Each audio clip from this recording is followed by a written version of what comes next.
Welcome back, everybody, for another deep dive. Always fun. Today, we're going to be looking into this idea Okay. of being reasonable with your money Yeah. versus being rational with your money. Okay. And our source Yeah. jumps right into it with kind of a crazy example. Okay. It starts with Julius Wagner Jauregg, Uh-huh. who was a doctor, and he won a Nobel Prize for treating syphilis Oh, wow. with malaria. Yeah, that does sound a little Let's- counterintuitive. So how did that even come about? Well, he noticed that patients with syphilis who also had high fevers for malaria often showed improvement Right. in their syphilis symptoms. Right. And so he thought, well, maybe the fever itself is actually helping fight the syphilis infection. So he was giving people malaria on purpose.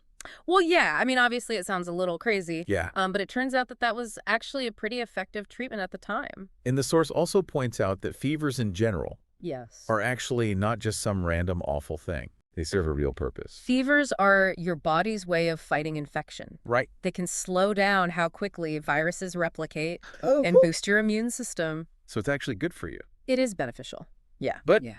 even with the science backing that up, most people see a fever and they want to bring it down right away. Oh, absolutely. And I think that's a great point. yeah. you know? How bad. Exactly. We just want to feel better Yeah. as quickly as possible. So what does this have to do with money? Well, it highlights this important difference between Okay. what's rational and what's reasonable. Uh-huh.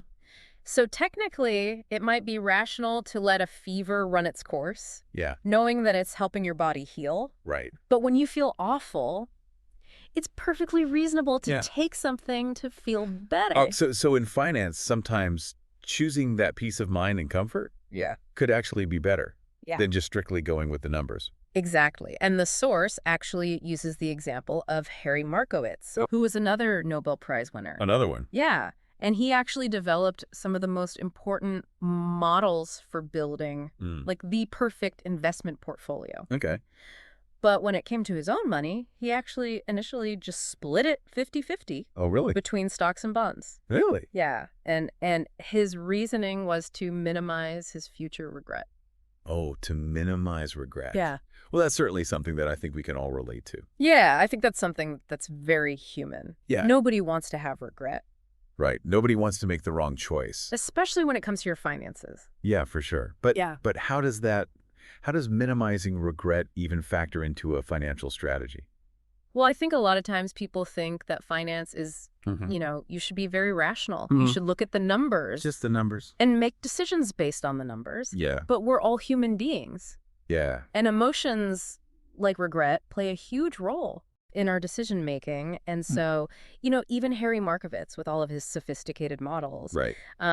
he later on admitted Okay. that his 50-50 split, Yeah. while it might not have been perfectly rational, Yeah. it was perfectly reasonable Right. given his circumstances, his Uh-huh. personality. So reasonable, not rational. Exactly. Okay. Well, this is giving me a lot to think about. Yeah. The source also talks about how some financial strategies can look really good on paper, Yeah. but they might not actually work in the real world. Yeah, that's a great point. And they give this example of a study about young savers Okay. using leverage in their retirement accounts. Mhm.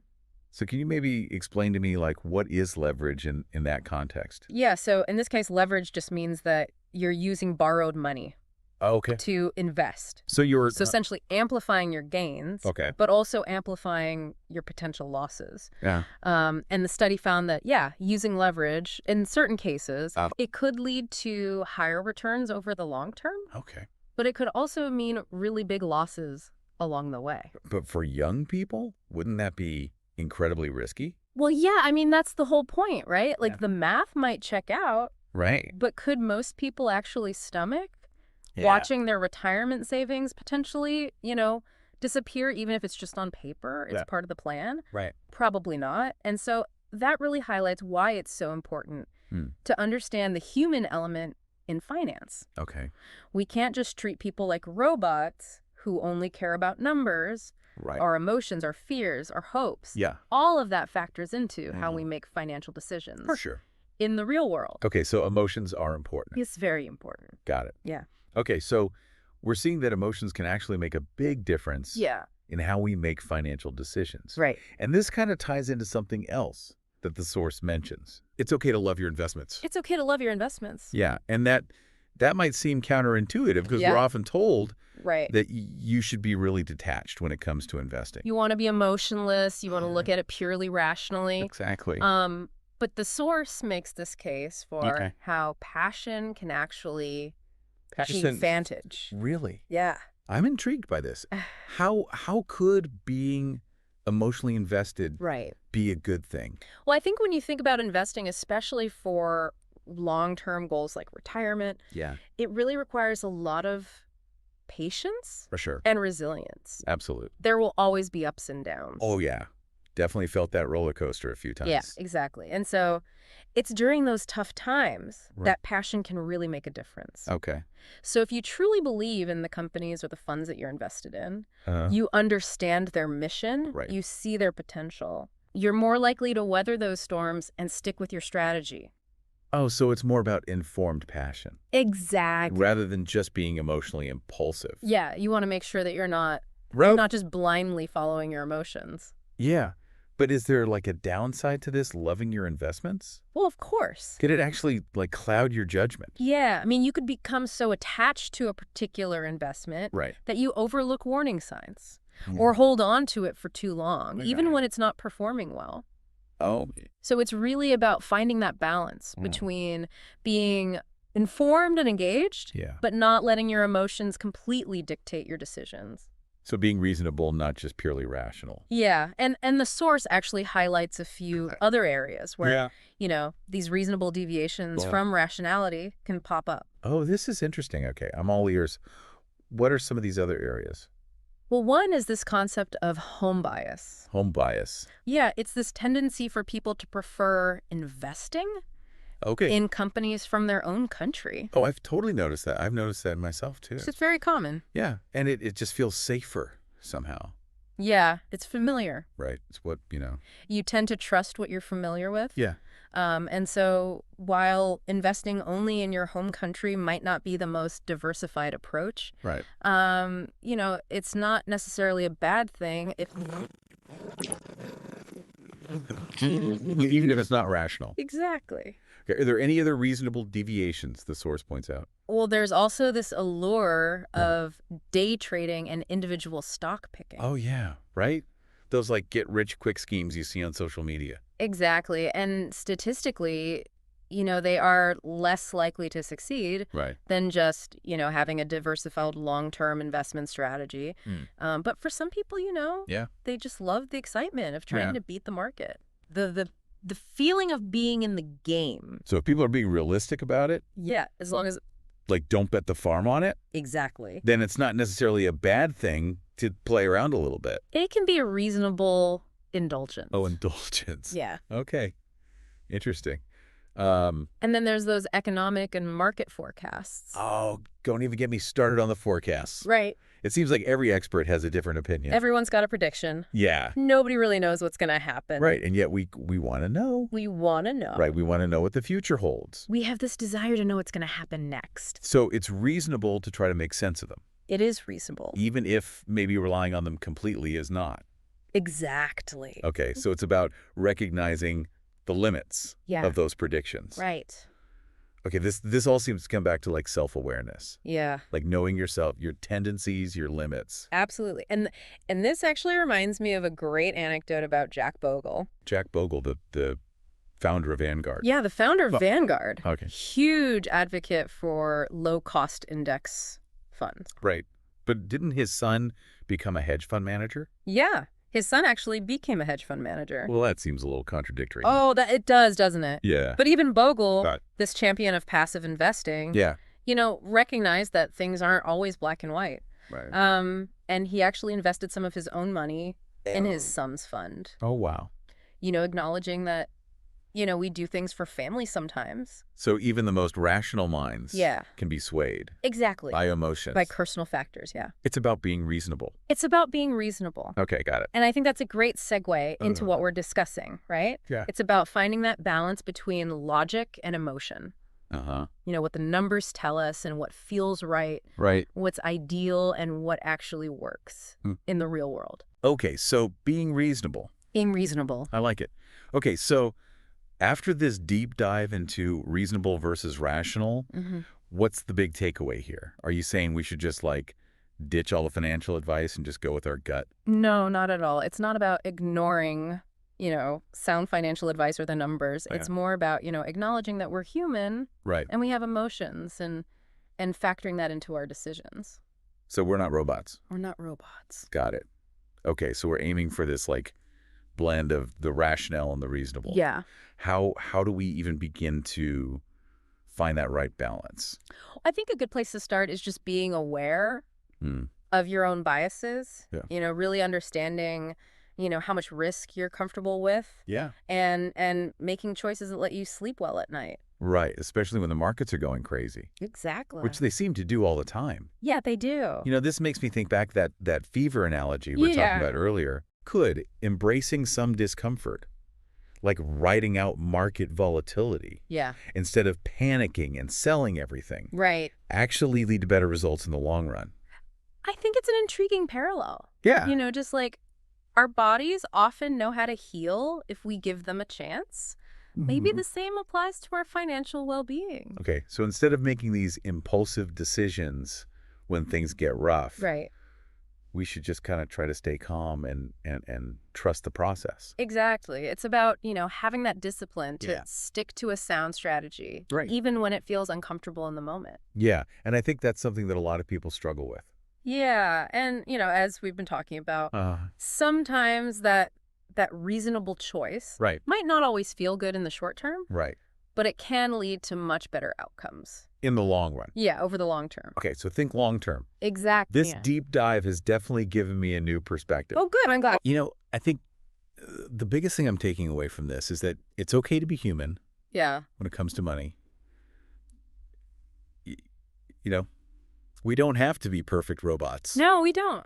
to make good decisions. Yeah, I think that's a great takeaway. Wow. It's really about, finding that sweet spot Right. between, being reasonable, not just rational, Right. making choices that align with both your financial goals Uh-huh. and your emotional well-being. Well said. It was All right, well, on that note, we'll leave you with a final thought to ponder. What financial fevers are you trying to suppress right now?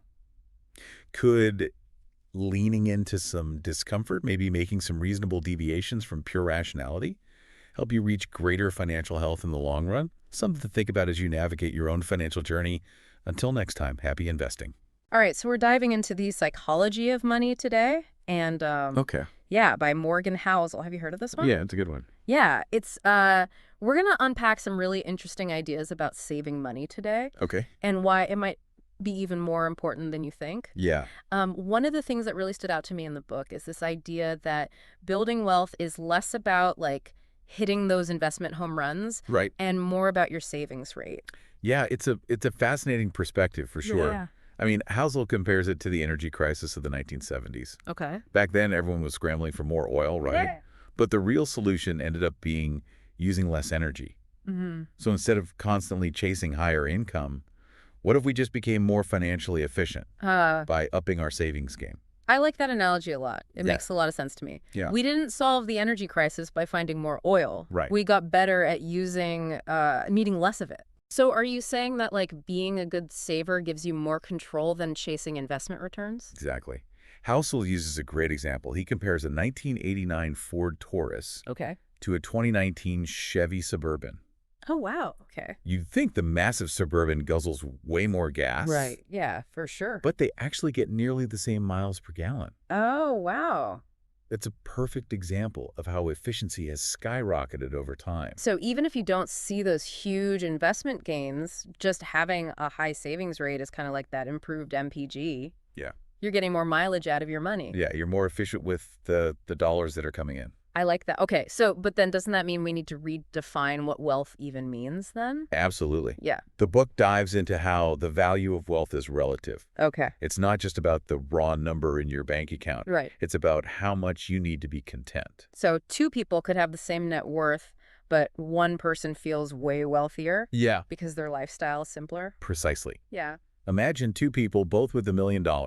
Okay. One lives modestly, enjoys their hobbies, doesn't need the latest gadgets. Right. The other one is constantly upgrading their lifestyle, always seeking the next big thing. Yeah. Even if they have higher investment returns, they might not actually feel any wealthier. Right, because their expenses are also soaring. Exactly. Yeah, that's a really good point. It's almost like there's this like ego tax that we pay when we're trying to impress others with our spending. Yeah. Housel argues that a lot of spending beyond our basic needs Yeah. is driven by ego and the desire to impress other people. Mm. Raising your humility, Mm-hmm. not caring so much about what others think, Yeah. can actually help you save more because it lowers your desire for all those material possessions. But isn't it human nature to want those things, though? I mean, who doesn't enjoy a little retail therapy now and then? Sure. But the key is being aware of the motivations behind our spending. Okay. Are we buying something because we truly need it and it brings us joy? Right. Or are we trying to project a certain image? Keep up with the Joneses. Yeah. So it's not about denying ourselves pleasure. It's about being mindful Right. and making sure our spending aligns with our values. Yeah, I can see how that kind of self-awareness can really impact our saving habits. For sure. It's about recognizing that true wealth isn't about keeping up appearances. Yeah. It's about having the financial security and peace of mind to live a life that's authentically you. Mm-hmm. And a big part of that is having options and flexibility. Okay. Which brings us to another important point that Housel makes, All right. saving for optionality. Wait, so you're saying you don't always need a specific goal to save? It's Right. not just about like that down payment on a house or a dream vacation. Those are great. But Housel suggests that even without a concrete spending target, Okay. saving builds a cushion, a safety net for unexpected events. Like that emergency fund that everyone talks about, but like on a larger scale. Exactly. Okay, so having that cushion gives you the flexibility to handle like a job loss or take a career risk or even just have the freedom to say no to things that you just don't want to do. Exactly. It's about having the ability to make choices that are in your best interest, Yeah. even if they don't fit the conventional path. I'm starting to see how this all ties into those hidden returns you mentioned earlier. Yes. Like those intangible benefits of saving that go beyond just the interest rate. Exactly. Having that financial buffer provides breathing room to explore new interests, Okay. change careers, or just take some time to think without financial pressure looming over you. So it sounds like savings almost give you a superpower. Yeah. The power to choose your own adventure. I like that. Yeah. That's a good way to put it. Okay, cool. Yeah. So we've covered a lot of ground already, but I want to hear more about how this all ties into our increasingly interconnected world, right? Like, Yeah. how does saving play into that? Yeah. We'll dig into that after a quick break. So saving gives you that power to choose your own adventure. But you were about to tell me how all of this ties into like our increasingly interconnected world, Right. right? Like, how does saving play into that? Yeah, so Housel argues that intelligence alone isn't enough to guarantee success in a world where everyone is connected and competition is global. Okay. Think about it. You're not just competing with people in your town or your city anymore. Right. You're competing with highly skilled individuals from all over the world.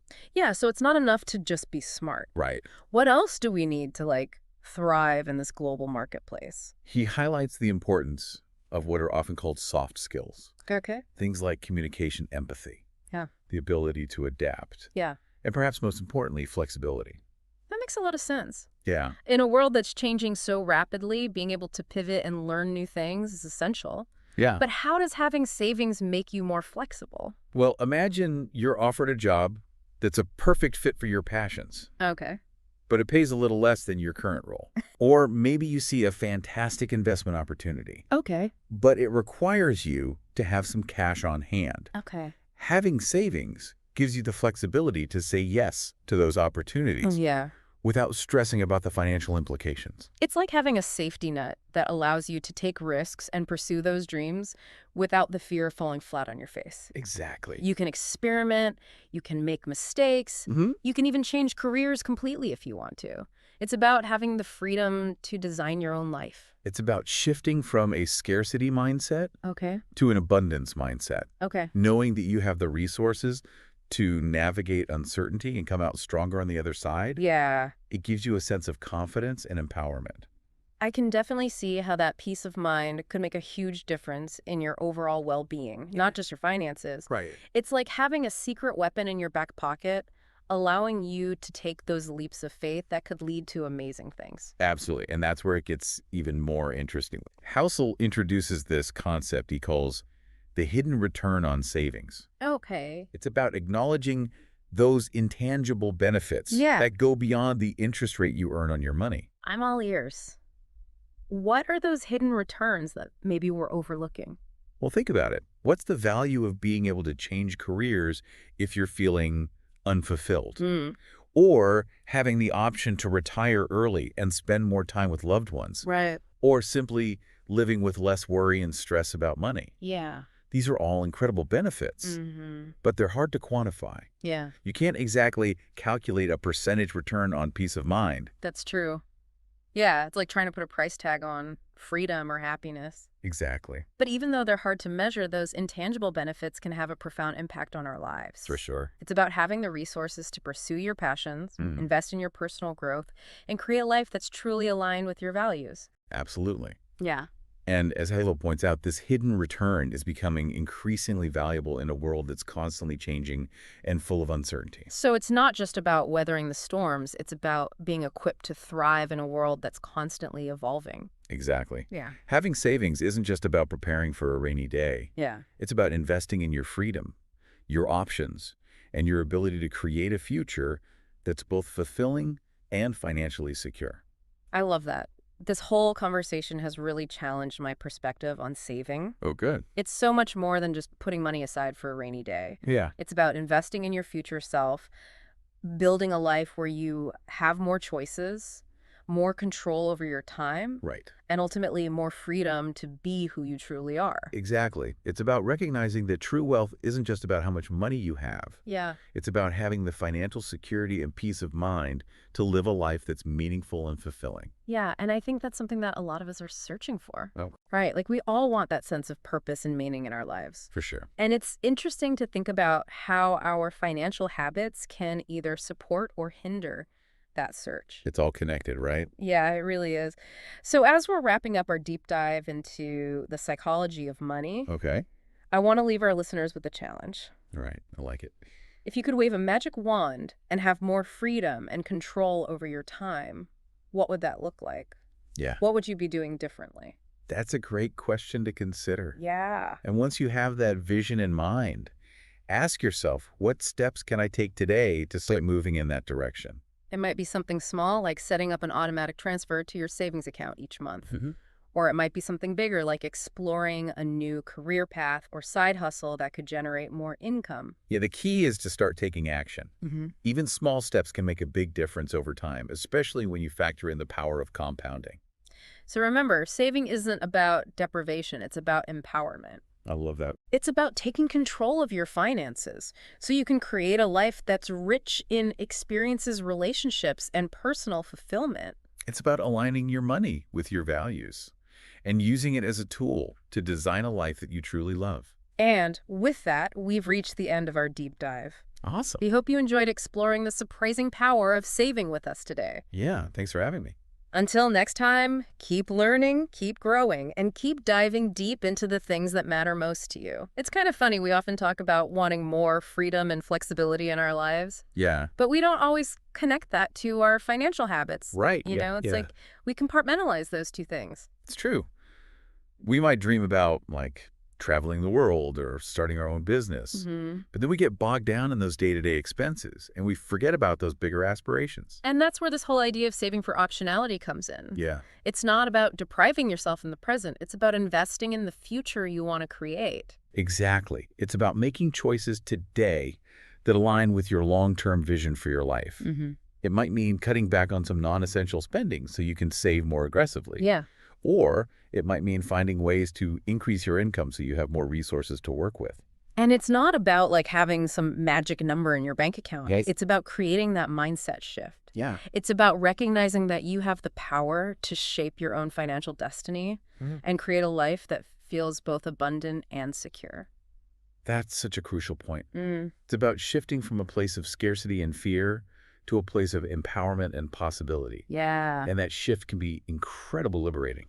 So as we wrap up our deep dive into the psychology of money, Okay. I want to leave our listeners with a challenge. Right. If you could wave a magic wand and have more freedom and control over your time, Yeah.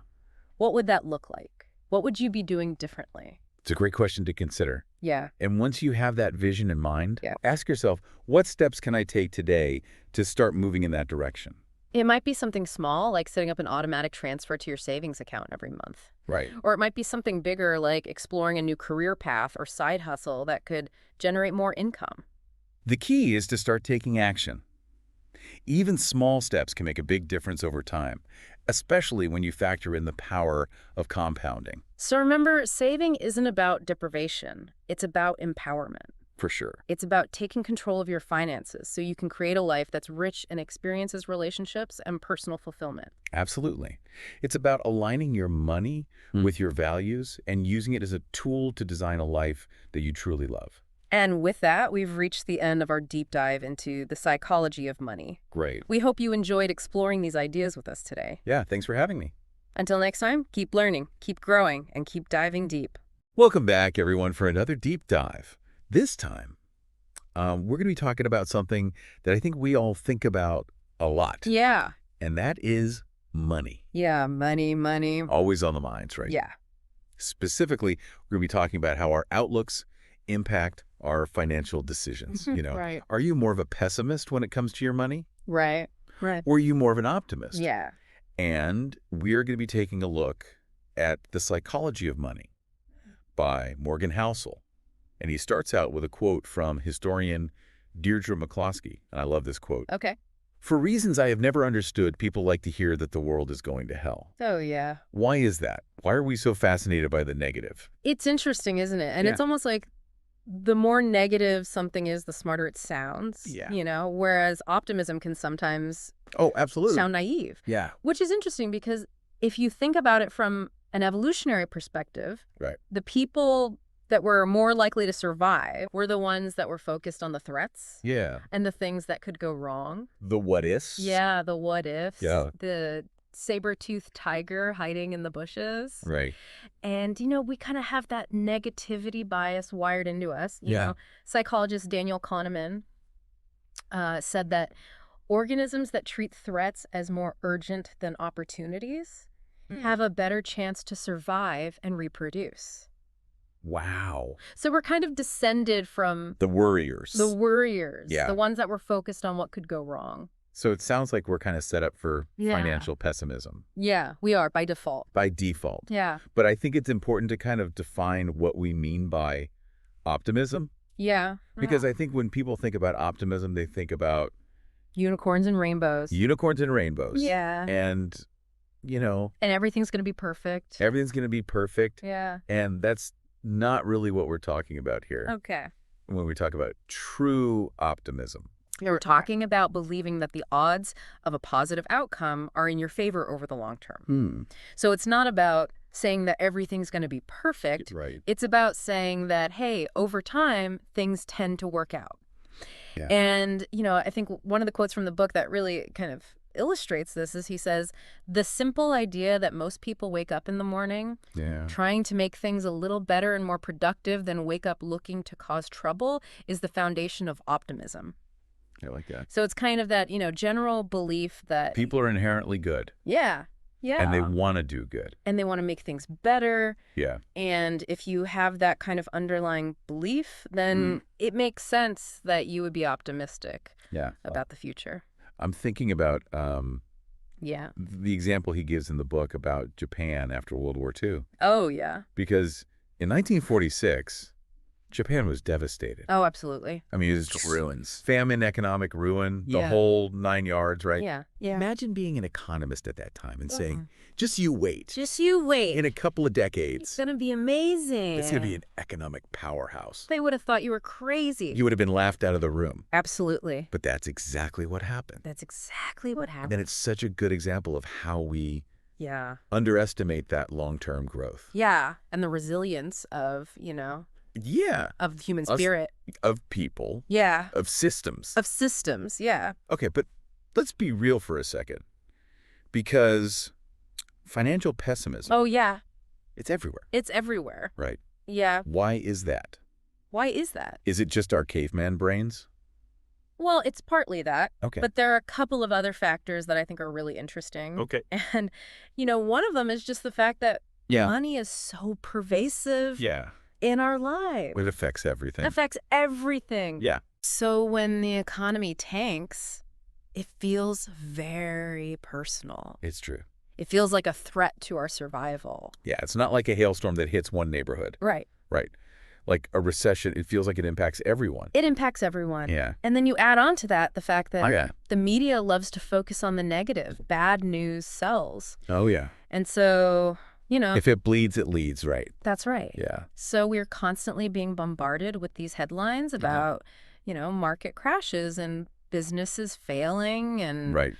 predictions of doom. The end is nigh. The end is nigh. Yeah. So it's really hard to kind of stay. It's hard to keep your head above water. It is It is. when it comes to that. Yeah. Yeah. And it can really create a very distorted view of risk. Yeah. We start to think that the world is a much more dangerous place Right. than it actually is. Statistically speaking. Statistically speaking, yeah. Yeah. And then the other thing is that we tend to extrapolate Oh, yeah. from recent trends. Yeah, Like you right. remember back Oh, yeah. when everyone was panicking about peak oil? Yes, absolutely. We're We're all going to be riding horses again. going to be riding horses again. Yeah. And, I remember specifically there was this environmentalist, Lester Brown, Okay. and he made a very specific prediction in Right. 2008. Okay. He said, based on China's booming demand for oil, Yeah. we're basically going to run out of oil Okay. by now. Right. So he missed something very important, What's that? and that is that markets adapt.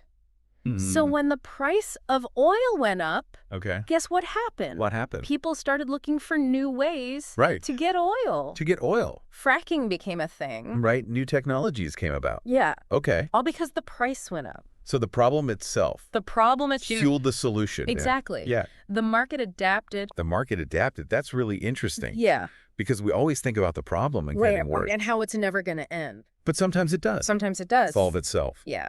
Oh. So, that kind of leads into another really fascinating point that Housel makes Okay. about how differently we perceive progress Okay. versus setbacks. All right. I'm very interested in this. Go on. So think about the Wright brothers. Okay. They invented the airplane. Yeah. It took years for the public to grasp the magnitude of Yeah. that invention. Interesting. People were so fixated on this idea that heavier than air flight was impossible Right. that they dismissed those early flights Oh, right. as, mere tricks.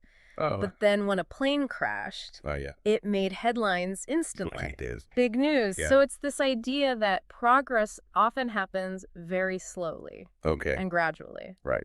But setbacks Happen suddenly happen suddenly. and make a big splash. And they're very visible. So the slow burn of The progress slow burn of progress gets overshadowed gets overshadowed. by the Yeah. big kaboom The big kaboom. of the setback. Like the setback. Yeah. Even if those setbacks are statistically rarer Right. than all the progress that's being made. Right. And this is how our negativity bias Yeah, plays out, right? absolutely. Yeah. We focus on the negative. We don't notice the good stuff. We don't notice the good stuff. You don't pay attention to it. We don't pay attention to it. You just kind of take it for granted. It's like we expect it, Yeah. But But then the bad stuff, oh, we got to focus on that. you gotta focus on that. Got to fix it. Gotta fix it. Yeah. Okay. I see what you mean. Yeah. That's really interesting. And we see this pattern Yeah. beyond just, technology and... Absolutely. Like- Think about heart disease. Okay. Deaths from heart disease have been steadily declining for From decades. Mm. But what do we focus on? the new virus. The new virus. Yeah. The The thing that could kill us all. the thing that could kill us all. Yeah. That's what we focus on. We're all going to get the bird flu. Exactly. Yeah. And then the same thing happens in the stock market. Right. People freak out Over a dip. over a dip. But forget about Years of long-term growth. the long-term growth. Yeah. It's like we're so focused on the potholes Yeah. that we're ignoring We're ignoring the miles of smooth road the miles of smooth road that we've already traveled. that we've already traveled. Yeah. Yeah. And so this is key for investing. okay. Volatility and occasional losses. Yeah, Those are just the price you pay for long-term growth. I see. That's part of the game. Part of the game. Yeah. You Okay. can't have one without the other. Okay, well, that brings me to Yeah. the story about Stephen Hawking. Oh, yeah. that just like floored me. Yeah. You So he's an know? amazing guy, Yeah. an incredible human being Yeah. facing unimaginable physical challenges. Yeah. Right? Yeah. And yet he had this unbelievably optimistic outlook. Yeah.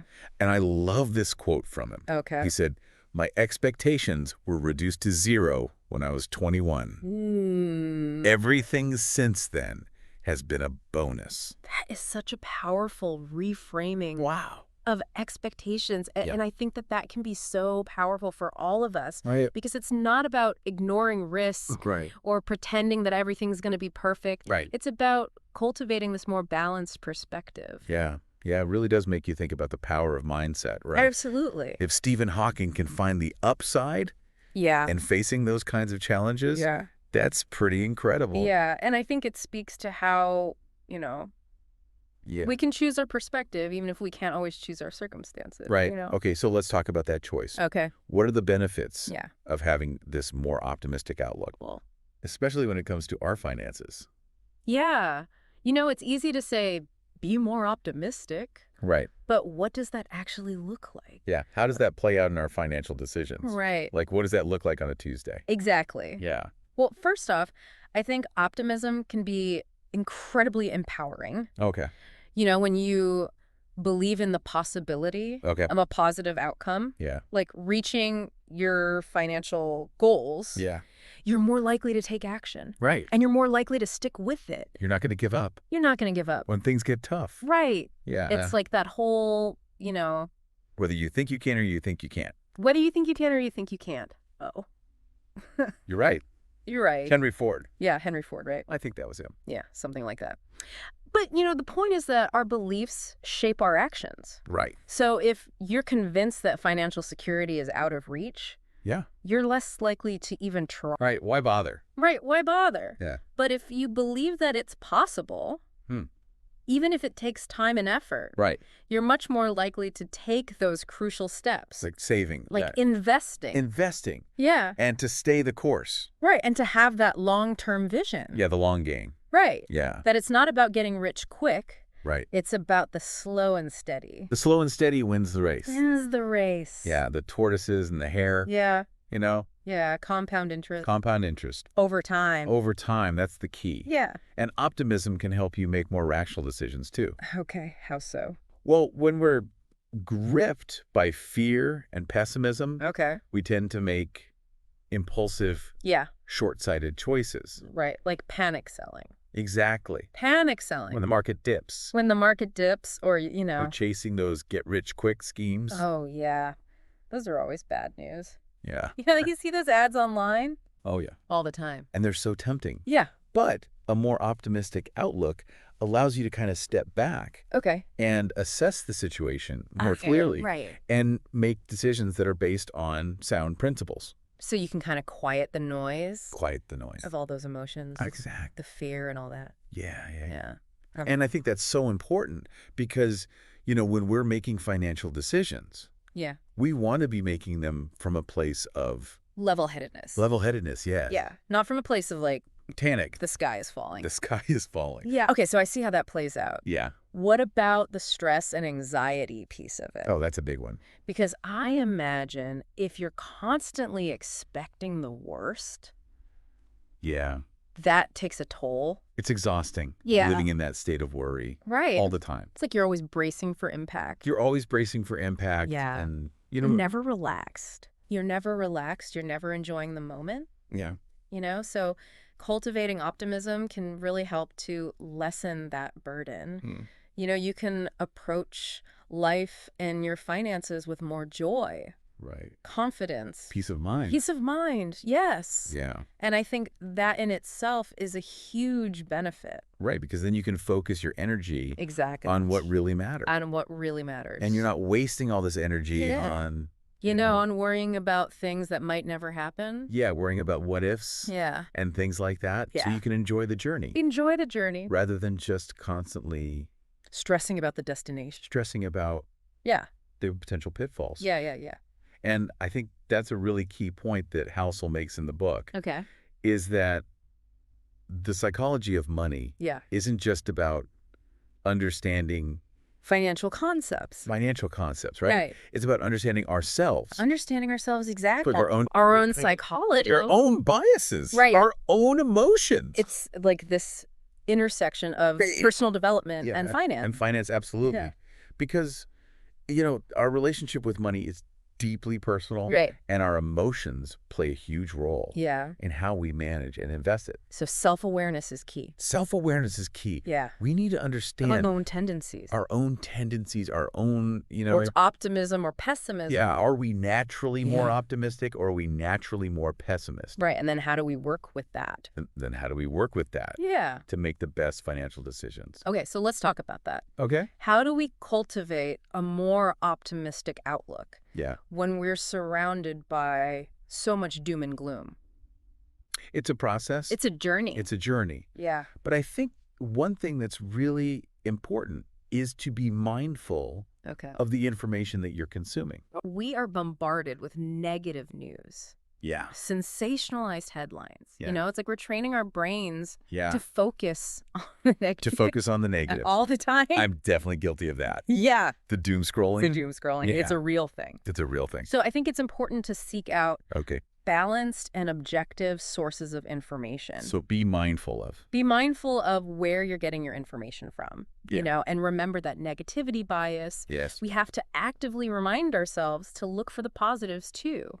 So counteract that. Counteract it. Yeah. You talk about gratitude. Oh, gratitude is huge. Okay. Taking time each day to appreciate what you have, Okay. even if you're working towards bigger goals. Right. It really helps to shift your focus away from scarcity Yeah. and towards abundance. Right. It's about recognizing We already have a lot to be thankful for, we already have a lot to be thankful for. even if we're striving for more. Exactly. Yeah. And don't forget to celebrate your successes. Oh, yeah. Even the small ones. Right. Every step you take towards your financial goals Yeah. is a win, Is a win. worth acknowledging. Yeah, little pats on the back. Little pats on the back. Yeah, along the way. Along the way. Okay. What about our social circles? Oh, that's huge. Yeah. The people that we surround ourselves with Yeah. can have a big impact For our minds. on our mindset. Absolutely. Yeah. If you're constantly around people that are negative and pessimistic, Yeah. it's really easy to get pulled into that mindset. It's contagious. It's contagious. Yeah. But if you spend time with folks Yeah. who are positive and supportive and believe in possibilities, It can be contagious the other way. you can be contagious the other way. So Uh-huh. be intentional about the company that you keep Yeah. and the energy that you allow into your life.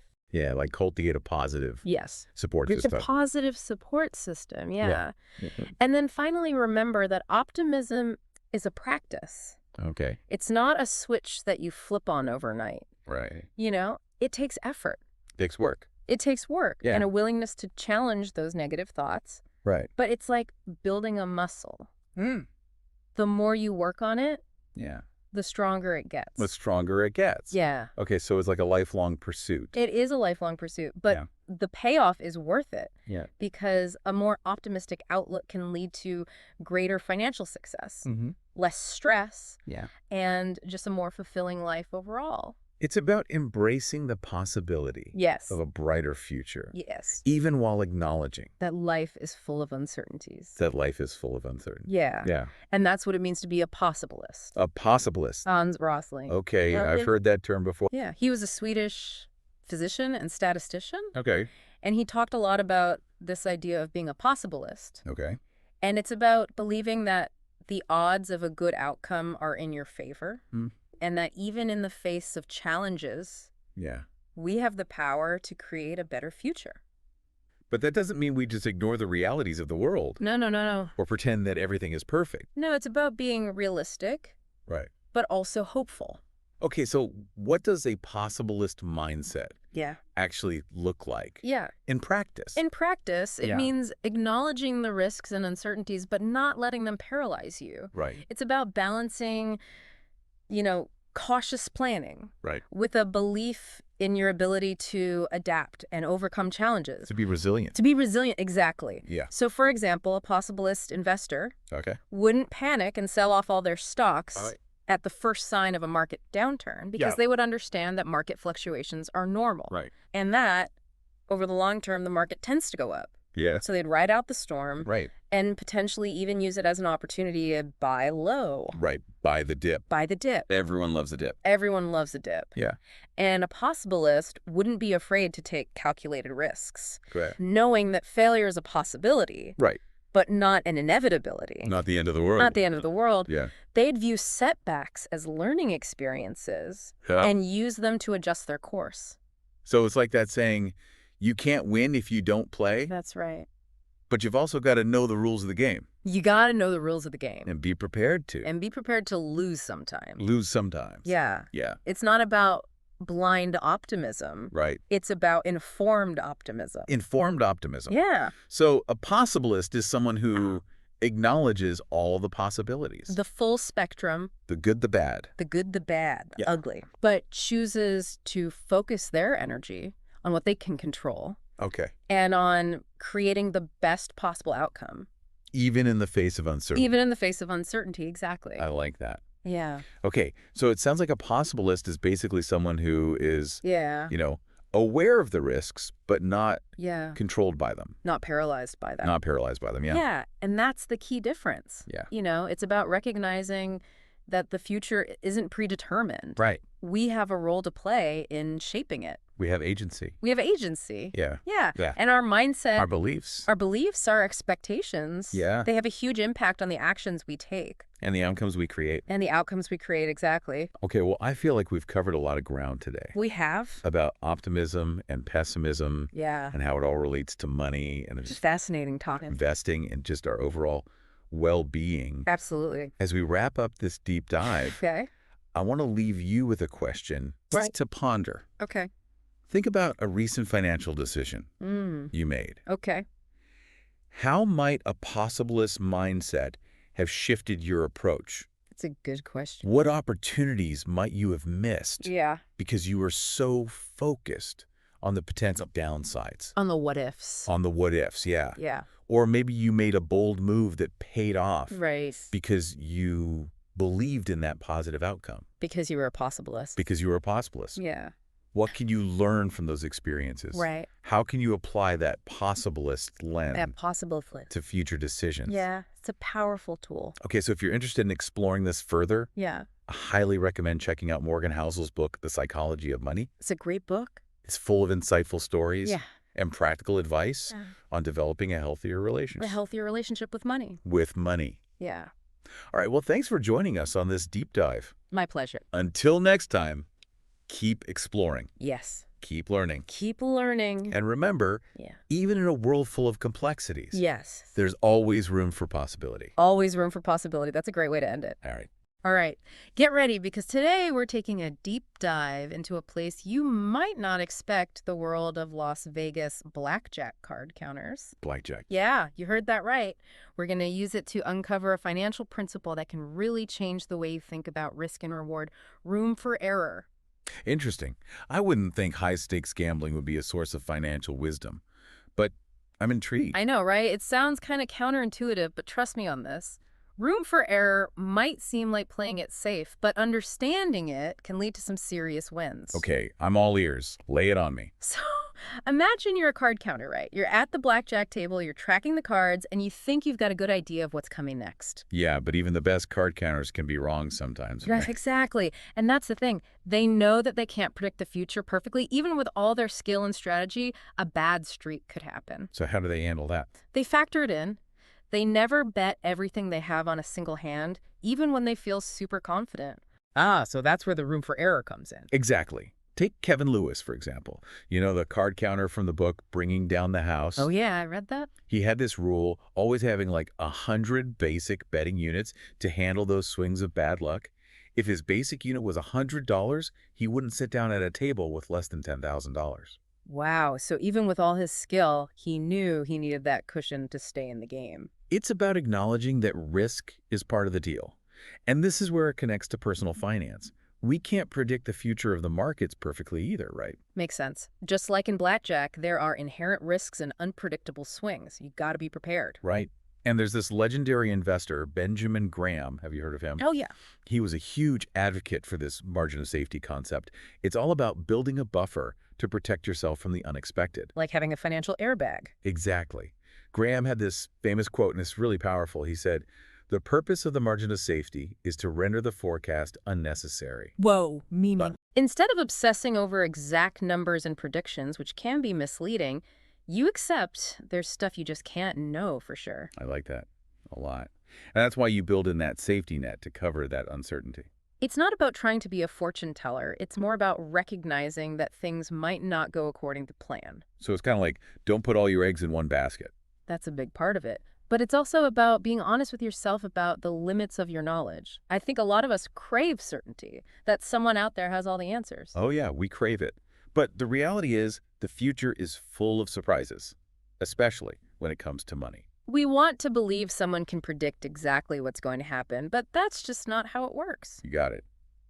And clinging to those precise predictions can set us up for disappointment and, frankly, unnecessary risk. I'm starting to see how dangerous that can be. Like, haven't you ever heard those stories about home renovations going, like, way over budget? Oh yeah, all the time. And you know it's funny. Studies show people are much better at predicting cost overruns for others' projects than for their own. Really? Why is that? Why do we underestimate the potential for things to go wrong in our own lives? I think it's a couple of things. We often just don't want to admit we don't know everything. Like, we don't want to admit we could be wrong. Right, exactly. And then there's that feeling of, well, if I don't jump on this opportunity right now, I'm going to miss out. Even if that opportunity is based on some flawed prediction. You're getting it. We're kind of blinded by our own desire for control, Yeah. and certainty. And that can push us to take on too much risk, right? Or make decisions that we end up regretting. Absolutely. But here's the thing about room for error. It's not just about avoiding risk altogether. It's actually a way to be strategic about it. Okay, so how does it help you be more strategic? Well, think of it as endurance. You're staying in the game long enough to take advantage of those really big opportunities when they pop up. Oh, those chances that other people might miss because they took on too much risk and got wiped out. Exactly. Room for error gives you the flexibility to ride out those downturns and seize opportunities that others miss because they're overextended. They don't have that wiggle room to maneuver. You got it. It's like those people who had to sell all their stocks at the bottom of the market back in 2008. They needed the cash. They didn't have that margin of safety. Right. They couldn't weather the storm. That's why folks like Bill Gates and Warren Buffett always keep a lot of cash on hand. They like that financial cushion. It's not just about being conservative. It's about being able to pounce when everyone else is panicking. Buy low, sell high, right? It's about recognizing that even small differences in returns can become massive over time. If you're out of the game, you miss out on the recovery. And that's where that whole sleep well at night factor comes in. It's not just about the numbers. It's about having peace of mind, knowing you're prepared no matter what happens. You're not betting the farm on every single hand. Exactly. It's about making smart choices, managing your risk, and building that safety net that lets you achieve your goals in the long run. It's about recognizing that things don't always follow a predictable path. Yeah, for sure. Like, there will be ups and downs. Right. And you got to be ready for them. So let's get specific here. Yeah. Where does this whole room for error idea really matter in, like, our everyday lives? The one critical area is volatility. Okay. Like, how would you feel about a 30% drop in your portfolio? Oh, man, that'd be rough. And I'm not just talking about the numbers, No. but the psychological impact, too. Oh, for sure. That kind of loss can really shake your confidence. I can imagine. And it can lead to impulsive decisions. When maybe you should just stay the course. You got it. Panic selling, for example, is almost never a good strategy. Yeah, that makes sense. Losses, they can really rattle us. Yeah. And that fear, well, it can lead to bad choices. So having that room for error. It's like a buffer. Yeah. It helps you stay calm when the market's freaking out. Right. What about retirement savings? Right. We often use, like, historical market returns to plan, right? Yeah, But isn't that kind of assuming the past will repeat itself? it is. And it's a risky assumption. What if future returns are way lower? Exactly. What if you retire during a bear market? These are real possibilities Yeah. that we need to think about. I've always been a little conservative when planning for retirement. Yeah. I figure future returns will be like a third lower than the historical average. It's smart. Kind of like my own personal margin of safety. That's exactly what it is. You're building in that buffer just in case. Much better to be pleasantly surprised. than to come up short. Right. But all this talk about uncertainty, it Mm. makes me think about those things we can't even anticipate. you know? The things that are so crazy, they never even cross our minds. Exactly. It's The unthinkable. And this brings up a really interesting concept, Okay. what I call optimism bias in risk-taking. It's this tendency to, like, get really drawn to favorable odds, Okay. even when the potential downside is, like, catastrophic. So people focus on the potential reward, and they kind of forget about the chance of losing it all. Exactly. So where does this optimism bias fit in with, like, room for error? Well, think of it like Russian roulette. Oh, wow. Statistically, the odds are in your favor, right? I mean, until they aren't, Right. then it's... Game over. Yeah. No potential reward justifies that level of risk. Yeah, that's pretty sobering. It's a good reminder that even when the odds seem great, There's always a chance of things going south. always. And this all ties into the danger of leverage, using debt to, like, boost your investments. Yeah. It seems like a quick way to bigger returns. But it's like financial Russian roulette. Okay, how so? Leverage. Yeah. It multiplies both your wins and your losses. Ah, so it turns a small risk into a potentially huge problem. Exactly. You can hit it big. But you could also lose everything. And that's why I'm a big fan of what I call a barbell approach. A barbell approach. Yeah. What is that? It's about finding a balance Okay. between risk and security. Right. Take some risks, maybe with 20% of your money, Okay. but keep the other 80% really safe. So you're not putting all your eggs in one basket. You got it. You're protecting yourself from one bad bet, wiping you out. It's about acknowledging the uncertainty in the world Mm-hmm. and being prepared for both the good and the bad times. You're not going all in on every single opportunity. Nope. But you're still participating in the potential upside. That's the idea. Sometimes those uncertainties, though, Yeah. they show up in the most unexpected ways. Oh, yeah, for sure. I was reading about this. Okay. It's a story from World War II, the Battle of Stalingrad. Oh, wow. That's a heavy one. It turns out a lot of German tanks were disabled I know this story. by mice. Mice. Field mice. You're kidding. Nope. Ah! They were nesting in the tanks, chewing through the wiring. Oh, way. The Germans had all this advanced equipment, and they Yeah. were being taken down by mice. It just shows you can plan for all the obvious risks. But sometimes the biggest problems... Come out of nowhere. Yeah. It's the stuff you never even thought of. Right. Warren Buffett, Right. when he was looking for his successor, Mm-hmm. he said he wanted someone who could recognize and avoid serious risks, including those never before encountered. That's a pretty tall order. You got to be able to adapt Any to whatever comes your way. Like, that's one of the biggest challenges for startups. Oh, yeah. You've seen it all. Like what? Give me some examples. Burst pipes flooding their offices, break-ins, unexpected regulations, even one CEO whose email was hacked during a funding round. Wow. So you can try to plan for everything. But there's always going to be... Some curveball you didn't see coming. Absolutely. Yeah. And that brings us to this idea of single points of failure. Okay, single points of failure, what are those? It's any system where lots of things depend on one crucial piece. Okay. If that piece fails, Yeah. the whole system goes down. So kind of like putting all your eggs in one basket? Exactly. It's the opposite of having backups.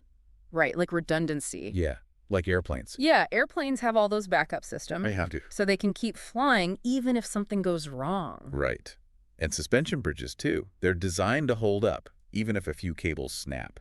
It's all about spreading the risk. Exactly. Don't rely on any one thing to hold the whole thing together. So in our personal finances, what would you say is like the biggest single point of failure? Relying only on your paycheck with no savings to fall back on, If that paycheck goes away, you're in trouble. no safety net. That's why saving is so important. Even if you don't have a specific goal in mind, Right. you're building resilience. You're preparing for the unknown. right. That emergency fund everyone talks about. Yeah. That's addressing your biggest single point of failure. Makes sense. It seems like the big takeaway here is that it's not just about being cautious. It's not about avoiding risk completely. Yeah. It's about acknowledging the uncertainty, Yeah. building in buffers, Yeah. and creating redundancy. You know, like having a plan B. Exactly. The world's a complicated place It is. and unpredictable. And the best way to deal with that. Is to be prepared for anything. It's kind of funny, right? What's that?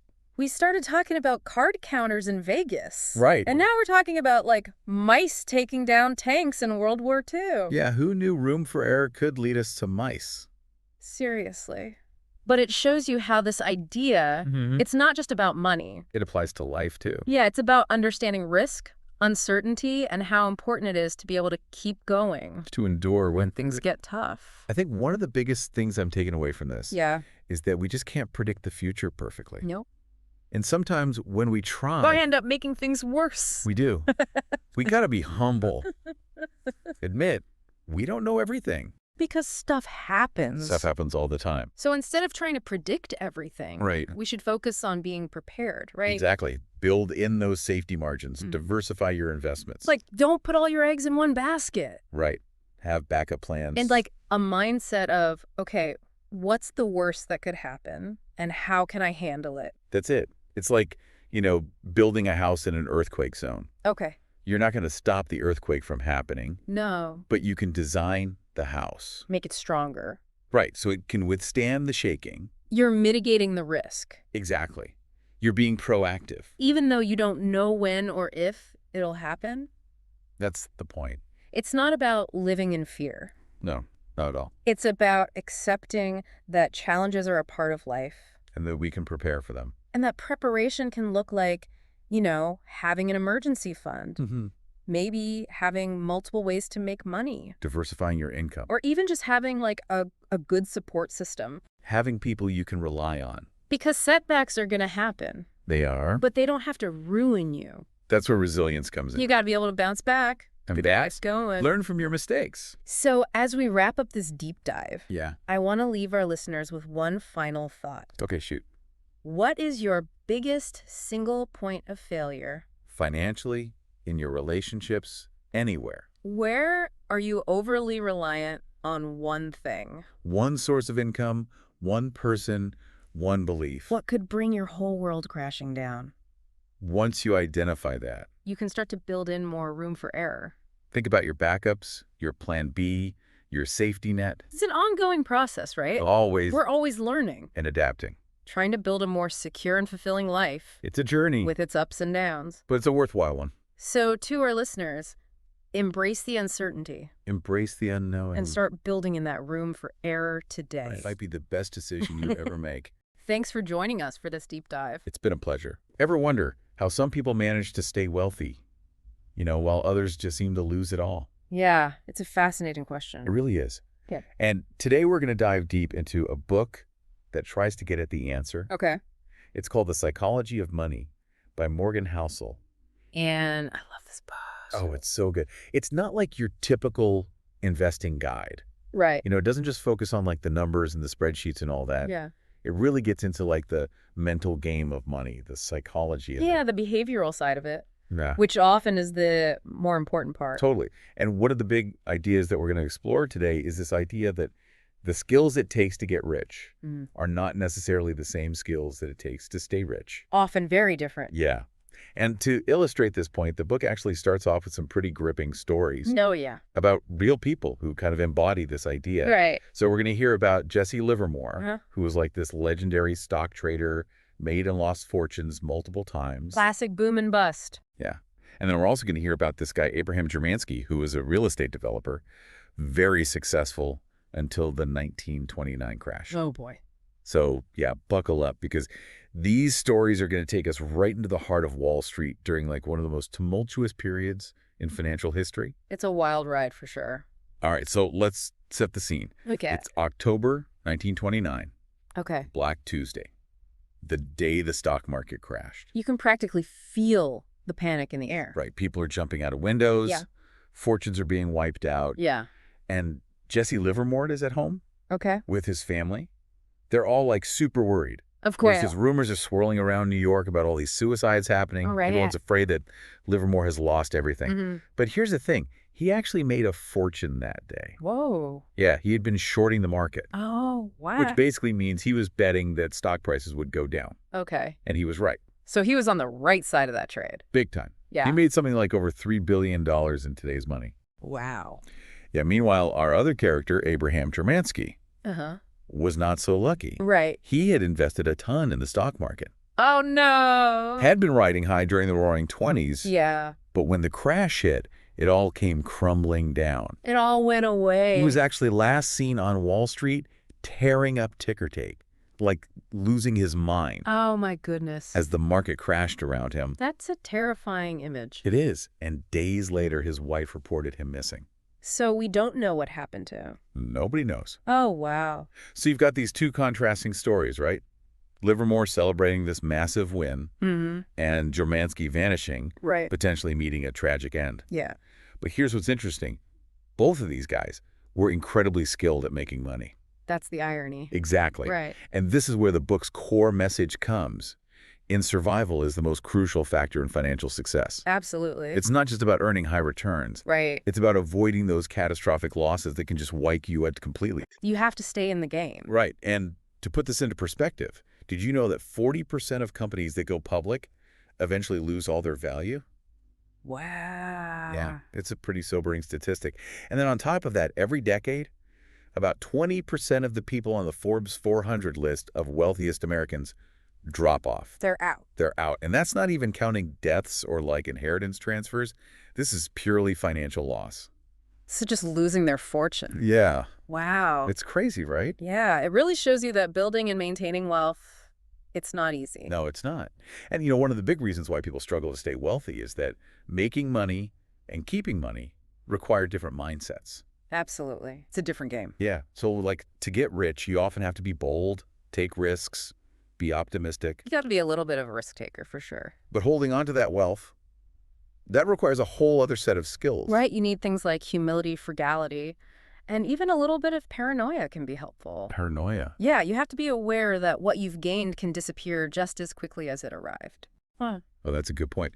So it's not just about riding the wave of success. Yeah. You have to be prepared for the inevitable downturn. Absolutely. You can't get complacent. Okay, so how do you cultivate that mindset? Yeah. The book actually gives a really good example. Okay. It talks about Michael Moritz, who's the billionaire head of Sequoia Capital. The venture capital firm, right? Yeah, they're like the guys behind Google, Airbnb, all those big companies. These huge successes. And when Moritz was asked about their success, what he attributed it to, What's that? fear. Fear. Interesting. Yeah, he said their persistent fear of going out of business is what drove them to make smart decisions and stay ahead of the curve. So they were always on edge, never taking their success for granted. Exactly. They were always prepared for the next big challenge. Yeah, The next potential threat. that's smart.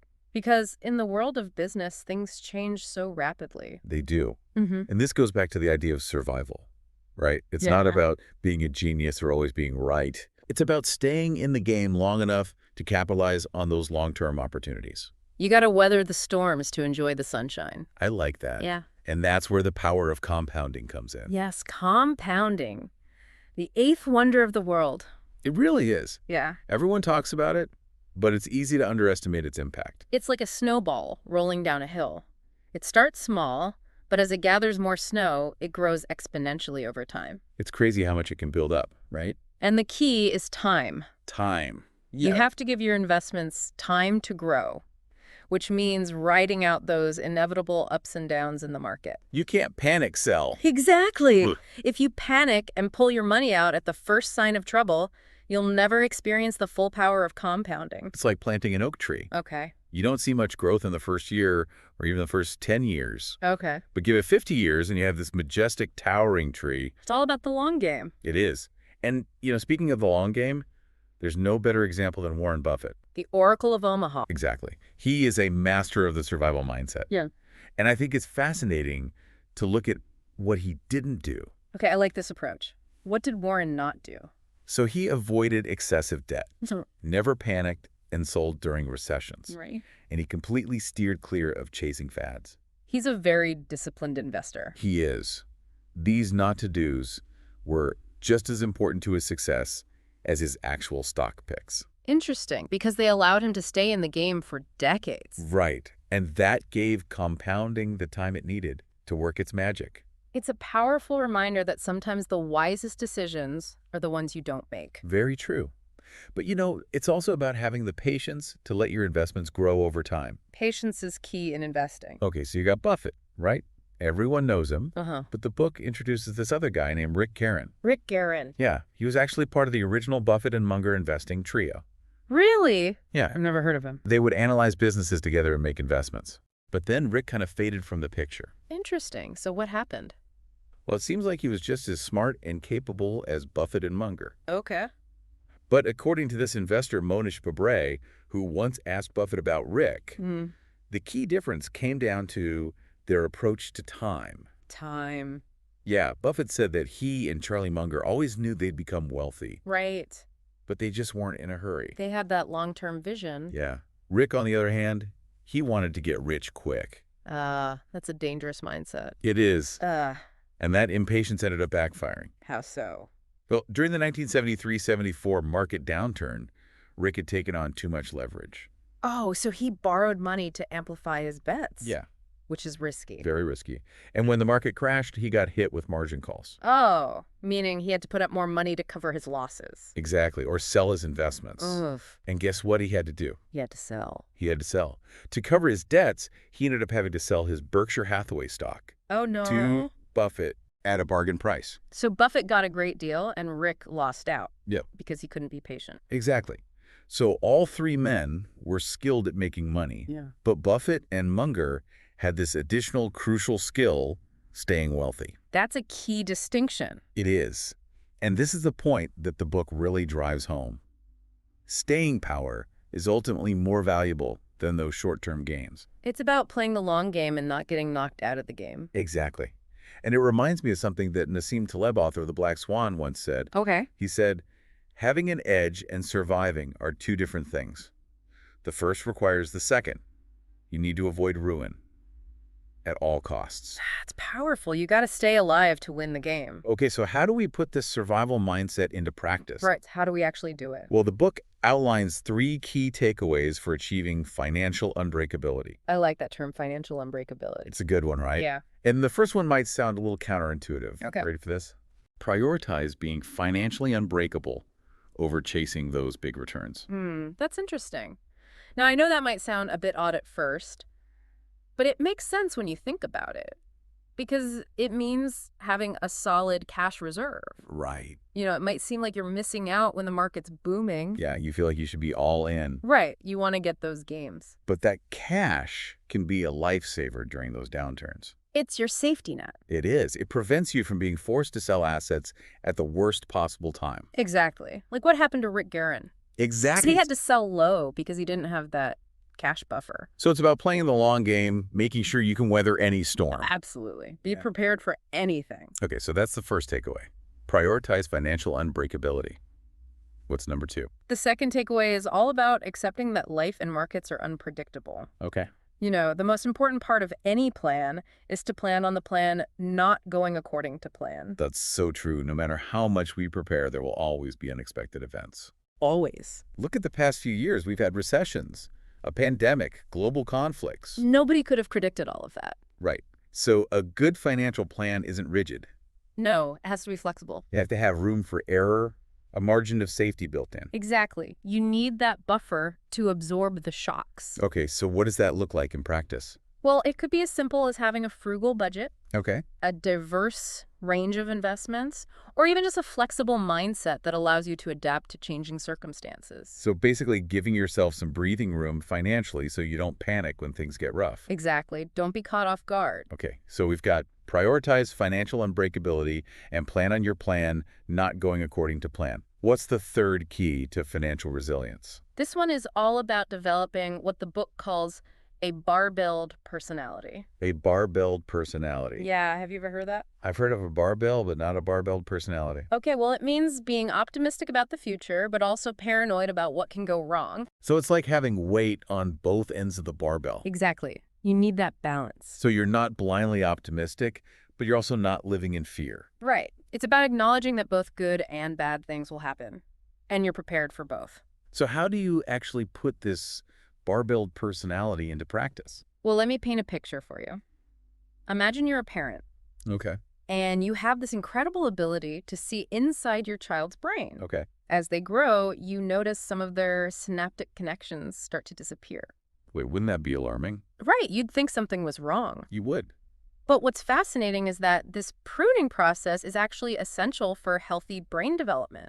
Really? Yeah, it's how the brain becomes more efficient, getting rid of unnecessary connections to make way for more complex ones. So it's like decluttering for the brain. Exactly. It's Yeah. making space for growth. Okay. And just like a child's brain needs to shed those extra connections to reach its full potential, economies and markets also experience periods of destruction and loss that are necessary for long-term growth. So you're saying that even negative events can have a positive impact in the long run. Precisely. Right. They can clear the way for new and better things to emerge. Okay, I'm starting to see the connection here. So are you saying that we should embrace those periods of distraction? Well, not necessarily embrace them, but understand that they're a natural part of the cycle. Okay. Think about the past 170 years of U.S. history. Okay. We've seen it all. Wars, recessions, natural disasters, you name it. The book breaks it down with some mind-blowing statistics. Okay, I'm ready. Lay it on me. All right, so during that time, we had over 1 million Americans die in 9 major wars. Wow. Nearly every company that was created eventually went out of business. We've had 4 presidential assassinations, a flu pandemic that killed hundreds of thousands in a single year, countless natural disasters, 33 recessions, and more market crashes than I can count. That paints a pretty bleak picture. It does, doesn't it? But here's the kicker. Despite all of that chaos and upheaval, the standard of living in the U.S. increased 20-fold during that same period. 20-fold. Yeah, it's incredible. So we have these two seemingly contradictory forces happening at the same time, destruction and growth. Right, and that's why this barbelled personality is so important. Okay. You need the optimism to believe in the long-term potential, but also the paranoia to navigate the inevitable bumps along the way. So it's about finding that balance. Exactly. It's easier said than done, but it's crucial to remember that both good and bad things will happen. Okay. The key is to be prepared for both. This makes me think about Jesse Livermore again. Oh yeah, what about him? He made a killing during the crash, but ultimately he lost everything, right? He did? Did his swelled head, as he called it, contribute to his downfall? Absolutely. After his big win in 1929, he started making bigger and riskier bets, almost as if his success had made him invincible. Like he couldn't lose. Right. But, as we know, the market has a way of humbling even the most brilliant minds. So what happened? He ended up deeply in debt and lost his entire fortune. Wow. It's a classic tale of hubris. You reach the top and suddenly you think you can't fall. And you lose that sense of caution. Yeah, exactly. Wealth, especially when it comes quickly, can create a false sense of security. You start to think you're smarter than everyone else, that you've cracked the code. But the market doesn't care about your ego. It doesn't. Yeah. It will always find a way to test you. So how do we avoid falling into that trap of complacency? How do we stay grounded even when we achieve financial success? Well, after his downfall, Livermore reflected on his own mistakes. And he said, I sometimes think that no price is too high for a speculator to pay to learn that which will keep him from getting the swelled head. So he realized that his own ego had been his downfall. Yes, he recognized that wealth can be intoxicating and that it's essential to cultivate humility even when you're riding high. It's like that saying, it's lonely at the top. It can be. You need to have people around you who will keep you grounded. Right, and remind you that you're not invincible. Exactly, because we're all susceptible to these psychological biases. And staying grounded is an ongoing process. It's not a one-time thing. No, it's something you have to work at constantly. So it's not just about what we do with our money, but also how we think about it. Absolutely, because at the end of the day, our psychology drives our financial decisions. Right. And if we can master our minds, we can master our money. That's a great takeaway. It is. So to recap what we've learned from the psychology of money so far, Okay. survival is the most important factor in financial success. Number 1 rule, don't get knocked out of the game. Right, which means avoiding those catastrophic losses that can wipe you out. Absolutely. We also need to develop that bar-built personality. Yes, optimism and paranoia. Balancing those two. Yeah. And we've seen how compounding, when given enough time, can create incredible wealth. It's the snowball effect. It is. Yeah. But only if we prioritize staying in the game long enough to let it work its magic. Gotta be patient. We've also been reminded of the dangers of complacency and the importance of staying grounded, even when we achieve financial success.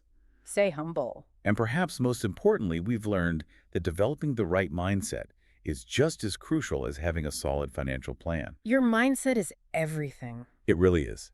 Because as we've seen from the stories of Jesse Livermore, Abraham Jermansky, Warren Buffett, and Rick Guerin, Bro. it's often our psychology that determines whether we ultimately succeed or fail in the world of finance. It's all about the mental game. It is. And that brings us to our final takeaway from the psychology of money, which delves into one of the most thought-provoking and perhaps counterintuitive concepts in the entire book. The idea that wealth is what you don't see. Now that's interesting. Tell me more. This challenges the traditional notion of wealth as something tangible, something that can be measured in dollars and cents. Right. Usually we think of wealth as all the stuff we have. The cars, the houses, the fancy gadgets. Exactly. But this book argues that true wealth is often hidden. It's invisible. It is. It's about the choices you make, the things you don't buy, the experiences you don't have. So it's more about freedom and options. It is. It's about recognizing that true wealth often lies in the freedom and options you create for yourself by being mindful of your spending. That's a powerful concept. It is. So instead of always looking at what's missing, appreciate what's already there. Right. Focus on the abundance you already have. Exactly. Because when you do that, it becomes easier to resist the urge to chase after more. It's about cultivating gratitude and contentment. Precisely. Yeah. And another helpful strategy is to think about your purchases in terms of time, not just money. Time. Yeah. So let's say you're thinking about buying a new gadget that costs $500. Okay. Instead of just thinking about that dollar amount, ask yourself, how many hours did I have to work to earn that $500? That's a good point. Suddenly that gadget might seem a lot less appealing. It changes your perspective. It does. And it can help you make more intentional choices about what's truly worth your time and energy. Because remember, time is your most valuable asset. You can't get it back. Exactly. Once it's gone, it's gone. So it's all about aligning your spending with your values and goals. Right. Making sure your money is working for you, not against you.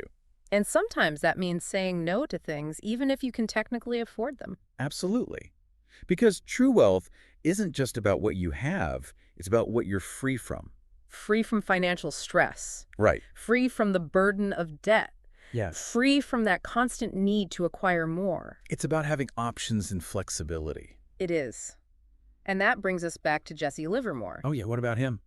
He may have made and lost fortunes in the stock market, but his ultimate downfall wasn't just about bad investments. There was more to it. It was about the choices he made, the lifestyle he cultivated, and the mindset he adopted once he achieved wealth. So it's a cautionary tale not just about financial risk, but also about the psychological traps that wealth can create. Right. It highlights the importance of staying grounded, maintaining perspective, and remembering that true wealth is about much more than money. It's about living a fulfilling life. It is. It's about using your resources wisely, both financial and psychological, to build a life that's rich in experiences, relationships, and personal fulfillment. Because in the end, that's what truly matters. Having all the money in the world won't bring you happiness if you're not living a life that aligns with your values. That's such a powerful point. It's a reminder that financial success is only one piece of the puzzle. It's just one part of a bigger picture. Exactly. And that's something that this book really emphasizes. It's not just a guide to investing, it's a guide to living a fulfilling life. I love that. It's about more than just money. Okay, so we've covered a lot of ground in this deep dive into the psychology of money. We have. It's been a great discussion. It has. We've talked about the importance of survival, the power of compounding the dangers of complacency, and the true meaning of wealth. And we've seen how our minds can be both our greatest asset and our biggest liability when it comes to money. Absolutely. Yeah. And we've been challenged to think differently about our financial goals and the choices we make every day. It's all about making conscious choices.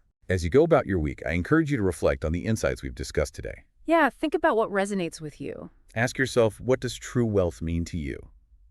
How can you prioritize financial unbreakability and cultivate a mindset that will help you navigate the inevitable ups and downs of life? It's a journey, not a destination. It is. Remember, it's not just about the numbers, it's about the choices you make and the person you become along the way. And as always, keep exploring, keep learning, and keep diving deep. Until next time, happy investing and happy living. It shifts the focus to the choices you make, the things you don't buy, the experiences you don't have. It's about recognizing that true wealth often lies in the freedom and options you create for yourself by being mindful of your spending. So it's not about deprivation, but rather about conscious consumption, making intentional choices about where your money goes. Precisely. It's about understanding that every purchase comes with an opportunity cost. When you spend money on something, you're essentially saying no to something else you could have done with that money. Whether it's investing it, saving it for a future goal, or even just having the flexibility to say yes to an unexpected opportunity. Exactly. The author argues that true wealth is about having the ability to control your time and make choices that align with your values rather than being beholden to your possessions or the pressure of keeping up with the Joneses. That really resonates with me.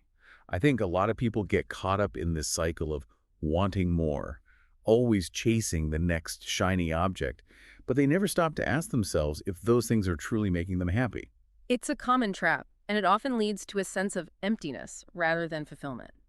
This concept of invisible wealth challenges us to rethink our priorities and focus on what truly matters. So it's about aligning your spending with your values and goals. Yeah. And sometimes that means saying no to things, even if you can technically afford them. Yes, it's about understanding that wealth isn't just about what you have, it's about what you're free from.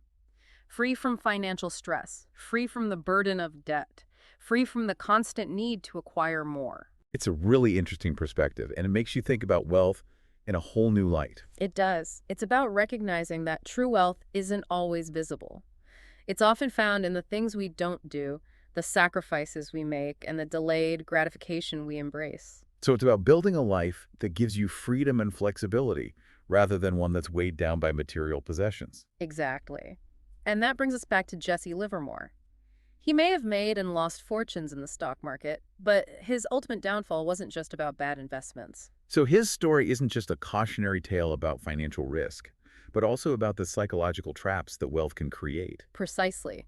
It highlights the importance of staying grounded, maintaining perspective, and remembering that true wealth is about much more than money. It's about using your resources wisely, both financial and psychological, to build a life that's rich in experiences, relationships, and personal fulfillment. Because in the end, that's what truly matters. Having all the money in the world won't bring you happiness if you're not living a life that aligns with your values. That's such a powerful point. It's a reminder that financial success is only one piece of the puzzle. Absolutely. And that's something this book really emphasizes. It's not just a guide to investing, it's a guide to living a fulfilling life. So we've covered a lot of ground in this deep dive into the psychology of money. We've talked about the importance of survival, the power of compounding the dangers of complacency, and the true meaning of wealth. We've seen how our minds can be both our greatest asset and our biggest liability when it comes to money. And we've been challenged to think differently about our financial goals and the choices we make every day. As you go about your week, I encourage you to reflect on the insights we discussed today. Ask yourself, what does true wealth mean to you? How can you prioritize financial unbreakability and cultivate a mindset that will help you navigate the inevitable ups and downs of life? Remember, it's not just about the numbers, it's about the choices you make and the person you become along the way. And as always, keep exploring, keep learning, and keep diving deep. Until next time, happy investing and happy living. So we've been talking about this idea of invisible wealth. It's about the freedom and options you create by being mindful of your spending. But it can be tough to resist that temptation to spend, especially when we're constantly bombarded with messages telling us to buy more stuff. How do we navigate that? Yeah, it's a constant battle, isn't it? It's like we're surrounded by these pressures to spend. But one of the most powerful things you can do is shift your focus from what you want to what you already have. Oh, that's interesting. So instead of always looking at what's missing, appreciate what's already there. Exactly. Take some time to appreciate the things you already own, the experiences you've had, the relationships in your life. When you focus on that abundance that you already have, it becomes easier to resist that urge to chase after more. So it's about cultivating gratitude and contentment. Exactly. It's about appreciating what you have instead of always wanting more. And another helpful strategy is to think about your purchases in terms of time, not just money. Time. How do you mean? Well, let's say you're thinking about buying that new gadget that costs $500. Instead of just thinking about the dollar amount, ask yourself, how many hours did I have to work to earn that $500? That's a good point. It kind of reframes your thinking, doesn't it? Suddenly that gadget might seem a lot less appealing. It puts things into perspective. It does. And it can help you make more intentional choices about what's truly worth your time and energy. Because remember, time is your most valuable asset. You can't get time back once it's gone. Exactly. Once it's gone, it's gone. And by aligning your spending with your values and goals, you can free up more of your time to pursue the things that truly matter to you. Spending time with loved ones, pursuing a passion project, or just enjoying more leisure time. Exactly. It's about creating a life that gives you joy and fulfillment, not just a bunch of stuff. So it all comes back to that idea of freedom and flexibility, which is essentially what invisible wealth is all about. Right. It's about having the resources and the mindset to live life on your own terms. Well said. And on that note, I want to thank you for joining me today on this deep dive into the psychology of money. We've covered a lot of ground, and I hope our listeners are leaving with some valuable insights about how to manage their money and their minds. It's been a pleasure discussing this with you. It's a fascinating topic, and I think there's something in this book for everyone. I agree. So to our listeners out there, thanks for tuning in. We'll be back next week with another deep dive into a topic that's sure to expand your mind and challenge your thinking. Until then, happy investing and happy living. Okay, folks, ready for a deep dive? You know, we're always talking about how to live a better life and stuff and how to be, happier and more fulfilled. Well, today, we're going to tackle a topic that I think is really at the heart of all of that. It's something that I think a lot of us struggle with in one way or another. It's the psychology of wealth and how it really affects the way people see us. Yeah. We've got some really interesting sources for this deep dive, some stuff that's going to make you think. And, I was just reading this one article the other day that really got me thinking about, the whole idea that we have in our heads that if we just had, more money or a nicer car or a bigger house, that people would automatically respect us more. Oh, I know what you mean. We kind of assume that, if we have those things, it signals something about us. It's like we're trying to project an image of success and, maybe even happiness. Right. Exactly. And there's nothing inherently wrong with wanting nice things. But it's when we start to believe that those things are the key to respect and admiration. That's where I think we get into trouble. And this article I was reading, it tells this fascinating story about a guy who worked as a valet at a really high-end hotel. The kind of place where people pull up in Ferraris and Lamborghinis all day long. Oh, yeah, yeah. And you'd think that being surrounded by all those status symbols, he would be just in awe of the people who drove those cars, right? Like he would think they must be so cool and successful and whatever. Totally makes sense, right? But here's the thing. The guy said that he barely even looked at the drivers. He was so focused on the cars themselves that the people driving them became almost invisible. Wow. That is so interesting. It really is. Yeah. And it kind of makes you stop and think, doesn't it? What are we really seeking when we acquire these things? Is it really about impressing others? Or is there something deeper going on? Yeah, I think it really speaks to that paradox that we were talking about earlier. We want wealth to signal that we're likable, admirable, worthy of respect. But the people looking at our fancy cars or big houses or whatever, they might just see it as a benchmark for their own desires. It's not necessarily genuine admiration for us. It's like we're trying to project this image onto the world, but it's bouncing back in a way that we didn't expect. Exactly. And, it reminds me of something I read recently. It was a letter that this guy wrote to his son, and he was talking about this very thing. He said, what you want is respect and admiration, and you think having expensive stuff will bring it. It almost never does, especially from the people you want to respect and admire you. Wow, that is powerful. And so true. I think a lot of us chase after these external markers of success because we think it will make us feel better about ourselves. But it's like chasing a mirage. It's never really there. Yeah, and I think it's important to emphasize that this isn't about demonizing nice things or saying you should never want anything nice, but it's about being more aware of our motivations. Are we buying things for the right reasons because they bring us joy or enhance our lives in some way? Or are we driven by this subconscious desire for external validation? That's such a good point. Yeah. I think it's a question we all need to ask ourselves from time to time. Why do I want this thing? Is it because I truly value it?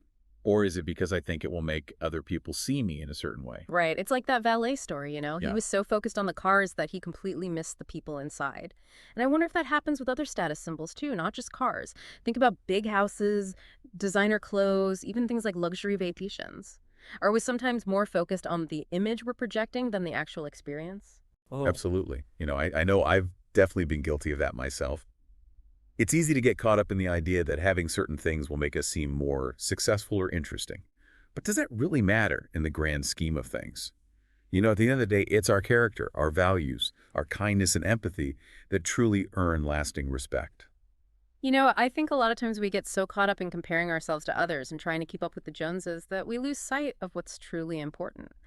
And, it's like that saying goes, comparison is the thief of joy. And, one of the sources we looked at for this deep dive, it really emphasized that idea of focusing on what truly matters, Yeah. building genuine relationships, pursuing our passions, contributing to something bigger than ourselves. I love that. And it's so true. It's about finding fulfillment from within, not from the things we accumulate. Yeah. You can have all the fancy cars and designer clothes in the world, but if you're not a good person, if you don't treat people with respect and kindness, it all rings hollow. It's like building a house on a foundation of sand. Yeah. It's not going to last. Yeah, exactly. And I think it's important to remember that true wealth is not about how much money you have in the bank. It's about the richness of your relationships, Yeah. the depth of your experiences, the impact you have on the world. That's so well said. And, this whole conversation has been so eye-opening for me. It's really made me think about my own priorities and what I'm truly striving for. Me too. It's a good reminder for all of us. So here's a final thought for you all to ponder as you go about your day. Mm. If you had to choose between being genuinely respected for who you are or simply envied for your possessions, which would you pick? Let that one simmer for a bit. That's a great question to leave everyone with. I think so. Definitely. Thanks for joining us for this deep dive, everybody. We'll see you next time. See ya! Welcome back, everyone, to the Deep Dive. We love to explore fascinating ideas, and today is no different. We're going to be diving deep into this idea of compounding. Oh, yeah? Compounding. And for this one, we'll be hanging out with Morgan Housel's book, The Psychology of Money, as our guide. Such a good one. It really is. It's super interesting how compounding pops up in places you just wouldn't expect. Yeah. So get ready, because we'll be looking at how this force shapes things like ice ages, Warren Buffett's wealth, and even like how much storage space you have on your laptop. Really, it's amazing how often compounding is at work, kind of behind the scenes. Totally. And I think it's because our brains just aren't wired to think in terms of exponential growth. Yeah. Yeah. We tend to think linearly. Makes sense. But compounding, that's all about this multiplicative growth, Mm-hmm. which honestly can be a little hard to grasp. For sure. For sure. So to kick things off, let's start with something that seems totally unrelated to like personal finances, Okay. ice ages. I was reading the book and I had absolutely no clue that scientists didn't even know for sure that ice ages existed until fairly recently. Oh, really? Yeah, like the 19th century. Wow. They found all these clues, though. Like what? Well, like these massive boulders just out of place Yeah. and these rock beds that looked like they'd been like sanded down super smooth. And it all pointed to these huge ice sheets that must once just blanketed the earth. It's amazing to think about the power of nature, right? Totally. And the crazy part is what actually triggers these ice ages. Yeah, you'd think it's like brutally cold winters or something. Right. But it's actually summers that aren't warm enough to melt all the snow from the winter before. So like if there's leftover snow each year, Exactly. doesn't that seem a little counterintuitive? Well, yeah, that's the thing about compounding. Yeah. It often works in ways we don't expect at all. Okay. Even a little bit of snow left over year after year starts to pile up. Right. That extra snow reflects more sunlight back into space. Okay. So then the area gets even colder, which means even more snow.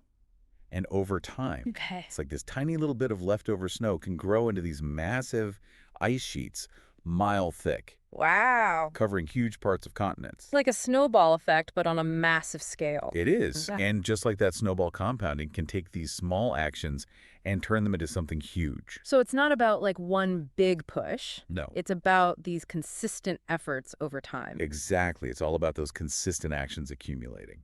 So understanding how compounding works, it could change how we think about things like saving money or even building habits. Absolutely. And it's so important. This makes me think about Warren Buffett. Oh, yeah. He's a great example. Everyone knows him as like this investing genius, but what's crazy is that the book points out how much of his wealth he actually built way later in life. Most people have no idea that the majority of his billions came after he turned 50.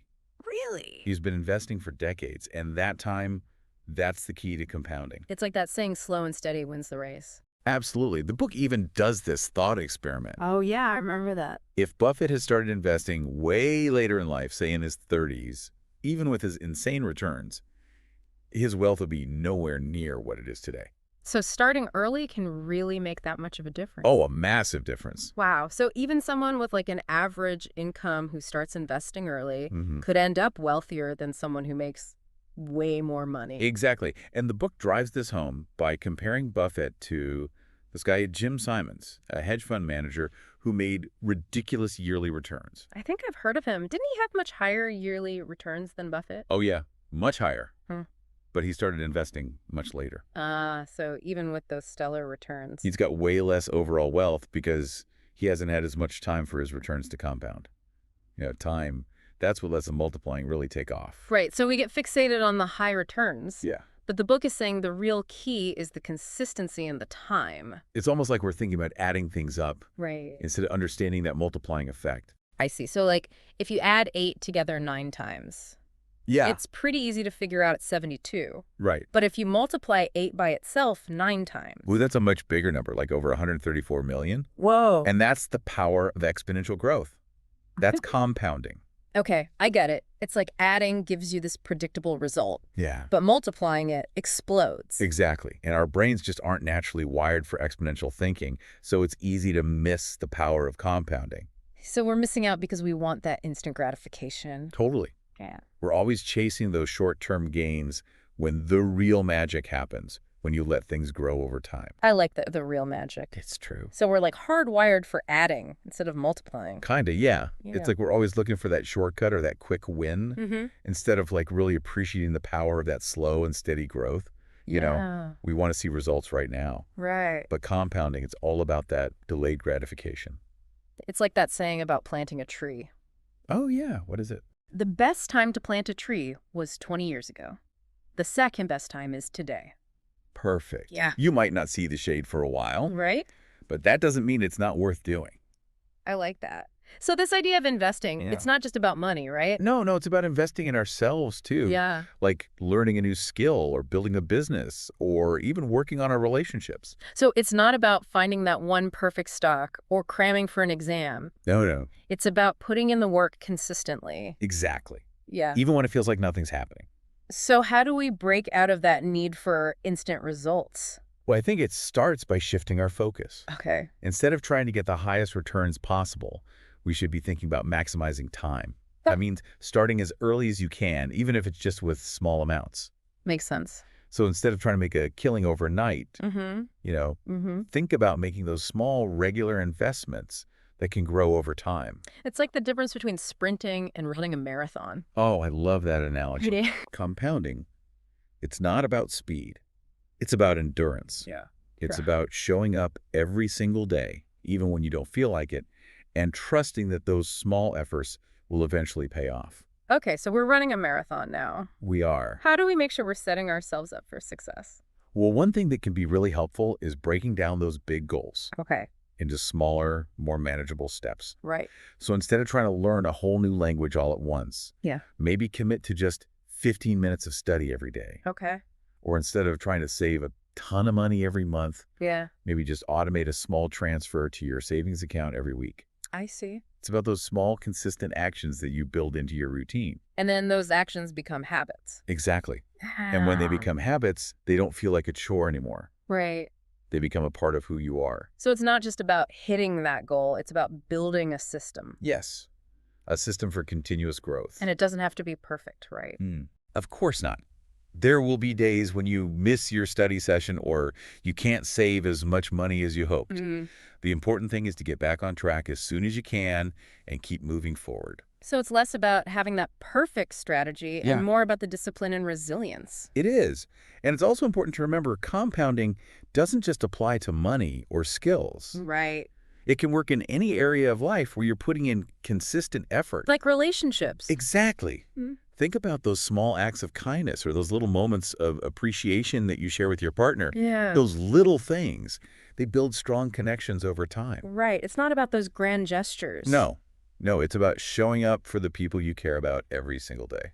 It's those small, consistent actions that we underestimate. It's true. And I bet another area where people underestimate compounding is their health. Oh, yeah, big time. So we're talking about like diet and exercise and stuff. Absolutely. Yeah. Even small changes to your diet or your exercise routine, they can have a huge impact on your health over time. I see. And again, it's not about those crash diets or crazy workout regimens. Yeah. It's about building those sustainable habits that you can stick with for the long haul. This whole episode is like a big mindset shift. It is. It's not about quick fixes or overnight success. Right. It's about embracing that slow and steady growth. In all areas of life. Yeah, I love that. So once you start to see the world through this lens, Mm-hmm. you start to notice condoning everywhere, right? Everywhere. In the way cities grow or how technology develops, even in how ideas spread. It's like this hidden force shaping the world around us. And the best part is it's a force that anyone can harness. That's empowering. You don't need special skills or resources. All you need is the patience and the discipline to make those small, consistent efforts over time. It's simple but powerful. It is. So for our listener who's joined us today, Yeah. what's like one big takeaway from all of this? I think the most important takeaway is that compounding can work for you or against you. It all depends on how you choose to use it. So are you saying we should all be expert investors like Warren Buffett? Not necessarily. Yeah. Investing is just one example. Yeah. The real key is to think about what areas of your life you want to see growth in, Okay. and then commit to those small, consistent efforts in those areas. Remember, it's not about perfection. It's about consistency.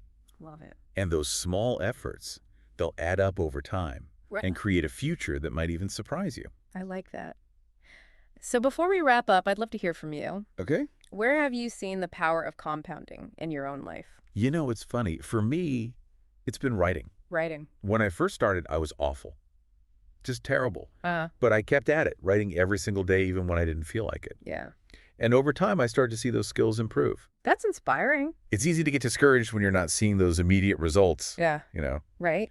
but you have to trust the process and keep showing up. Keep showing. That's the key for anything you want to achieve in life. That's a good one. It's those small, consistent efforts that build the foundation for real, lasting change. I love that.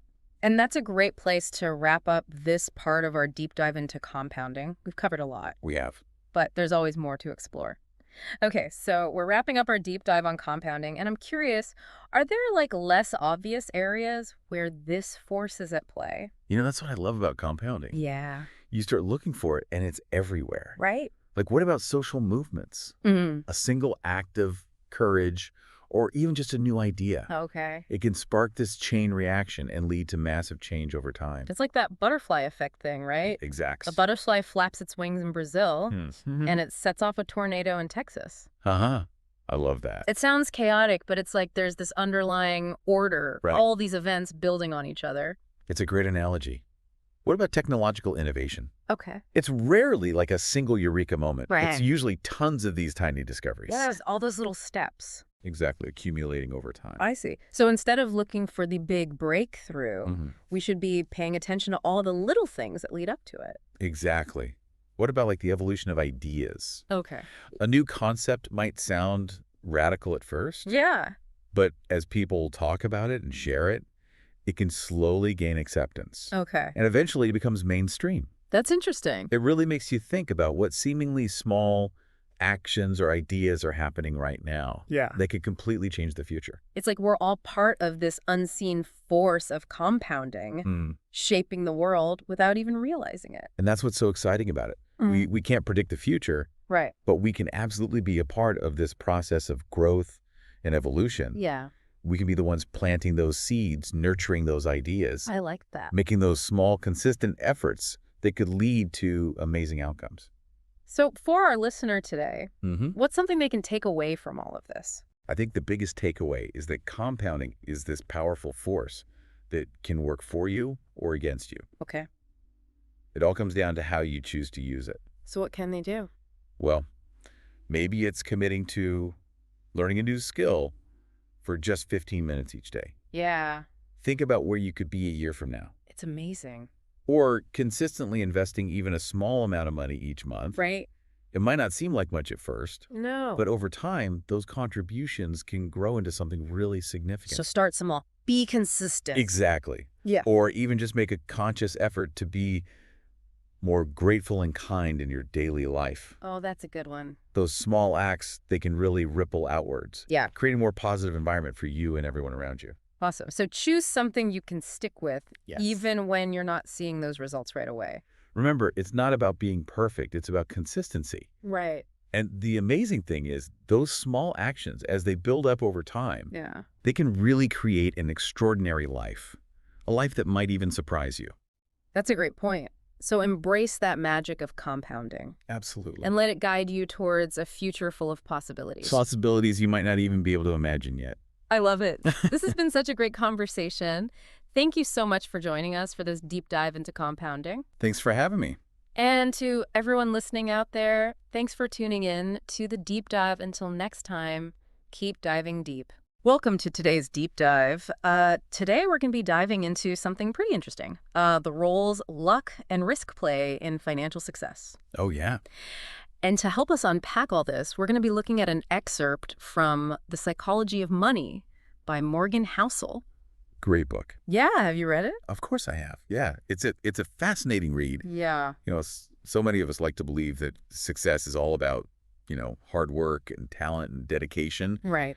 But this excerpt kind of throws a wrench in that narrative. It really does. And, Housel uses some really compelling examples to kind of drive home that point. Mm-hmm. And he starts off with one that's pretty hard to ignore, Bill Gates. Oh, Microsoft, the whole deal. Right. So he went to the school, Lakeside School, back in 1968. Okay. And get this, it was one of the very few schools in the entire world that had a computer at the time. Wow. Yeah. Think about that, like millions of high schoolers back then. Yeah. And Bill Gates just happens to be one of the handful who had access to this, revolutionary technology. Yeah. That's got to be some kind of luck. God, talk about being in the right place at the right time. Seriously. I mean, Gates himself has even said that Microsoft might not even exist if it weren't for Lakeside. So it's like... Makes you wonder. It really does. How much of what we attribute to skill and talent is actually just being in the right spot at the right time. Yeah. But it gets even more interesting. Okay. So Housel talks about Gates's best friend from Lakeside, Kent Evans. Oh, yeah. I remember this part. Yeah. And from what I gather, this guy was brilliant, like just as bright and ambitious as Gates. Yeah, they were like a true dream team, right? Right. They're going to build their tech empire together. Yeah. Had this whole vision. Wow. Yeah. But here's the thing. Evans died in a mountaineering accident Oh, gosh. before they even graduated. Oh, that's awful. Yeah, just a tragic turn of events. Yeah, and like with Gates, Yeah. and the computer household points out the odds of that happening too. Right. Like the chances of being in a fatal accident like that. It's just another example of how Yeah. luck can play such a huge role in our lives. It's almost like Gates won the lottery and Evans drew the short straw. Yeah, Makes you think, right? definitely makes you wonder, how often do we mistake luck for skill or bad luck for like some personal failing? That's a great question. And, Housel brings up this economist, Robert Shiller, who says that, Okay. Luck is really hard to measure, Uh-huh. but it's undeniably a factor in success. Mm-hmm. But we as humans, we love those stories of, hard work and talent. Yeah, we want those clean, inspiring stories. Right. And we tend to kind of brush aside the role of chance. It's like it doesn't fit the narrative. Exactly. And Housel brings up this research that's really fascinating. Okay. This economist, Bhaskar Mazumdar, he studied the income correlation between brothers. Oh, wow. And it turns out Mm. that their incomes are even more closely linked than things like their height or weight. Really? Yeah, so think about that. So two brothers, same genes, same upbringing, Yeah. but their career paths could be totally different. And it really suggests that background and circumstances, things that are largely outside of our control, Yeah. play a bigger role than we might want to admit. And we like to think. Right. It really throws a wrench in that whole pull yourself up by your bootstraps mentality, doesn't it? Yeah. Kind of makes you think twice about how much agency we really have. Totally. And this kind of leads into the excerpt's discussion of these infamous figures, right? Okay. Cornelius Vanderbilt Uh-huh. and John D. Rockefeller. I've heard those names. Right. So both of them known for bending or even breaking the law on their way to, building these massive fortunes. So like robber barons, kind of? Yeah, exactly. Vanderbilt, the railroad tycoon, he practically scoffed at the idea of legality while he was building his empire. Wow. And Rockefeller, well, his tactics with Standard Oil were notoriously ruthless. Yeah, you don't get to be that rich by playing by the rules all the time. Right. And it begs the question, when does a visionary entrepreneur cross the line into criminal territory? Yeah, that's a good question. And Housel argues that the answer is often murky. I bet. And it depends heavily on the outcome. Meaning, like, if they hadn't been so successful, Right. would we still be celebrating them? Or would we be using their law breaking as evidence of, Like their downfall? their inevitable downfall, right? It's fascinating how our judgment of actions is so often colored by the result. Right. We see the success and we kind of forget about All the stuff that happened along the way. all the maybe not so savory things that happened along the way. Right, but that ignores the fact that chance plays a role in every outcome, Mm-hmm. whether it's Yeah. business, investing, life in general. Yeah. Like we can't just ignore the role of luck just because it doesn't fit neatly into our Our narrative of success. Exa- So we've been talking about these like larger than life figures, the Gates and the Vanderbilts. Like these almost mythical figures. Yeah. But how does this idea of luck and risk apply to like the average person? Oh, that's a great question. Someone who's just trying to make smart financial decisions. Yeah, absolutely.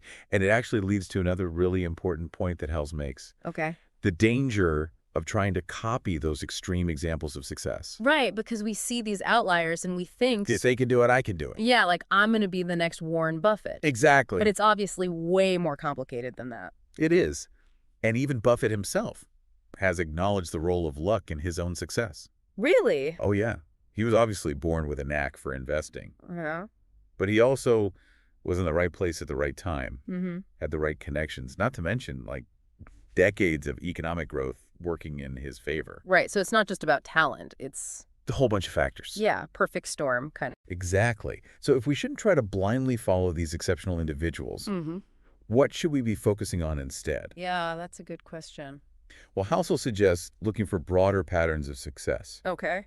things that hold true across a wide range of people and circumstances. Like what? Give us some examples. Well, one he highlights is the importance of having control over your time. Control over your time. Yeah, it might sound simple, but it's pretty powerful when you think about it. I don't know if I follow, like, how does having control over your time equal financial success? So it's not necessarily about working less, Okay. but more about having the autonomy to make choices that align with your values and goals. Mm. It means having flexibility in your work, the ability to pursue opportunities as they come up.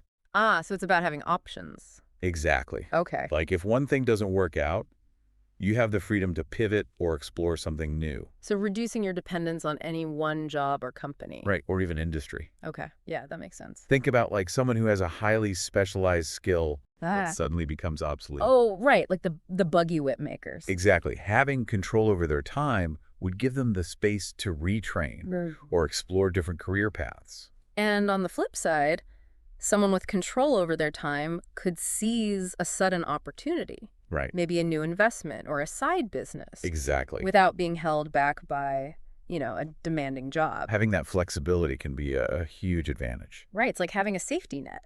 Mm-hmm. So you can take calculated risks without the fear of like complete financial ruin. Exactly. And it ties back to what we were discussing earlier about judging success and failure. Okay. When you have more control over your time, you're not as easily thrown off course by setbacks.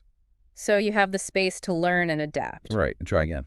Okay, so how does one actually go about gaining more control over their time? Yeah. Because it sounds great in theory, but isn't it just a luxury for the wealthy or like the self-employed? Not necessarily. Mm. While it's true that some people have more flexibility than others, Mhm. there are steps anyone can take to gain more control over their time. Okay, like what? Well, it could be as simple as negotiating more flexible work arrangements with your current employer. Okay, Maybe working remotely a few days a week or having more control over your schedule. makes sense. What else? Developing in-demand skills that allow you to work freelance or consult independently. So investing in yourself. Absolutely. Yeah. And it doesn't have to be something drastic. Okay, It could be taking online courses, attending workshops, right. even just dedicating time each week to reading and learning about your field. This is making me rethink my own priorities. I Yeah. feel like I'm always chasing deadlines. It's a common feeling, Never have enough time for the things that really matter. especially in today's world. Mm-hmm. But remember, you always have a choice. Hmm. You can choose to make changes, to prioritize what's important. Easier said than done. Oh, for sure. But you're not just a passive passenger on this ride. Yeah. You have the power to shape your own journey. And that power comes in part from having control over your time. Exactly. Mm. When you have that control, you can approach financial decisions from a place of strength and clarity. Instead of just reacting to external forces, this is Right. all connecting in a really powerful way. Yeah. We're not just talking about money here. We're talking about freedom, autonomy, Right. the ability to live a life that feels fulfilling. And those things in the long run are often far more valuable than any amount of money. It's like that saying, money can't buy happiness, but it can buy you freedom. Yeah, and freedom is often the Mhm. key to pursuing happiness on your own terms. Totally. Speaking of freedom, I'm reminded of another fascinating point Housel makes. Okay. He talks about the work of historian Frederick Lewis Allen. Oh, yeah. Didn't he write that book about the Roaring Twenties? That's right, but Housel references Allen's book, The Big Change, Okay. which focuses on the lives of average Americans during the first half of the 20th century. So how does this tie into our conversation about luck and risk and control over time? Well, Allen's approach was to study the broader societal trends Mm-hmm. and how they impacted the lives of ordinary people. Okay. He wasn't fixated on the outliers, the Rockefellers or Vanderbilts. Right. He was interested in the common experiences, Mm. the shared struggles and triumphs. So, like, he was looking for the patterns, the Yeah. underlying currents that influence so many lives. And Housel argues that this approach could be incredibly valuable when trying to understand financial success. Huh? Instead of trying to emulate the extreme cases, Hmm. we should be focusing on the common factors that contribute to well-being. So it's about understanding the bigger picture, Yeah. the forces that shape our opportunities and choices. Right, and then figuring out how to navigate those forces effectively. It requires a certain humility, Hmm. a willingness to acknowledge that we can't control everything. But we can make choices that increase our odds of success. Right, and mitigate the impact of potential setbacks. Exactly. So playing the long game, being adaptable, and constantly learning from both our wins and our losses. Exactly. And remembering that financial success is not just about the numbers in your bank account. Right. It's about creating a life that feels meaningful and fulfilling. I love that. It's a much more holistic and sustainable definition of success. It is, and it takes into account the uncertainties of life, Right. the roles of luck and risk, Hmm. and the importance of finding a path that feels authentic to you. Absolutely. Wow, this has been a fascinating deep dive. Yeah, it really has. Exploring the often hidden roles of luck and risk in financial success. Mm-hmm. We really challenged some assumptions today. Yeah, I think a lot of people have these kind of set ideas about what it takes to achieve, financial well-being. Right, like that it's all about hard work and grit and. And that anyone can just pull themselves up by their bootstraps if they just try hard enough. Exactly. And what we've seen today is that it's just not that simple. It's way more nuanced than that. Yeah. So as we wrap up this deep dive, what are some key takeaways our listeners can kind of apply to their own financial journeys? Well, one of the most important things is to remember that financial success is not a sprint. It's a marathon. So patience and a long-term perspective are key. Absolutely. But how do we actually put that into practice, Yeah. especially when we're bombarded with so much information and advice? Right. And so much of it conflicting. Exactly. It's true. There's no shortage of financial gurus out there promising easy solutions and guaranteed returns. Oh, yeah. But as we've discussed today, the reality is much more complex. It's not about finding the perfect formula or following someone else's playbook. Right. It's about developing a deeper understanding of your own financial goals, your risk tolerance, your values. And learning to filter out the noise. Exactly. Focusing on the fundamental principles. Things like saving consistently, investing wisely, managing debt responsibly. Right. And these might sound like basic principles, but it's amazing how easy it is to get caught up in the excitement of, the latest investment trend. Oh, yeah. Or that allure of instant gratification. Right. We're constantly bombarded with messages telling us to spend more, borrow more, chase after the next shiny object. Yeah, but true financial well-being comes from making choices that align with our long-term goals. Exactly. Not our fleeting impulses. So being mindful, intentional, and resisting the urge to make decisions based on, fear or greed. Exactly. And recognizing that there will be setbacks along the way. Oh, absolutely. Markets will fluctuate, investments will lose value, unexpected expenses will come up. It's part of life. Yeah. But by adopting a long-term perspective, Right. sticking to a well-defined plan, we can weather those storms. And come out stronger on the other side. This reminds me of something we talked about earlier. Yeah. The importance of learning from both our successes and our failures. Absolutely. It's not about being right all the time. Right.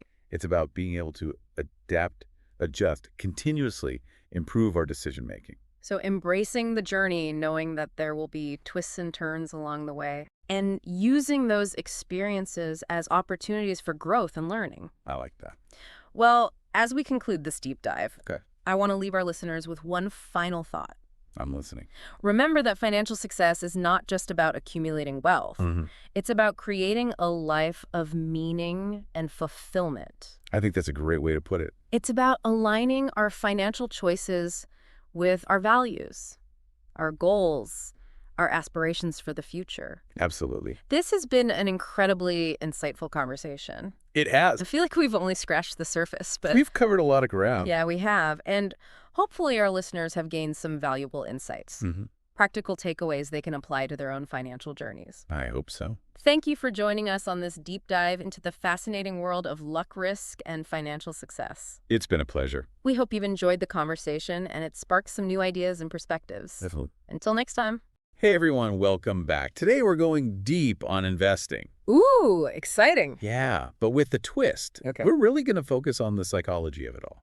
Oh, I like that. Yeah. You know how our brains can sometimes, totally trip us up when it comes to money? Oh, yeah, for sure. We're diving into The Psychology of Money, the book by Morgan Housel. Great book. It is. Mhm. Especially these sections on, the crazy world of financial bubbles and how investors act. Yeah, fascinating stuff. But here's the thing that really blew my mind. What's that? It might not be about picking the right stocks at all, you know? Interesting. It's more like figuring out what game you're even playing as an investor. I like that analogy. It's kind of reframing the whole thing, really. Totally. It's easy to get lost in the daily chaos of the market Oh, for sure. and forget about the bigger picture. Exactly. So let's talk about those times when things go totally bonkers in the market. You mean the bubble times? Yeah. Financial bubbles, all that hype, Mhm. prices going through the roof. Those are the ultimate investing horror stories, right? Definitely. But why do they even happen? Is everyone just getting greedy? Well, greed's definitely part of it. Yeah. But Morgan Housel, he's got this more, nuanced take. Okay. He compares these bubbles to, get this, political parties. Wait, what? Political parties? That's a weird comparison. I know, right? So how does that even work? So think about it. Okay. With cancer, you can, get a clear diagnosis. Right. But with political parties, there's always this debate, Oh, yeah? about why they, rise and fall even after it's all over. True. Same with bubbles. It's tough to pinpoint the exact cause when you're in it. I see. And even afterwards sometimes. Makes sense. And nobody wants to admit they, voted for the losing side, right? Yeah, good point. Same with investors. No one wants to say, oh, yeah, I was holding that overvalued stock when it all crashed. Right. Everyone's suddenly an expert after the fact. Exactly. So there's not just one simple reason why bubbles form. Nope. It's way more complicated. And the damage is real, though. Oh, absolutely. Like Housel points out, the dot-com bubble, that was $6.2 trillion gone? Gone. Poof. And then the housing bubble, another $8 trillion. Yeah, it's crazy how much impact that has on people's lives. It's mind-boggling, those numbers. Yeah. Okay, so if it's not just plain old greed, what's really going on? This is where Housel's idea about different games comes in. Okay, tell me more. He says investors, they're all playing different games depending on their goals and, how long they're in it for. So you're saying there's not one correct price for something? Kinda, yeah. Hmm. Think of it like Google stock, right? Okay. A day trader, they want to make a quick buck. So they see Google at, say, $150 and think, boom, buy now, sell later today, profit. Got it. But a long-term investor, someone saving for retirement way down the line, Yep. they might see $150 as a fair price for a piece of a company they think is going to keep growing for years. So it's all relative to their time frame. Totally. And when something starts showing strong momentum in the short term, Oh. it attracts all these short-term players. Who just want to ride the wave. Yeah. They don't care as much about the, underlying value. So the price gets more and more distorted. Exactly. Even if it was already kind of detached from reality to begin with. Is that what happened with the dot-com bubble? That's exactly what Housel argues. It was a shift to the short-term players calling the shots. Interesting. Their game was totally different from the long-term folks. And that's where the real trouble starts. Oh, yeah, big time. What happens when long-term investors start following the short-term game? Disaster waiting to happen. Yikes. Housel uses Cisco as an example during that whole dot-com craziness. Oh, yeah, Cisco. At its peak, it was valued at a ridiculous $600 billion. Wow.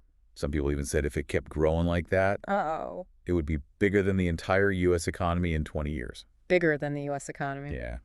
Talk about ambition. That just doesn't seem realistic. Right. The long-term picture was totally off. But the price was being driven by those short-term traders. Yep. Those playing a different game. So imagine being a long-term investor back then. Yeah. You'd look around and think, everyone else knows something I don't. Right. It's easy to get swept up in that. But really, everyone's just playing a different game. Totally. And that brings us to what Housel sees as the solution.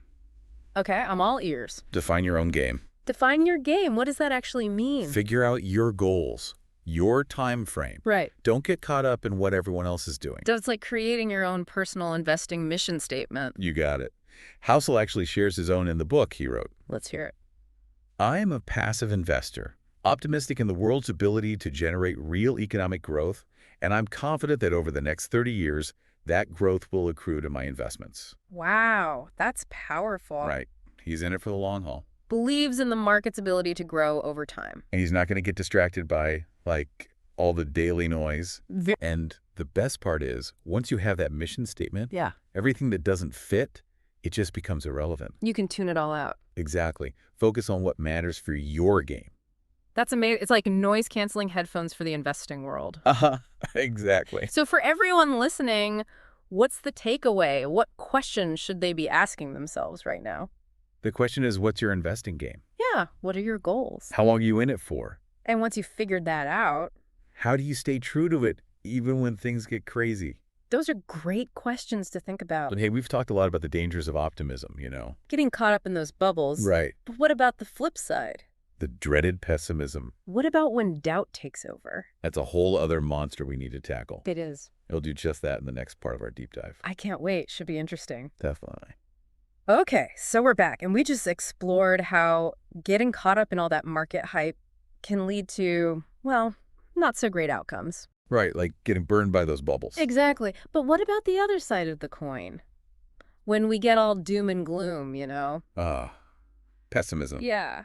What happens when we start doubting everything? That's a great question. And honestly, I think it might be even more common than, like, over-optimism. Really? Why do you think that is? Well, think about it. When markets are doing great, everyone's happy. Sure. Feeling good, confident. Exactly. It's easy to get caught up in all that excitement.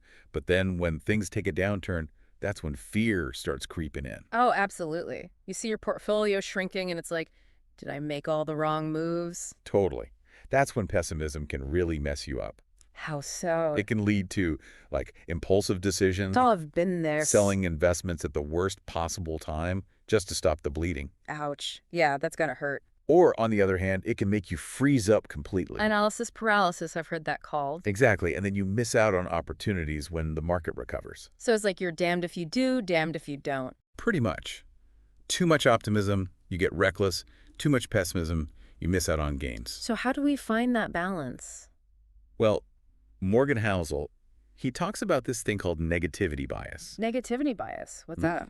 It's like our brains are wired to react more strongly to bad stuff than good stuff. Oh, that makes sense. Like a bad day in the market feels way worse than a good day, even if things are generally trending up. So true. It's like that bad day just sticks with you. Exactly. Our brains focus on the threats and potential losses. Even if statistically things are probably going to be okay. Exactly. And that can really mess with our financial well-being long term. Okay, so pessimism, it's a problem, we get it, but how do we fight it? How do we stop fear from controlling our decisions? One of the best things is perspective. Okay, Housel talks about zooming out. zooming out. Yeah, looking at the bigger picture. Okay. Remember that throughout history, markets have always gone through cycles. Ups and downs, booms and busts. Yeah, but over the long term, the trend has been upward. So even when things look bad, it's probably going to be okay eventually. Most likely. Yeah, it's about having faith in the system. Easier said than done when you're staring at a bunch of red numbers on your screen. True. But that's where that long-term perspective comes in. And that's why defining your game is so important. Exactly. If you know your goals, your time frame, you're less likely to panic. Makes sense. It's like having a roadmap. Yeah. You know where you're going, even when the road gets bumpy. I like that. But let's be real. Even with a roadmap, fear can still creep in. It definitely can. So what else can we do? Well, Housel also talks about focusing on what you can control. Okay, I like that. You can't predict the future. You can't control the market. Right, if I could do that, I'd be on a beach somewhere. Uh-huh. Exactly. But you can control your own actions, So instead of trying to time the market, which is pretty much impossible. focus on making smart, disciplined decisions. Based on your own situation, your own goals. So saving consistently, Diversifying your investment. minimizing fees, Exactly. Those are things you can directly control. control the controllables, right? I feel like that applies to life in general, not just investing. Absolutely. It's a good mindset to have, and sometimes it's even helpful to, like, reframe how we think about risk. Reframe how we think about risk. I'm intrigued. Tell me more. We usually think of risk as a bad thing, something to avoid. Yeah, makes sense. But Housel points out that risk is also what drives rewards. Oh, interesting. The higher the potential risk, the higher the potential gain. So if you're too afraid of risk, You might miss out on some big opportunities. makes you think, doesn't it? So it's not about eliminating risk completely, Nope. It's about understanding it, managing it. making sure it aligns with your goals Exactly. It's about finding that sweet spot between playing it too safe. and jumping off a cliff. Yeah. And that sweet spot is different for everyone. Okay, so we've got our roadmap. We're focusing on what we can control. We're reframing how we think about risk. Anything else? Any other tools for fighting pessimism? Here's a powerful one. Gratitude. Gratitude, like being thankful. How does that fit in with investing? When we're stuck in a pessimistic mindset, we focus on what we don't have, what we've lost, what we might lose. Right, it's easy to get caught up in that. But when you shift to what you're grateful for, it can change everything. It's like that saying, comparison is the thief of joy, right? Exactly. If you're always comparing yourself to others or what you don't have, You're never going to be satisfied. exactly. And gratitude is the antidote. So appreciate what you have. Acknowledge your progress, celebrate your wins, no matter how small. That can have a huge impact, not just on your investments, but on your whole life. Totally. It's about finding those moments of gratitude, even when things are tough. Because life is a roller coaster, right? It is. And investing is part of that ride. There'll be good times, bad times. But gratitude can help us through those emotional swings. Absolutely makes you more resilient in the long run. So we've talked about how pessimism affects our money choices, but these tools, they apply to everything, don't they? They really do. It's about perspective, controlling what you can control, understanding risk, and, yeah, gratitude. Those are great life lessons. They are. And this leads to one of the most interesting things Housel says. Okay, I'm listening. He argues that success in investing, maybe even in life, is less about being brilliant and more about not being stupid. Not being stupid. I like his style. Very straightforward. Right, But he's not talking about, like, book smarts. Okay. He means avoiding the big, dumb mistakes. The ones that can really mess things up. Yeah, the mistakes driven by emotions, ego, trying to get rich quick, blindly following the crowd, So playing the long game. being patient, staying disciplined. Not letting your emotions rule your decisions. Exactly. And that brings us to the final part of our deep dive, Ooh, I'm excited. the power of long-term thinking Let's do it. And listeners, stay tuned because we're about to unlock the secrets of playing the long game. and how it can lead to financial freedom. And a richer life. Yes. All right, so we're back and ready to dive into the final part of our exploration into The Psychology of Money by Morgan Housel. I'm excited for this one. Me too. We've talked about bubbles. We've talked about fighting off those pessimistic feelings. All right, all those emotional traps. But now it's time to unlock what might be the most powerful tool in the investing world, long-term thinking. It really is a game changer. So much more than just, like, picking a date on the calendar for retirement. right? Oh, absolutely. It's a whole different way of thinking about things. Almost like a life philosophy. Yeah, I think that's a good way to put it, because when you really embrace that long-term mindset, Yeah. you're not just putting money away, you're investing in your future self. You're playing the long game, literally. Exactly. Making choices today that will pay off down the road. Okay, I'm on board with the philosophy part, but how does this actually work in practice? Like, what does a long-term investor actually do differently? Well, first of all, they don't freak out when the market dips. They don't panic sell. Nope.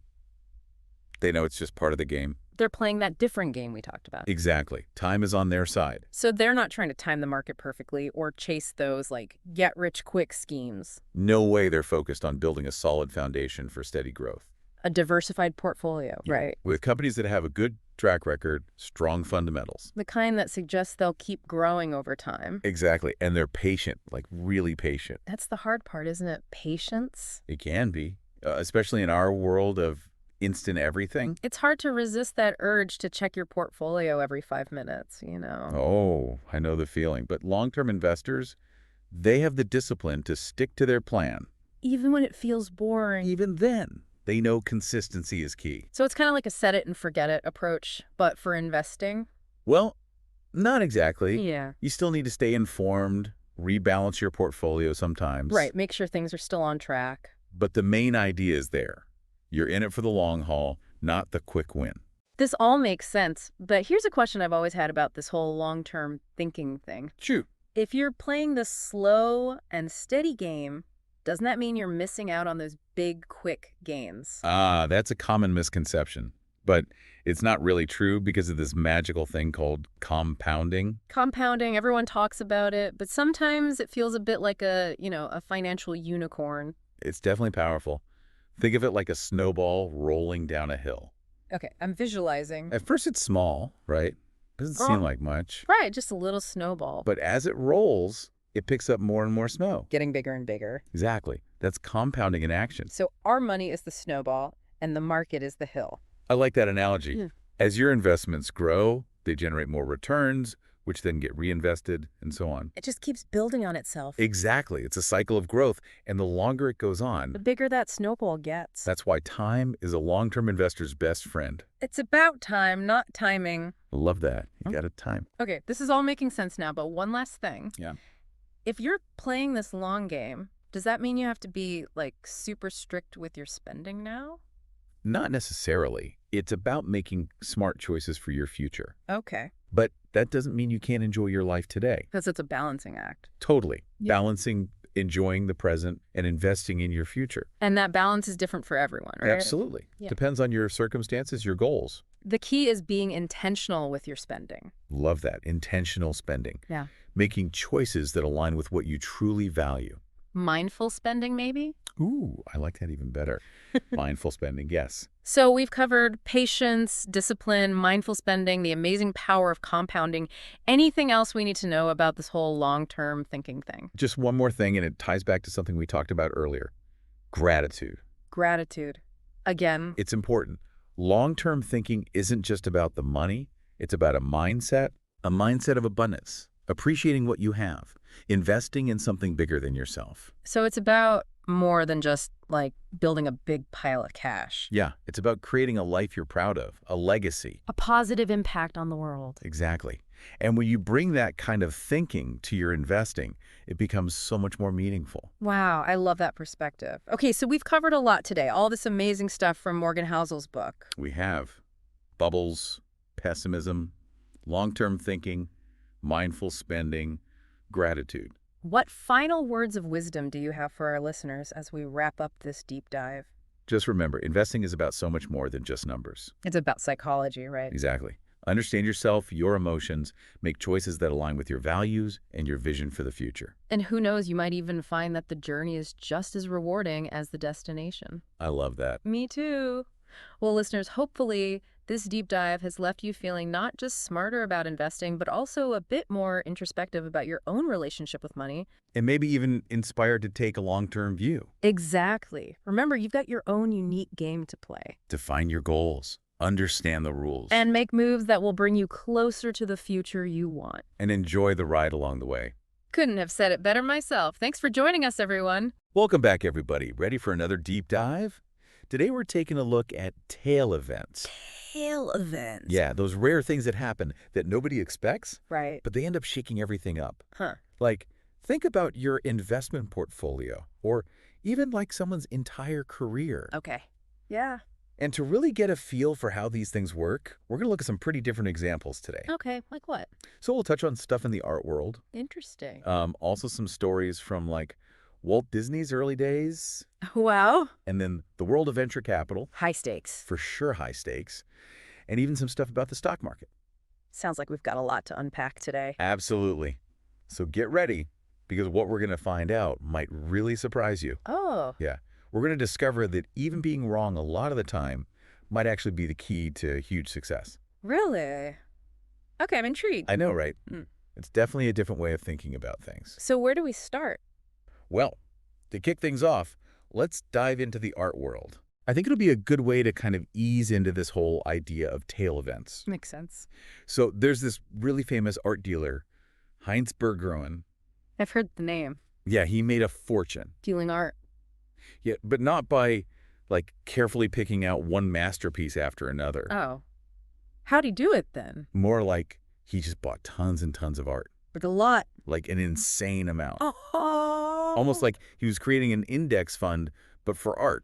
So instead of trying to bet on one winning painting. Exactly. He spread his risk across a whole bunch of art. Interesting strategy. Right. So I'm curious what you think the thought process was there. Well, an index fund is meant to kind of capture how the whole market performs, right? Yeah. So I'm guessing Berggruen was going for something similar, but with art. Makes sense. It's like he was betting on the entire art market. So most of the pieces he bought probably didn't really go up in value that much, Right. but hidden within this massive collection. There were a few Picassos. Bingo. And those Picassos... Those are the tail events. Exactly. And those were what ultimately made him so successful. It's incredible to think about. Yeah. Like, even if 99% of his collection was just kind of average, Yeah. that 1% of hidden Picassos could make him a fortune. The power of the tail. It really is. And this same principle applies to investing as well. Oh, for sure. A lot of times you'll see that just a handful of really successful investments can end up making up for a whole bunch of other investments that weren't so great. Right. It's a similar pattern to what we saw with Berggruen and his art. Now, thinking about success stories and unexpected turns, it reminds me of Walt Disney's early career. Oh, yeah. He's a great example. I mean, today we all know the massive empire that Disney built, Right. but his journey was definitely not a straight line to the top. Not at all. In fact, before Snow White and the Seven Dwarfs became this global sensation, Before Snow White? yeah, Disney's first studio actually went bankrupt. Wow, I didn't know that. It's crazy, right? He had produced over 400 cartoons, mostly shorts. Hundreds of cartoons. I know, it's hard to believe. And they didn't work out. Well, people liked them. Oh. They just weren't financially successful. Huh. So you have all these cartoons, Yeah. and then Snow White comes along. It's like night and day. It's such a stark contrast. Totally. It almost makes you wonder if those early struggles, Yeah. if they were like a necessary part of his journey. Interesting thought. Right. Like maybe he needed those flops to really appreciate the success of Snow White. Yeah. Maybe those early failures were actually setting him up for that massive win. I think you're right. Disney's story really shows how unpredictable success can be. It does. I mean, even after making hundreds of cartoons, Yeah. it was Snow White that became that defining moment for him. It was the tail event that changed everything. Precisely. And that film was huge. Like how huge are we talking? We're talking $8 million in just 6 months. Wow. And this was back in 1938. That's a lot of money for back then. It is. So what did he do with all that money? Well, he was able to pay off all the company's debts. Good for him. He gave all his employees bonuses. Nice. And he even built a brand new studio in Burbank. The one they still use today. The very same. What a turnaround story. It really is. But I think what's really interesting for us to consider is what we can learn from this in our own lives. Good point. Like, how do we apply these lessons about success and unexpected turns to our own pursuits? It definitely makes you think. Right. Like, we can't always predict what's going to lead to those big breakthroughs, Yeah. those moments where everything changes. It seems like sometimes it's just about sticking with it. Yeah. Keep refining your skills, keep pushing forward. And eventually, You hit that tail event. and everything changes. So it's not just about talent or hard work. Great. There's this element of chance involved as well. I think that's a really important point. It is. Now, to see this concept in action in a completely different setting, Okay. let's shift gears and look at the world of venture capital. Oh, yeah, that's a whole different ballgame. It is. High stakes, big risks. Definitely. So how do tail events play into all of that? Well, imagine you're a venture capitalist. Okay. You're always looking for the next big thing. The next Google or Amazon. Right. But you know that most of the companies you invest in... They're probably going to fail. Exactly. It's like a numbers game. You invest in dozens of companies knowing that a lot of them won't make it. But the ones that do, Those are the ones that define your success. those are the tail events. Right. And there's some interesting data to back this up. Okay, like that. Correlation Ventures did this study where they looked at over 21,000 venture capital investments. Wow, that's a lot of data. It is. And what do they find? Well, get this. 65% of those investments actually lost money. Seriously? Yeah, but here's the crazy part. Less than 0.5% of those investments, Yeah. they generated returns of 50 times or more. 50 times. Or more. That's insane. I know, right? It's those huge wins, those tail events that fuel the entire venture capital industry. So in a way, they're not just investing in companies, they're Mhm. investing in potential tail events. Exactly. They're hoping to find those rare companies that are going to explode in value. But what about public companies?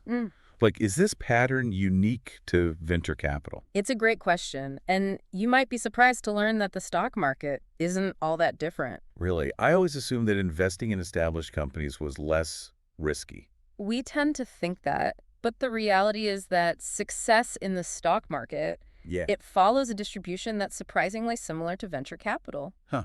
That's not what I expected. JP Morgan Asset Management actually did a study on this. Okay. They looked at the Russell 3000 index, which tracks 3,000 of the largest U.S. companies. Okay. And they found that a whopping 40% of those companies Yeah. experienced losses of at least 70%. 70%. That's a huge loss. It is. And what's even more shocking is that those losses were never recouped. So those companies basically just never recovered. It's like they just kept sinking. Wow. That's a lot higher than I would guessed. It is. And it's starting to make me think that these tail events, Yeah. they're not just isolated incidents. Right. They're happening all over the place. And it gets even more interesting when you look at where the growth in the Russell 3000 actually came from. Okay. I'm all ears. So even though 40% of the companies essentially failed, Yeah. almost all of the index's growth, Yeah. it stemmed from just 7% of the companies. 7%. That's a tiny fraction. It is. But those companies, they dramatically outperformed all the others. So even in this diversified index, it's really just a handful of big winners that are driving the entire portfolio. Exactly. And Yeah. this isn't just a tech sector thing either. No, it's Oh. across a range of industries. Like what? Technology, telecom, Mhm. even utilities. So no matter what sector you look at, Yeah. more than half of the public companies end up losing a ton of value. And never fully recovering. I always thought that once a company went public and was included in a big index like the Russell 3000, Yeah. their success was basically guaranteed. It seems like it should be, right? But this study really challenges that assumption. It does. It's a reminder that even those well-established corporations, Yeah. they're not immune to these tail events, both good and bad. Right. It can swing either way. Exactly. So do you have any real-world examples that kind of illustrate this? Oh, for sure. Something that really brings home the impact of these unpredictable events. Think back to Carolco. Carolco. Yeah, the production company. Okay. They were behind those huge hits like Rambo, Terminator 2, and Basic Instinct. Oh, yeah, I remember those movies. They were massive. They were. Carolco went public in 1987, Okay. and by 1991, they were making $500 million in revenue. Wow. And their market cap was $400 million. They were a real Hollywood powerhouse. Absolutely. But then, well, you know how it goes with tail events. Yeah, they can be unpredictable. After a string of those box office hits, Yeah. they had a few big-budget films that flopped. Oof, that's gotta hurt. It does. And then what happened? Well, their success just kind of took a nosedive. Really? By the mid-90s, Yeah. Carol Sacco had filed for bankruptcy. Wow. Talk about a boom and bust story. It's a classic example. It makes you wonder Yeah. how much control any company, even the biggest names, really has over their fate, This is a tough question. especially when these tail events can have such a dramatic impact. Absolutely. But it's interesting to think about. Yeah. Even though 40% of those Russell 3000 companies basically failed during this period. Yeah. The index itself actually grew over 73 times since 1980. Hold on. Yeah. How is that even possible? It seems counterintuitive, right? Totally. With so many companies failing, you'd think the index would have tanked. You would, but the answer lies in those high-performing Of companies. these 7% that experienced those massive gains. Exactly. Their growth was more than enough to offset the losses from all the companies that went under. So a handful of big winners basically carried the whole index. It's incredible, isn't it? It really is. And it just reinforces the idea that these tail events, these outliers, Yeah. they can have a disproportionate impact on the overall picture. It's a pattern we're seeing over and over again. It's definitely a theme. In art, in film, in venture capital, and now even in the stock market. It makes you wonder if this is like some kind of universal principle at play. Right. It's like there's something fundamental about how success and failure are distributed. And it goes beyond just the performance of indexes or companies. Really? Give me an example. Think about Amazon. Right. In 2018, they were responsible for 6% of the entire S&P 500's return. 6%. That's huge. It is. So what drove that massive growth? Prime and Amazon Web Services. Right. Those two ventures really took off. They did. And they're great examples of tail events within a company that's always trying out new things. So even within a successful company, Yeah. there are these mini tail events that are driving growth. Exactly. And it's not just Amazon either. Ah, Think about Apple. okay. their success is largely due to the iPhone. True. And in the world of tech products, Yeah. the iPhone was more than just another product. It was a game changer. It was a true tail event. So we're seeing this pattern of a few outlier events Yeah. shaping the overall result at multiple levels. Right. From individual companies to entire markets. It's a fascinating insight. It is, but I'm curious. Yeah. How does this concept of tail events practically impact me as an investor? The million-dollar question. Like, what can I actually do with this knowledge? That's what we're going to explore in the next part of our deep dive. Okay, can't wait. This is already blowing my mind. It's a lot to take in. It is, but it's making me rethink everything I thought I knew about investing. That's the power of understanding tail events. It really is. Yeah. So before we took a little break there, we were talking about whether there's anything we can actually do to improve our chances of, like, benefiting from these unpredictable tail events, or if we're all just kind of along for the ride. It's a big question. It is. And while we can't exactly predict when or where these things are going to happen, Right. there are definitely things we can do to be more prepared for them. Okay, so less about predicting the future Yeah, and more about, like, damage control. exactly. It's about managing the risk. So what kind of practical steps can we take?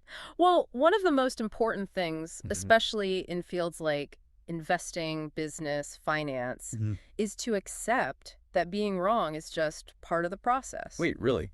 It might sound counterintuitive, It does. but even the most successful people in these areas, Yeah. they make mistakes all the time. I guess that makes sense. We often only see the successes. Right, the highlight reel. Exactly. Hmm. But behind every big win, Yeah. there are probably a lot of missteps along the way. So it's not about being perfect. Not at all. It's about learning from those mistakes and moving forward. Couldn't have said it better myself. It's actually kind of comforting to know that even the best of the best get things wrong sometimes.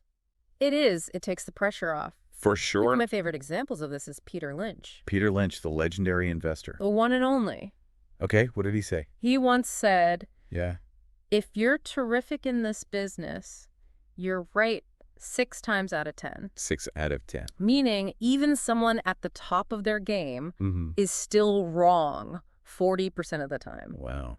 I guess that's true in any field where there's a lot of uncertainty. You got it. So making mistakes, Yeah. it's not necessarily a sign that you're doing something wrong. It's just part of the journey, I like that perspective. especially in these fields that are driven by tail events. Right, where there's always an element of unpredictability. Exactly. You have to be willing to experiment, to take risks, to accept that some things just won't work out. And that's okay. It is. In fact, those failures, they often teach you more than the successes. I've heard that said before, It's true. that you learn more from your failures than your successes. It's like that saying, fail fast, fail often. But learn from those failures. Right. Because if you're not failing, Yeah. you're probably not pushing yourself hard enough. That reminds me of something Jeff Bezos said. Oh, yeah. What's that? It was after the Amazon Fire Phone flopped. Oh, yeah. That didn't go so well. It didn't. What did he say? He basically said, if you think that's a big failure, we're working on much bigger failures right now.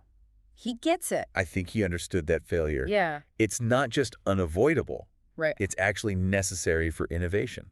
If you're not willing to fail, Yeah. you're probably not going to come up with anything truly groundbreaking. And Amazon's a great example of this. Oh, so?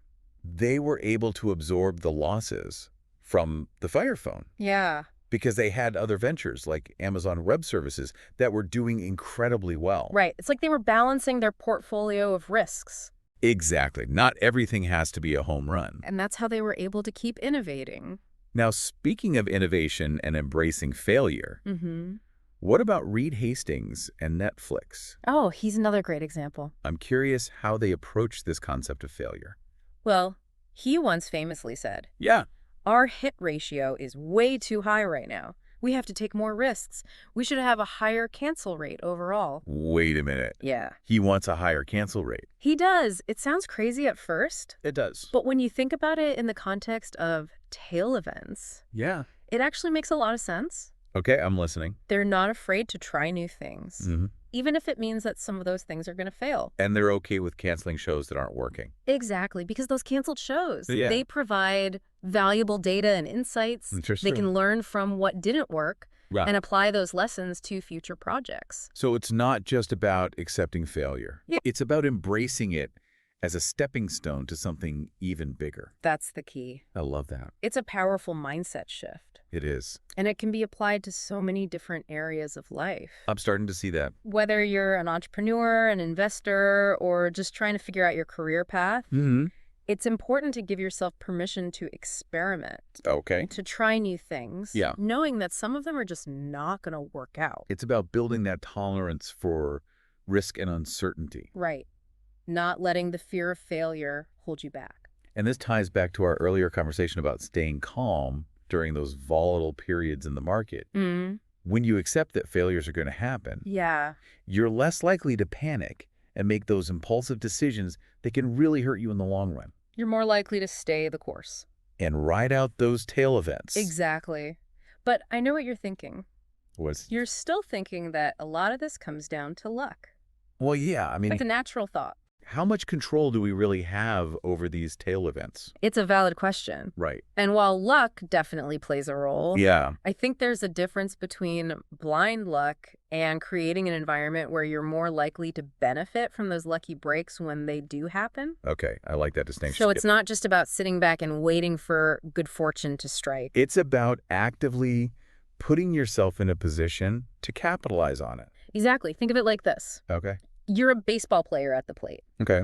You can't control what kind of pitch the pitcher throws, Right. but you can practice and prepare Yeah. so that you're ready to hit any pitch that comes your way. I love that analogy. It's about being prepared for those unpredictable curveballs. Exactly. And that preparation, Yeah. it involves a lot of things. Like what? Developing your skills, building a strong network, staying open to new opportunities, Mm-hmm. and perhaps most importantly, Yeah. having the mental resilience to stay the course even when things get tough. That's huge. It is. This whole tails drive everything concept, Yeah. it's starting to feel like more than just a financial strategy. Right. It's almost like a philosophy for life. It has implications that extend far beyond just finance. To careers, relationships, creative endeavors. Anything where those rare, unpredictable events can have a significant impact. And it can help us understand why some people seem to achieve extraordinary success Yeah. while others struggle. It's a powerful lens to view the world through. It is. Let's go back to the entertainment world for a second. Okay. Think about Chris Rock. One of the greatest stand-up comedians of all time. Absolutely. When Well- we see him on stage, Yeah. delivering those perfectly crafted routines, Right. it's easy to assume he was just born with that talent. He makes it look so effortless. I know, but I guarantee you, Yeah. there's a lot more to the story than just natural talent. So what's the secret? It's the hours and hours of work. Really? The jokes that bombed, No the way. constant refining and tweaking, that goes into crafting a successful act.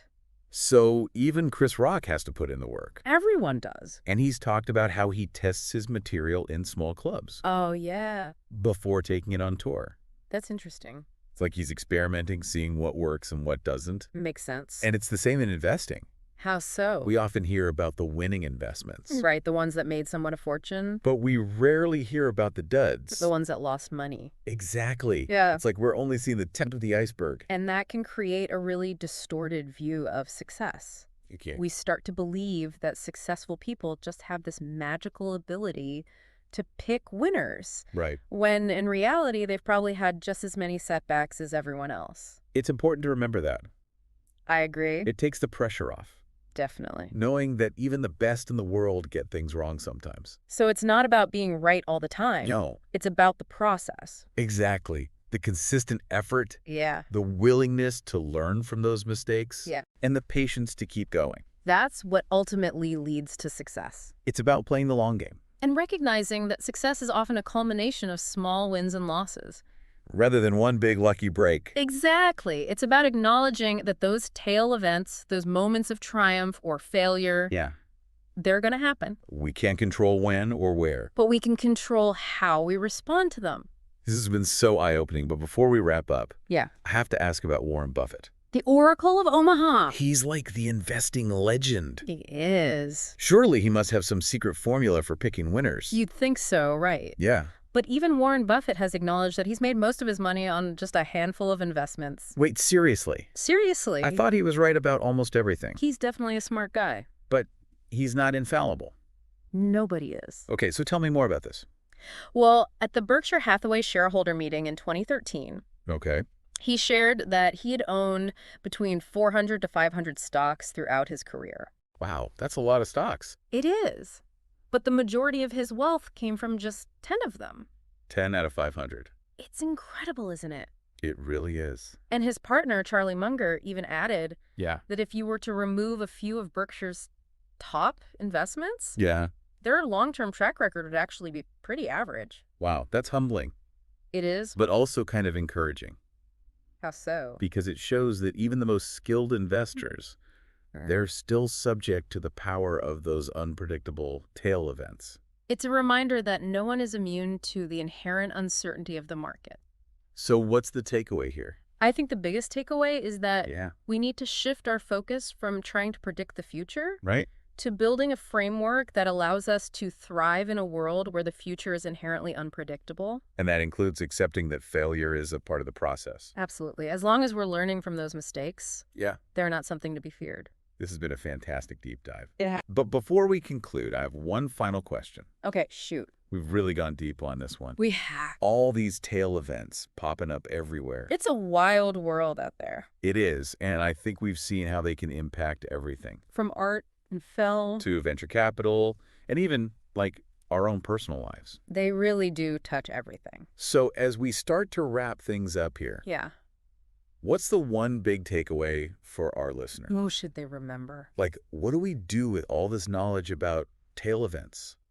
You know, if I had to sum it all up, Yeah. it would be this: embrace the unpredictable. Embrace the unpredictable. Because that's the reality. It is. We live in a world shaped by these rare events Right, those outliers. that can have a huge impact. And we just can't control when or where they're going to happen. It's like trying to predict the weather months in advance. Yeah, good luck with that.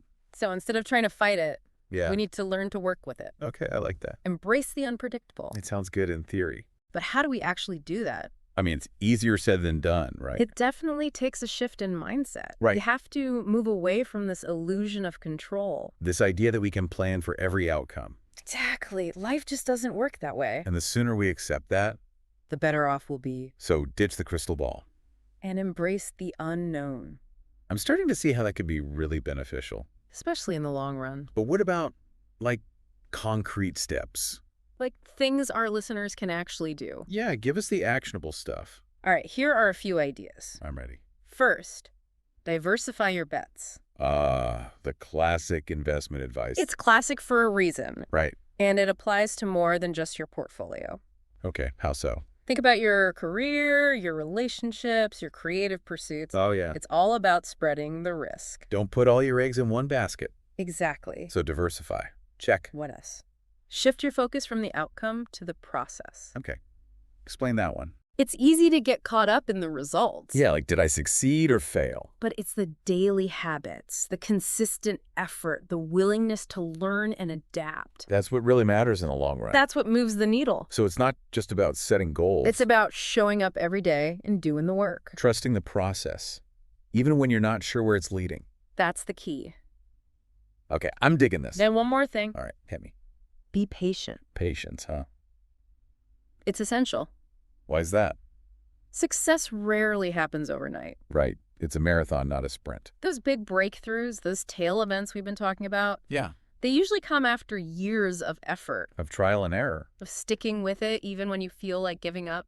So we got diversify, focus on the process, be patient. Those are the big ones. Great advice. But I got to ask, What's that? we keep talking about these tail events Right. and how unpredictable they are. Yeah. But what about luck? The luck factor. Does it really play a role in all of this? Luck is always a part of the equation. It is. But I think it's more about being prepared to capitalize on those lucky breaks when they do come along. Okay, I like that. The more you diversify, the more you put yourself out there, the more you hustle. The more opportunities you create, Exactly. You increase your chances of being in the right place at the right time. luck favors the prepared. I'd add, About that. luck also favors the adaptable. Be adaptable. You got to be ready to pivot, Okay. to adjust your plans when those unexpected opportunities arise. So be prepared, be adaptable, and a little bit of luck never hurts. That's a good recipe for success.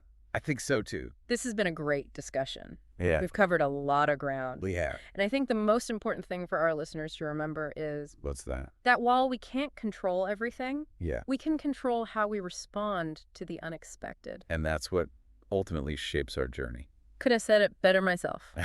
Well, that about wraps up our deep dive into the world of tail events. It does. Big thanks to our expert for sharing all these incredible insights, My pleasure. and to all our listeners out there. Stay curious Keep exploring. and embrace the unpredictable. Welcome back to the deep dive. Today we're going to be taking a look at Morgan Housel's The Psychology of Money. Go ahead. We're going to be digging into this really kind of fascinating question Yeah. of why do some of the most successful people out there, people who seemingly have it all, Right. risk everything for more? Yeah, it is. It's a fascinating paradox, right? You'd think at a certain point, like once you reach a certain level of wealth and success, that drive for more would kind of diminish. Right. But as we'll see, that's often not the case. Yeah. And so Housel kind of sets the stage for this whole discussion with this anecdote Okay. about John Bogle, the founder of Vanguard. So he's at a party, and the host is a billionaire hedge fund manager. And Kurt Vonnegut is there. Mhm. And he tells his friend, Joseph Heller, that their host made more in a single day Wow. than Catch 22 earned in its entire lifetime. Oh, my goodness. And Heller's response is, yes, but I have something he will never have, enough. That's such a great anecdote that really gets to the heart of it, you know? It's not just about having a lot of money, it's about having that sense of contentment, recognizing that you have what you need, what truly matters. And so to illustrate this concept, Right. Housel delves into these two cautionary tales. Right. Okay. Rajat Gupta and Bernie Madoff. Mhm. I know we've all heard of Madoff and that massive Ponzi scheme. Right. But both of these guys were incredibly successful in their own right before their downfalls. Yeah. And that's what's so striking is that they both had enough by any reasonable standard, Right. yet they still risked it all for more. Makes you wonder what drives that kind of behavior. Yeah. So let's start with Rajat Gupta. Okay. His story is almost unbelievable. Yeah. So he starts out as an orphan in Kolkata. He overcomes incredible odds to become the CEO of McKinsey, one of the top consulting firms in the world. Right. And he amasses a fortune of $100 million. Imagine that.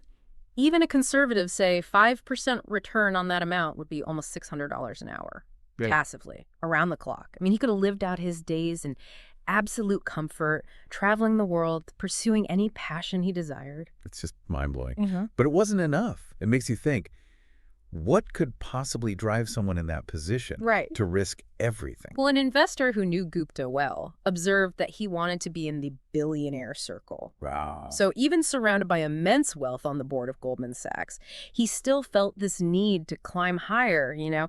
It highlights this dangerous pull of social comparison, how our goalposts can shift as we achieve more. It's like no matter how much you achieve, Yeah. there's always someone else who seems to have more, Yeah. making you feel like you're constantly playing catch-up. Exactly. And that insatiable desire can lead to incredibly reckless behavior. In Gupta's case, it led him down the path of insider trading. So he leaked confidential information about Warren Buffett's investment in Goldman Sachs during the 2008 financial crisis, leading to millions of dollars in illegal profits for him and his accomplices. It's wild, right? Here's this brilliant, highly respected CEO who advises some of the most powerful companies in the world, and he throws it all away for a chance to inch closer to that billionaire circle. It really underscores the power of this psychological drive for more, how it can cloud judgment and lead even the most successful people to make just catastrophic decisions. Yeah. Okay, so that's Gupta. Right. Now let's talk about Bernie Madoff. Okay. So Madoff's story is often associated with this massive Ponzi scheme, but what's often overlooked is that he was already a successful businessman before that. He built a legitimate fortune as a pioneer in electronic trading, and he was running this firm that was reportedly making tens of millions of dollars annually. So he was already incredibly wealthy through legitimate means. Right. It just makes his decision to orchestrate this elaborate fraud even more perplexing. Exactly. It begs the question, what could possibly drive someone who already has so much to risk it all on something so reckless and ultimately destructive? Is it purely greed? Or is there something deeper at play here? This insatiable need for more, even when you already have what most people would consider enough. Yeah, and Housel argues that it's It's about more than just greed. He suggests that has to do with the constant shifting of our expectations and this relentless pressure to keep up with those around us. It's like even when you achieve a certain level of success, Yeah. the goalposts keep moving, right? Precisely. It's like running on a treadmill, you know? Yeah. You're putting in all this effort, but you're not really getting anywhere. Right. And I think that's a big part of what drives this relentless pursuit of more, even when you already have enough. Yeah. And it feels like our current culture only amplifies this, right? Absolutely. Like we're constantly bombarded with images of wealth and Yeah. success, making it even harder to feel content with what we have. Absolutely. Social media, advertising, even news coverage, it all feeds into this sense that we need to be constantly striving for more, bigger, better. Right. And it creates this never-ending cycle of comparison where we're always measuring ourselves against others and feeling like we're coming up short. It's like everyone's playing this game of keeping up with the Joneses, but on a global scale. Exactly. And the problem is there's always going to be someone richer, more successful, more something. It's a game you can never truly win. So how do we break free from this cycle? Hmm. I mean, is it even possible in a society that seems to value constant striving and acquisition? That's the million-dollar question, isn't it? And I think Hessel offers some valuable insights here. He talks about the importance of recognizing when you have enough, and that it's not about settling or stifling ambition, but rather about protecting yourself from the dangers of insatiable desire. Yeah. I mean, isn't there an argument to be made, though, for ambition, for pushing yourself to achieve more? Don't we need a certain level of discontent to drive progress and innovation? There's definitely a balance to be struck, right? Yeah. A healthy dose of ambition can be a powerful motivator, Right. but when it turns into this insatiable hunger for more, that's when it becomes dangerous. It's like that analogy Housel uses about eating until you're sick, you know? Right. You keep consuming, thinking the next bite will bring more pleasure, but eventually you reach a point where it just becomes painful. I love that analogy. Yeah. Yeah. It's like you're so focused on getting more that you end up ruining the experience altogether. Exactly. And in the context of wealth and success, that insatiable hunger can lead to burnout, reckless risk-taking, even criminal behavior. Yeah. You know, look at Gupta and Madoff again. They had more than enough, yet they kept pushing, chasing that next dollar until it ultimately cost them everything. It's a stark reminder that sometimes the smartest move you can make is to step back and ask yourself, do I really need more? Or am I just chasing a feeling that will never be satisfied? And to bring it back to Housel's central point, it's about recognizing that having enough is not about stagnation or complacency. Right. It's about achieving a sense of contentment and fulfillment that allows you to focus on what truly matters. Okay, so we've talked about the dangers of this constant striving for more. Right. But how do we actually define enough? Is it a specific number in your bank account? A certain level of achievement? I mean, It's different for everyone, you know? right. And it's not necessarily about having a lot. It's about having what you need to live a life that feels meaningful and fulfilling. It's Yeah. about aligning your financial goals with your values and priorities. So it's more about a mindset than a specific financial target. Exactly. It's about shifting your focus from external markers of success to internal measures of contentment and well-being. I think what's really challenging, though, is that we live in a society that often equates enough Mm-hmm. with settling. You know, it's seen as a lack of ambition, a sign that you're not striving to reach your full potential. And that's a misconception that Housel really challenges. Yeah. He argues that recognizing when you have enough isn't about giving up on your goals. Right. It's about being intentional about what you're striving for and why. Yeah. It's about making sure that your pursuit of more doesn't come at the expense of the things that truly matter. Right. Your relationships, your health, your values. Exactly. It's about defining success on your own terms and recognizing that true wealth is about more than just accumulating money. It's about living a life that feels rich and meaningful. And speaking of defining success on your own terms, Gupta actually had this interesting reflection after his release from prison. He said, don't get too attached to anything of your reputation, your accomplishments, or any of it. I think about it now, what does it matter? Huh. It almost sounds like he's trying to rationalize his actions, to convince himself that it was all meaningless anyway. I was thinking the same thing, but does that perspective really hold up? I mean, surely our reputation, our relationships, our freedom, those things do matter, don't they? Absolutely, and I think that's where Gupta's reflection falls short. Yeah. It's a form of self-justification that allows him to cope with the consequences of his actions, but the truth is those things do matter deeply. and they're worth protecting. So it's not about dismissing the importance of achievement or success, Right. but rather about recognizing what's truly valuable and not risking those things in the pursuit of something that might ultimately leave you empty. Precisely. It's about aligning your actions with your values and making sure that your pursuit of more doesn't come at the expense of what truly matters. Okay, so how do we bring this all back to our listeners? What can they take away from all of this? That's a great question, and I think it comes down to this. We all have our own definition of enough, and it's important to take the time to really reflect on what that means for us. What are the things that truly matter to us? What brings us a sense of contentment and fulfillment? And how can we make sure that our financial goals and aspirations are aligned with those values rather than driven by this insatiable need for more that we've been talking about? It feels like such a simple concept, but in practice, it's so hard to actually do, to like step back from that constant chase for more and really examine what we truly value. It is hard. It's like we live in a culture that's constantly encouraging us to strive for more, accumulate more, achieve more. Right. And it can be really difficult to break free from that mindset. So what can we do? How do we shift our thinking and start to cultivate that sense of contentment and recognize when we have enough? Well, one thing Halsell suggests is to focus on what he calls return on happiness. So instead of just chasing financial returns, think about what brings you genuine joy and satisfaction in life. I like that. It's not about maximizing your bank account. It's about maximizing your happiness. Exactly. And that might look different for everyone. Right. For some people, it might be spending more time with loved ones, pursuing creative passions, giving back to their community, traveling the world. The key is to figure out what truly brings you joy and then make sure that your financial goals and decisions are supporting those things. So it's about aligning your financial life with your values and priorities rather than letting your finances dictate your life. Right. And it's about recognizing that true wealth isn't just about how much money you have. Right. It's about how you live your life. Yeah. It's about having the freedom and the resources to pursue the things that matter most to you. Earlier, we were talking about how Gupta, after his release from prison, said, don't get too attached to anything, your reputation, your accomplishments, or any of it. I think about it now. What does it matter? Do you think that perspective might be a helpful way to detach from that constant striving?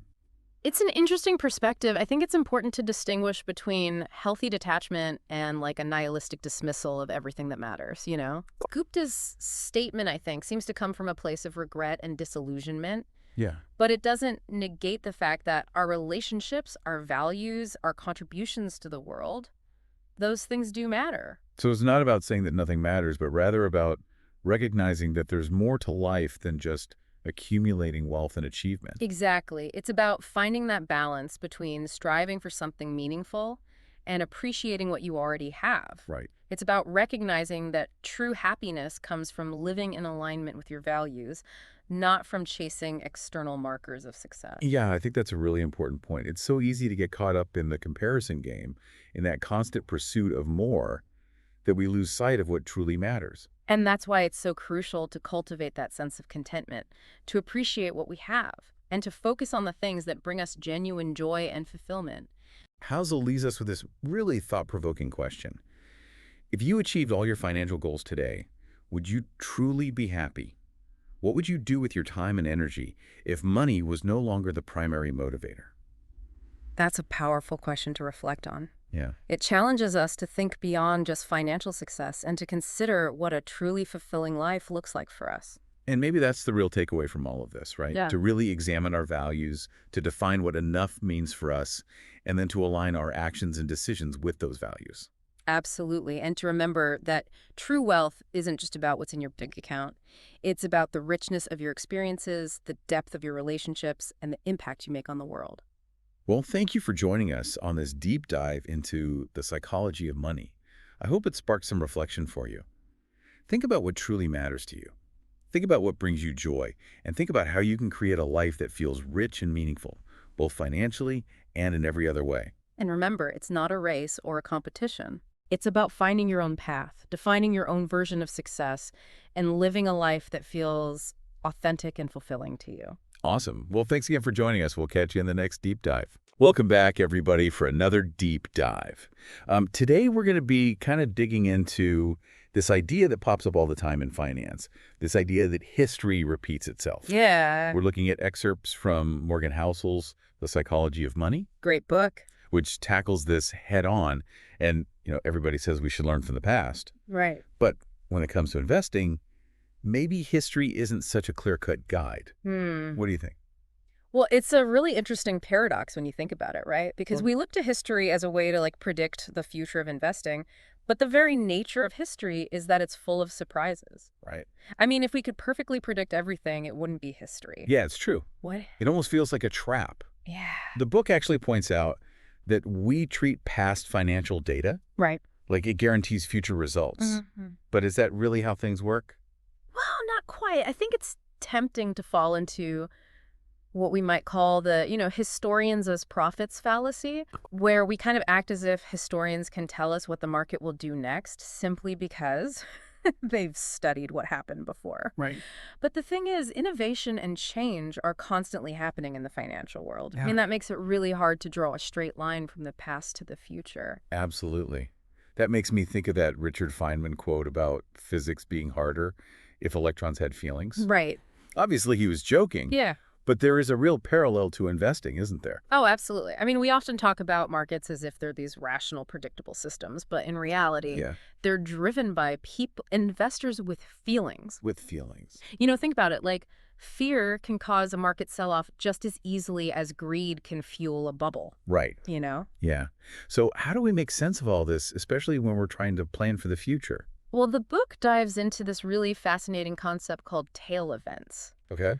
And these are those outlier occurrences, the things that nobody sees coming, Right. but that end up having this huge impact. Like if we try to imagine the 20th century without Hitler or Stalin, Exactly. or what if penicillin hadn't been discovered? Yeah, I mean, those are prime examples of those tail events, right? Right. Just a tiny percentage of people or events can completely reshape the course of history. Wow. And that includes financial markets. So true. Take the fall of the Soviet Union in the early 90s. I mean, nobody really saw that coming. Yeah. But it sent shockwaves through global markets, right? It created huge opportunities in emerging markets Wow. while simultaneously posing new risks. And you just can't model that kind of thing based on historical data alone. That's incredible. It's like Yeah. Housel says in the book, history can be a misleading guide to the future of the economy and the stock market because it's littered with events that were unprecedented and unexpected at the time. Yeah, and we see these ripple effects in more recent times, too. Yep. I mean, the financial crisis of 2008, the COVID-19 pandemic, the war in Ukraine, Yeah. these all triggered massive shifts in the economy that had lasting consequences. Yeah. Think about how the Fed's response to the 2008 crisis, helped to create the conditions for the housing bubble and the student loan debt that we see today. It's crazy to think about how one single event can set off such a chain reaction. It really is. And the thing is that these structural changes are happening all the time. Right. It's not just about these big dramatic events. Right. The way we save for retirement, Right. the way companies get funding, even the types of companies that make up the stock market. Right. All of these things have changed drastically over time. Like how 401ks and Roth IRAs are relatively new. Exactly. Those didn't exist for previous generations. Right. Their approach to retirement savings was completely different. Absolutely. Or take venture capital, Yeah. which was practically non-existent a few decades ago. Hmm. Now it plays a major role in funding new businesses. Right. And think about the S&P 500. I mean, its composition has changed dramatically over the decades. Yeah. Tech stocks now dominate the index in a way that would have been unimaginable 50 years ago. So if everything is constantly evolving, Right. where does that leave someone like Benjamin Graham, Hmm. who was often considered the father of value investing? Yeah. His book, The Intelligent Investor, is still considered a classic, right? It is, but even Graham's famous formulas don't always hold up today. Really? Yeah, take his net working capital formula, Okay. where you look for stocks trading for less than their net current assets after subtracting all liabilities. Okay. This worked well in Graham's time, but the rise of intangible assets like software and intellectual property Yeah. makes it less applicable today. So how did Graham manage to stay ahead of the curve Right. if his own formulas were becoming obsolete? Well, Graham was constantly adapting his methods. Okay. He recognized that markets were constantly evolving, and understood that rigidly sticking to historical formulas was a recipe for failure. So even the greats had to acknowledge that things change. Yeah. Does that mean all investing advice eventually becomes useless? Not necessarily, but it does highlight this really crucial point. Okay. We can't treat historical patterns as gospel. Hmm. The context is always shifting, Right. you know? Yeah. Things change. These change. That's the one constant we can rely on. Yeah, I think that's a great place to leave it for part one. Thanks everybody for joining us for part one of this deep dive into the psychology of money and how history's role in finance might not be what we think it is. We'll be right back with part two after a quick break. This really challenges the idea that we can just plug in numbers from the past and expect to get accurate predictions about the future. Yeah. Sounds like we need like a more nuanced approach. Exactly. It's not about ignoring history entirely, but Right. understanding that it's just one piece of the puzzle. Speaking of things that change, there's this phrase we hear all the time in investing. It's different this time. Right. It's almost become a cliche, right? It has. And John Templeton, another legendary investor, famously called those the four most dangerous words in investing. He believed that clinging to the idea that this time is different leads to reckless decisions. But even he acknowledged that sometimes things really are different. Okay. He estimated that around 20% of the time, unique circumstances justify a departure from historical trends. So how do we figure out when it's actually different and when it's just us fooling ourselves? That's where critical thinking comes in. Instead of fixating on specific events, Right. we need to zoom out and look at the bigger picture. What are the underlying forces shaping the world? Like technology demographics, global trends. Exactly. Think about how the internet has completely transformed the way we shop, communicate, and even invest. Right. Or consider the rise of automation and artificial intelligence. Yeah. These are forces that are reshaping entire industries, creating both challenges and opportunities. And it's not just about technology, right? Demographics play a role too. Absolutely. The aging population in developed countries and the growing middle class in emerging markets are creating entirely new consumer patterns in investment landscapes. They are, and we can't forget about geopolitical shifts, like the rise of China as an economic superpower. Right. All of these factors are intertwined, and they're constantly influencing the financial markets in ways that we can't always predict. It sounds like we need to be adaptable, maybe even a little bit humble when it comes to investing. I think that's a great way to put it. We have to acknowledge that we don't have a crystal ball. Right. We can't predict every twist and turn the market will take. So instead of trying to predict the future, we should focus on being prepared for a wider range of possibilities. Think of it like building a house in an earthquake zone. Okay. You don't know exactly when or where the next earthquake will hit, Right. but you can build your house to withstand it.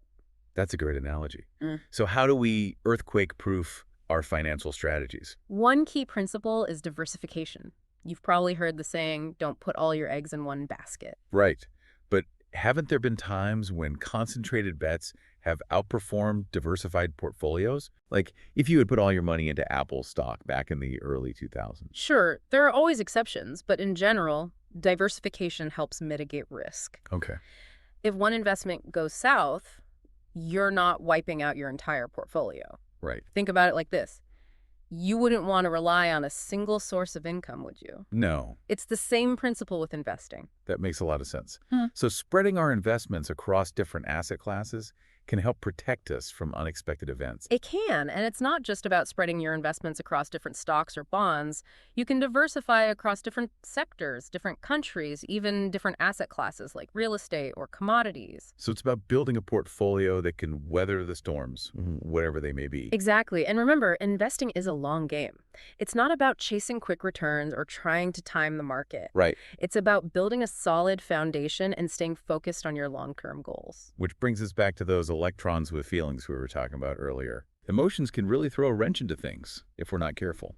They can. We've already talked about fear and greed, Yeah. but there are other emotions that can cloud our judgment when it comes to investing. Take FOMO, or the fear of missing out. Oh, yeah. FOMO is a big one these days, especially with social media constantly bombarding us with stories of other people getting rich quick. Exactly. That can lead people to make impulsive decisions, chasing the latest hot stock without doing their due diligence. Right. Then there's loss aversion, which can make us hold on to losing investments for far too long, hoping they'll bounce back. I've definitely been guilty of that one myself. We all have at some point. The key is to be aware of these emotional biases and try to make decisions based on logic and reason, rather than letting our emotions get the better of us. Easier said than done. Right. But I guess that's where things like financial literacy and education come in. They do.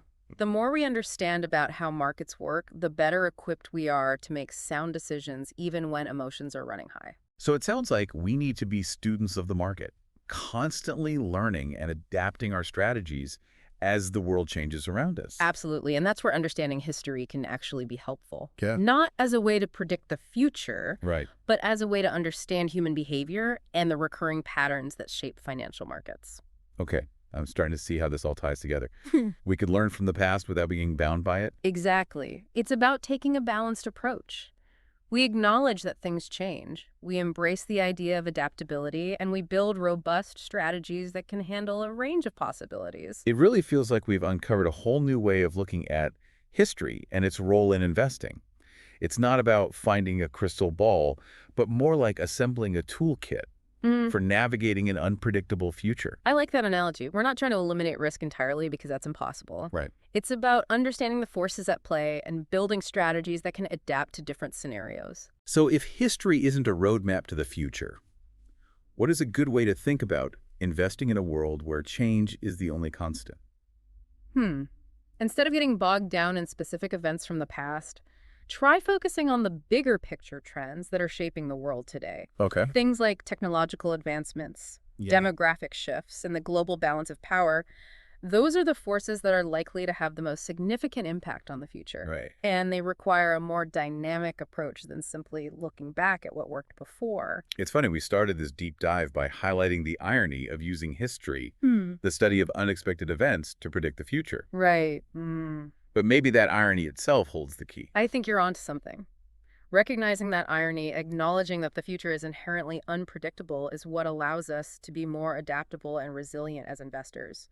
We can use history to inform our decisions without assuming it will dictate the future. Okay. It's about expecting the unexpected and being prepared to adjust our course when those curveballs inevitably come our way. This has been such an eye-opening conversation. It feels like we've been given a whole new framework for thinking about the future, especially when it comes to our finances. And the beauty of it is, this framework isn't limited to investing. Right. It's a valuable way to approach decision-making in all aspects of our lives. There you have it, folks. History is an incredible teacher, but it's not a fortune teller, especially in the world of finance, where change is the only constant. We've explored how clinging to the idea of historians as prophets can lead to faulty assumptions. Right. We've delved into the power of those unpredictable tail events that can reshape entire landscapes. And we've learned that even investing legends like Benjamin Graham recognize the need for constant adaptation to stay ahead of the curve. But most importantly, I hope we've highlighted that history can be a powerful tool to inform our decisions. Yeah. It's not about predicting the future, but understanding the forces that shape it and building strategies that can weather a variety of storms. So here's a final thought for you to ponder as you go about your day. If the most impactful events are often those we can't predict, how can you build a financial strategy, or even a life strategy, that's flexible and adaptable to surprises? That's a great question to leave our listeners with. Thanks for joining us on this deep dive. We hope you've gained some valuable, thought-provoking insights. Until next time, keep learning, keep exploring, and remember, stay curious. Hey everyone, ready for another deep dive? Today we're going to unpack The Psychology of Money by Morgan Housel. Oh, yeah, this one's great. It really is. I feel like every chapter has those aha moments, where you suddenly see things in a totally new way. Totally. And what's so cool is it's not just like a dry finance book. It's all about the psychology behind our relationship with money. Yeah, it's more than just balancing a checkbook, right? Exactly. Housel's diving deep into our behaviors, our beliefs around wealth. And one of the things that really stuck with me was this idea that true wealth, a lot of times it's invisible. It really is. It's not about all the flashy stuff we see. It's more about the choices we make kind of behind the scenes. Yeah. It reminded me of when I was working as a valet in LA for a while. You see all these luxury cars rolling up and you'd think everyone's just loaded. Yeah. You'd think. But I learned pretty quickly that appearances can be, well, deceiving. That's a great point. I mean, Housel even tells that story about Roger, the guy driving the Porsche. Oh, yeah, what happened with him? Turns out he couldn't actually keep up with the payments. It got repossessed. Oof. So all that outward wealth was basically built on debt. Exactly. And it's a perfect illustration of that difference between, being rich and being truly wealthy. I think we all know someone like that, someone who's flashing cash but maybe living paycheck to paycheck. Totally. And that's the core distinction Housel makes, right? Like being rich is about your current income, what you can afford right now, and it's often all about the visible stuff, those fancy cars and clothes and all that. Okay, so rich is the outward show. Yeah. What about being wealthy then? How does Hauser define that? Wealth is about the stuff you don't see. It's those accumulated assets, the choices you make that build a foundation for your future. So it's kind of like the less you buy now, the more you can buy later. Exactly. So even someone who looks really successful, like they've made it, Right. if they're living paycheck to paycheck, they're not actually wealthy in the way Housel talks about it. Exactly. And he actually says this. I love this line. Wealth is the nice cars not purchased, the diamonds not bought, the first class upgrade declined. Ooh, I like that. Yeah, it's all about that discipline, resisting that temptation to just convert everything into stuff. It's funny, even someone like Rihanna almost went bankrupt at one point. And she's like, Right. you think, how could someone that successful have money troubles? It shows you it's not just how much you make, it's about your behavior and your decisions around money, even for someone like Rihanna. It's about how much you keep, not just how much you earn. Exactly. And in her case, it sounded like it was a mix of overspending and maybe some bad financial advice. Who knows? So if we're aiming for this invisible wealth, what are some of the key things Housel says we should focus on? I think one of the biggest ones is this idea of delaying gratification, choosing to invest or save today, even though it means giving up something you want right now. Right. So prioritizing your future self over your present self. Yeah, and that can be tough. It's tough. In a world that's like instant gratification everywhere. Exactly. We're wired for that now. Get what you want when you want it. So how do we actually do this? Like, how do we delay gratification? What are some strategies? Well, one thing Housel talks about is creating a want list, and then you wait like 30 days before you buy anything on that list. Oh, that's interesting. Yeah, it helps you really figure out if you actually want something or if it's just an impulse. I like that. It forces you to be more intentional, right?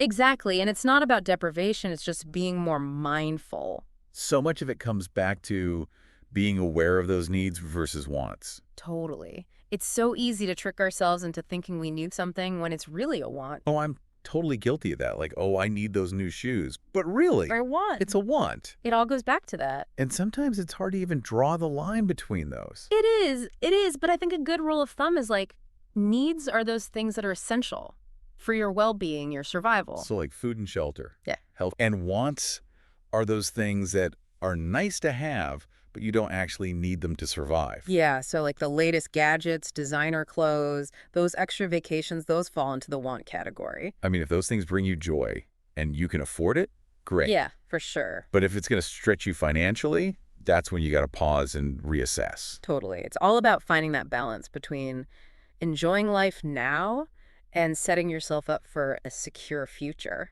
This whole delaying gratification thing, it reminds me of, have you ever noticed how some people will like work out really hard at the gym Yeah. and then they'll immediately go and reward themselves with this huge meal? Oh, yeah, I know exactly what you mean. Like they're undoing all that effort. Like they overestimate how many calories they burned and then overcompensate with food. Yeah, it's funny. Bill Bryson talks about this in The Body. He says something like, you can quickly undo a lot of exercise by eating a lot of food, and most of us do. And I think it's the same with our finances. We can earn a good income, but then just overspend. And it's like we're undoing all that hard work. Yeah. Like 1 step forward, 2 steps back. Exactly. So building wealth, it requires that same discipline, making choices that are good for our long-term selves. Yeah. Even when they're not the most fun or tempting right now. I think that's a really powerful analogy. And what's so interesting is those choices, those acts of discipline, they're often invisible to everyone else. They are. You don't see someone's savings account or their investment portfolio. Right. It's all happening behind the scenes. And it's those quiet actions that really build wealth over time. And that brings us to one of my favorite stories from the book, the story of Ronald Reed. Great, yeah. The janitor who quietly amassed like an $8 million fortune. It's amazing, $8 million. And nobody knew. Nobody had any idea until after he passed away. He lived this totally unassuming life, but he was clearly making some smart financial choices that nobody saw. It's a perfect example of how wealth can be totally hidden. It makes you wonder how many other Ronald Reeds are out there, just quietly building wealth without anyone knowing. Right. And it highlights one of the challenges with learning about building wealth, right? It's often invisible, unlike conspicuous consumption, which is, well, designed to be seen. So we don't get to observe those daily habits, those quiet decisions that lead to true wealth. Yeah, it's like a secret world almost. And that's why books like Housel's are so important. They give us that peek behind the curtain. Totally. They offer a glimpse into the mindsets and strategies of people who've mastered this, even if it's not always on display for the world to see. You know, it's funny, when you think about it, saving often gets like a bad rap because it's a boring thing or that you're depriving yourself. Yeah. But isn't saving really what allows us to build that foundation for the future we're talking about? It totally is. It's like ironic almost. Saving might seem like you're limiting yourself now, Right. but it actually gives you way more freedom and options later on. Okay. Yeah, I could see that. If you're always spending everything you earn, you're stuck, you're on that treadmill, never really getting ahead. Right. Always chasing that next paycheck. Exactly. But saving gives you choices. It's what lets you say yes to opportunities that come up, maybe start a business, invest in your education. Or even just take some time off, travel, do something you're passionate about. Exactly. You have that cushion to take risks, to make a change, or just to have that peace of mind knowing you're prepared if something unexpected happens. So it's like that financial security, that's a huge part of what true wealth is about. It is. It's not just the number in your bank account. It's that feeling of being in control, having options. It seems like our parents' generation, maybe, they had a different view of saving. Yeah, they did. It was like a virtue, something to be proud of. Yeah, it was responsible, being prepared for the future. That was the mindset. But now it feels like there's more pressure to spend, to keep up with this image of success we see everywhere. It's true, and I think social media plays a big role in that, this constant stream of buy this, experience that. Right, like happiness equals how much stuff you have. Yeah, it's subtle, but it's a real shift in our values, something we got to be aware of. So how do we break free from that? How do we shift our mindset from spend to save when it feels like the whole world is telling us to do the opposite? It starts with awareness, just recognizing those messages we're being bombarded with and making conscious choices about how we spend. Right. And a practical thing you can do is create a budget. Actually track where your money's going. I'll admit, tracking expenses doesn't sound like the most fun. It's not the most exciting, I know, but you can't manage what you don't measure, right? True enough. And there are apps and tools that make it easier. The key is just finding a system that works for you and sticking with it. Okay, so budgeting, tracking, what else can we do to become more mindful about our spending? This sounds simple, but it's really powerful. Yeah. Distinguishing between needs and wants. Oh, yeah. We talked about that earlier. We did, but it's so easy to convince ourselves we need something that's actually just a want. I'm totally guilty of that. But how do you even define that line? It seems kind of subjective. It is to some extent, but think of it this way. Needs are essential for your well-being, your survival. So like food, shelter, healthcare. Exactly. Those are the basics. And then wants are everything else, the stuff that's nice to have, but you could technically live without. yeah, the latest gadgets, designer clothes, that extra vacation, those are wants. So it's about prioritizing the things that really matter and being more careful about how we spend on those wants. Exactly. And again, it's not about deprivation. It's about conscious choices. Right, like can you afford this and still reach your savings goals? Does it actually bring you joy? Those are the questions to ask yourself. Finding that balance between enjoying life and setting yourself up for the future. Exactly. And that brings us back to that idea of delaying gratification, which I know can be tough. It is. Our whole culture is about instant gratification. So how do we actually cultivate that ability to delay when there are temptations everywhere? One thing that helps is mindfulness. When you're about to buy something impulsively, pause, ask yourself, do I really need this? Will this make me happy long term, or am I just trying to fill some void or distract myself? We've all been there, that temporary high from buying something new, but then it fades and you're left with the clutter and maybe the debt. Totally. And mindfulness helps you break that cycle, become more aware of your patterns, and make choices that are aligned with your goals, your values. I love how all this ties back to that idea of invisible wealth. Me too. It's not about keeping up appearances, it's about those smart choices you make behind the scenes. Exactly. And once you're doing that, saving, being mindful about spending, it's time to look at another piece of the puzzle, investing. Investing. Now that's a word that can be kind of intimidating. I get it. It can seem complicated, especially if you're not familiar with all the jargon. Yeah, but you're saying it's a crucial part of growing your wealth over time. It is. It's how you make your money work for you instead of just sitting there. So for someone who's totally new to this, where do you even begin? There are so many options out there. It can be overwhelming, but you don't need to be a financial expert to get started. Okay, that's good to hear. One of the simplest ways is to contribute to a retirement account, like a 401k or an IRA. Oh yeah, those are the ones that often come with tax advantages, right? Exactly. And they allow your investments to grow over time. You benefit from the power of compounding. Okay, so retirement accounts. Yeah. What are some other ways to get started with investing? Another popular option is investing in a low-cost index fund. Index fund, what's that? It's basically a basket of stocks that tracks a particular market index, like the S&P 500. So instead of trying to pick individual stocks, which can be risky, Right. you're investing in a whole bunch of companies at once. Exactly. It's a more diversified approach, and index funds are known for being pretty low cost and relatively low risk. Okay, this is starting to make sense. Good. But what about risk in general?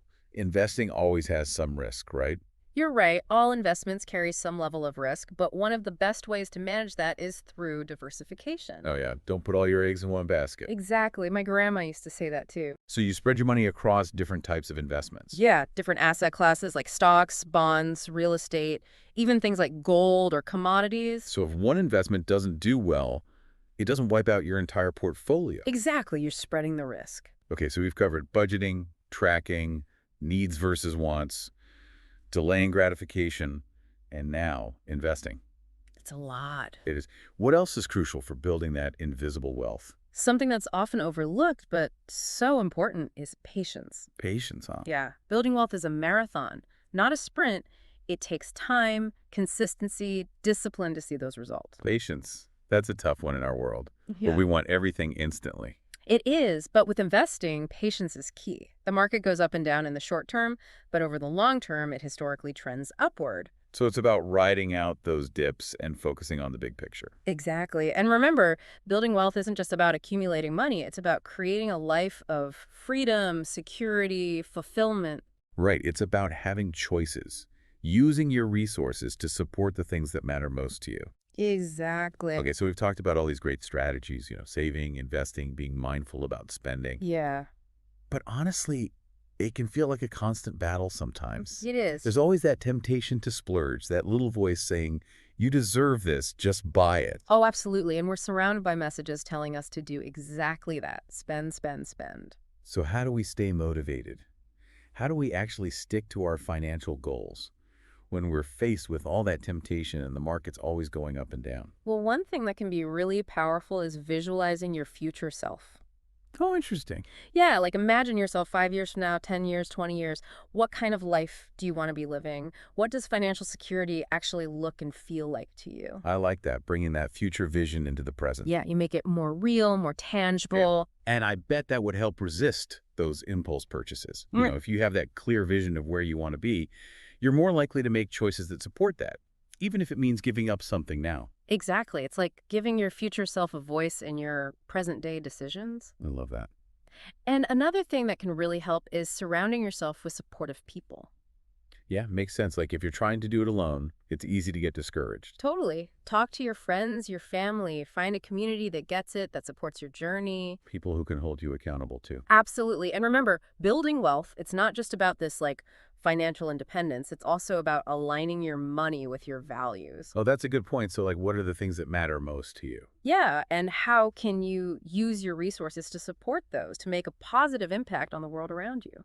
It's not just about benefiting yourself. It's about contributing to something bigger. Exactly. And it brings us back to Ronald Reed, the janitor we were talking about earlier. Oh yeah, with that $8 million fortune. Yeah, it turned out a big chunk of that money went to his local library and the hospital after he passed away. Wow, that's incredible. He lived a pretty modest life, but his wealth ended up having this huge impact on his community. It really makes you think about what true wealth means, right? It does. It's not just about how much you accumulate, it's how you use it to create meaning, to make a difference. Couldn't have said it better myself.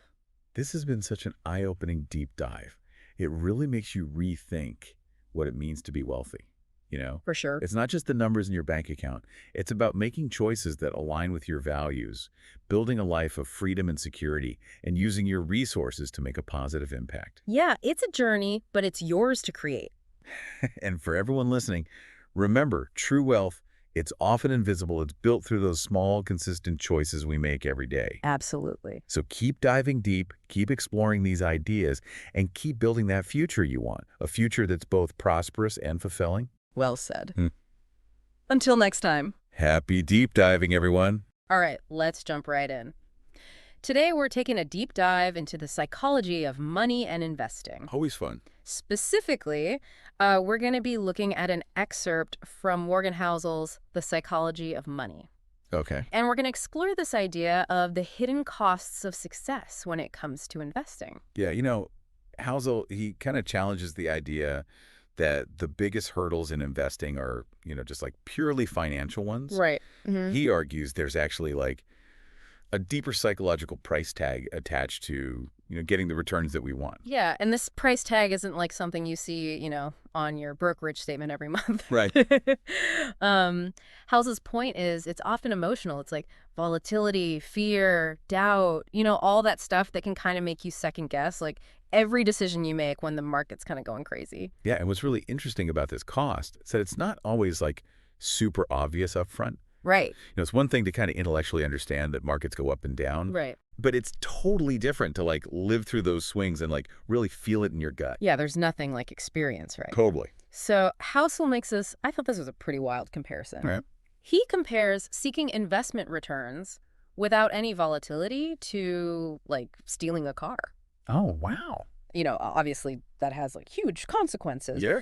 But he says that the allure of shortcuts in investing can be just as strong, even though, there's not as immediate of a, I don't know what we would call it, a punishment. Yeah, I mean, the consequences in investing obviously is not going to be like jail time or anything like that. Right. But, I mean, they can definitely be just as damaging to your long-term financial well-being. Absolutely. And he uses the Dow Jones, the historical performance of the Dow Jones, to kind of illustrate this point.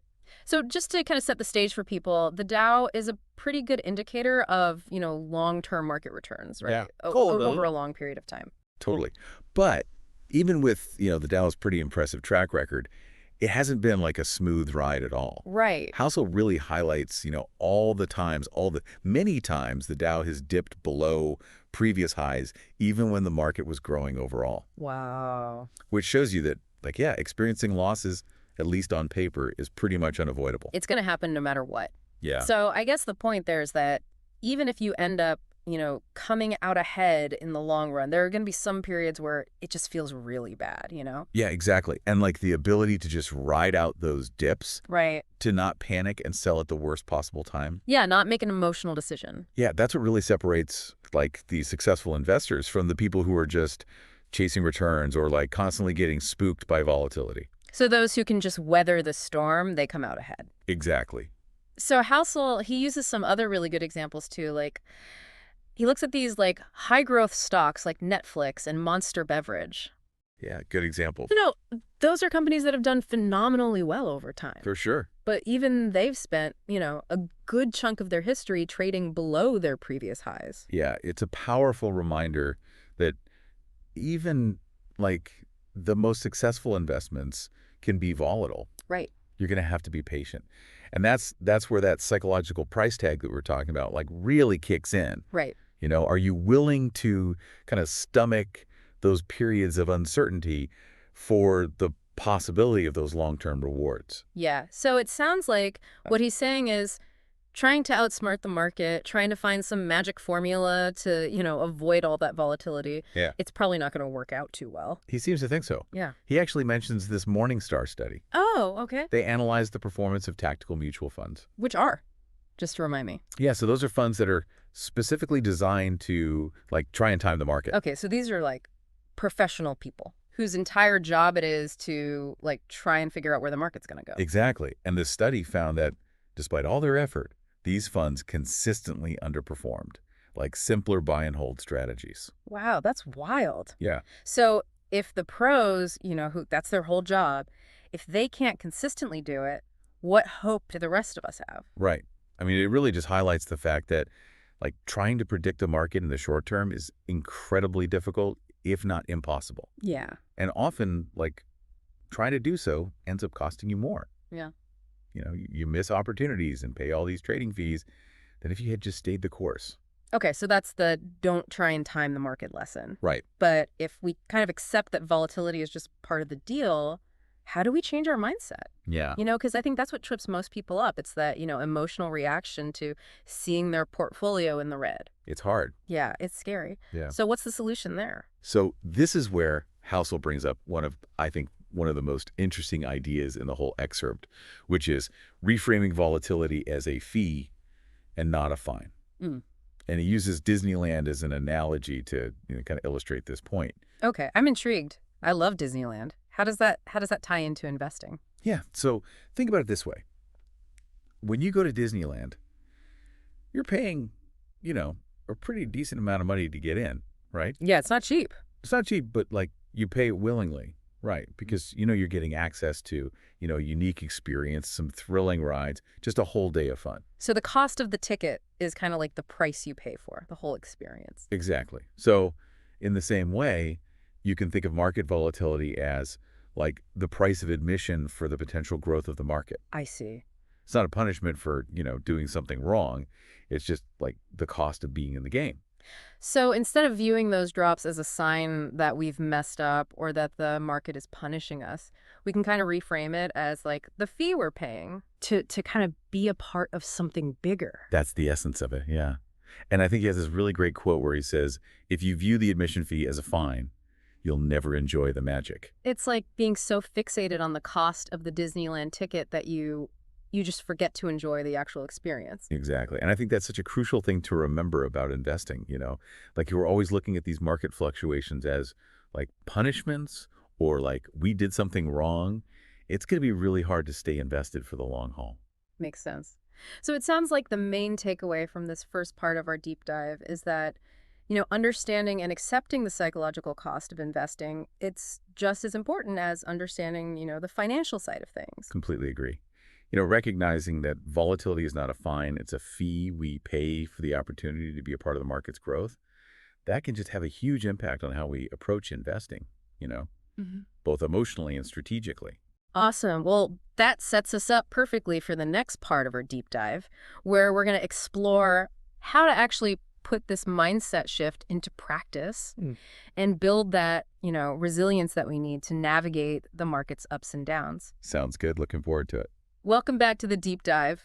So we've been talking about this idea that, there's this sort of psychological price to pay when you participate in the market. Right. And that volatility is kind of like the entry fee for, maybe getting those long-term returns. Yeah. But how do we actually internalize that and not freak out every time our portfolio drops, I mean, that's the real question, isn't it? Yeah. Like, it's one thing to kind of get it in your head, Right, intellectually, yeah. But when it's your money, it's a whole different ballgame. Totally. It's kind of like knowing that roller coasters have drops, but then you still get that jolt of adrenaline when you actually go down. Yeah, for sure. And Housel, he gets that. He says, it's especially hard for new investors, right, who haven't really seen a full market cycle yet. Right. They might understand the concept, but then the market goes down and it's like, whoa, this is intense. Right. It's a different feeling. Totally. So how do we kind of bridge that gap between,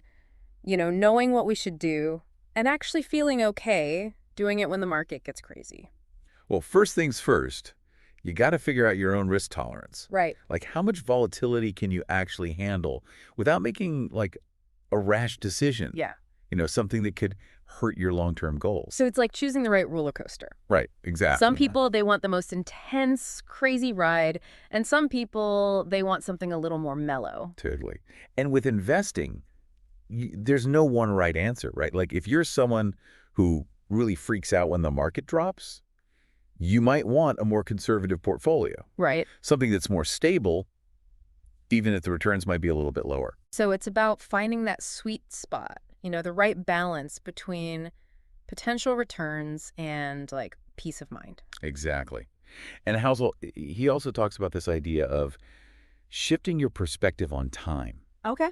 Instead of getting caught up in what's happening day to day, you got to zoom out and think long term. It's hard though, right? Yeah. It's so easy to get swept up in the headlines. Right. Market crash this, correction that. It's scary. It's designed to be scary. But you got to remember, Historically, the market has gone up over time, Right. even though there have been a lot of, dips and crashes along the way. Right. And Housel's point is the people who panic and sell during those downturns, they often miss out on the recovery that comes after. It's like getting off the roller coaster right before it goes back up the hill. Exactly. You miss all the fun. Yeah. So if your goals are long-term, like retirement, way down the line, those short-term ups and downs, they matter less. They're just noise. Having that long-term perspective can make those dips feel a little less scary. Okay, so we've got, matching our investments to our risk tolerance and thinking long term. What else can we do to kind of deal with volatility? Well, this might sound weird, but Housel actually says we should reframe volatility as, like, a good thing. Oh, okay. Explain that one. How can market drops be good? Think of it this way. When prices go down, good investments become cheaper. Oh, okay. It's like Black Friday. Everyone wants a deal. Right. Bargain hunting. Exactly. So instead of running away when the market drops, you should be looking for opportunities. So we're being greedy when others are fearful, like Buffett says. Exactly. Of course, it takes guts to do that, to buy when everyone else is selling. Right. But if you've done your research and you believe in the long-term potential, a downturn can be a chance to, stock up at a discount. I like that. Okay, this is all super helpful, but I got to be honest, there are times when I still feel that fear. Oh, yeah, for sure. Fear is normal. What do we do in those moments when it feels like panic is going to take over? Well, you gotta have a plan. Okay. Think of it like a fear-fighting toolkit. I like that. Okay, what goes in this toolkit? First, remind yourself why you're investing in the first place. Right. What are your goals? Retirement? Yeah. A house? College for your kids? What are you working towards? Yeah, going back to that big picture, it can really help, I think. It totally can. Picture those goals. Write them down. Keep them somewhere you can see them. Right. Especially when you're feeling anxious about your portfolio. It'll help you remember that these short-term ups and downs, they're just bumps on the road. Yeah, it's like having a compass, Yeah, When you're lost in the woods, you need something to guide you. exactly.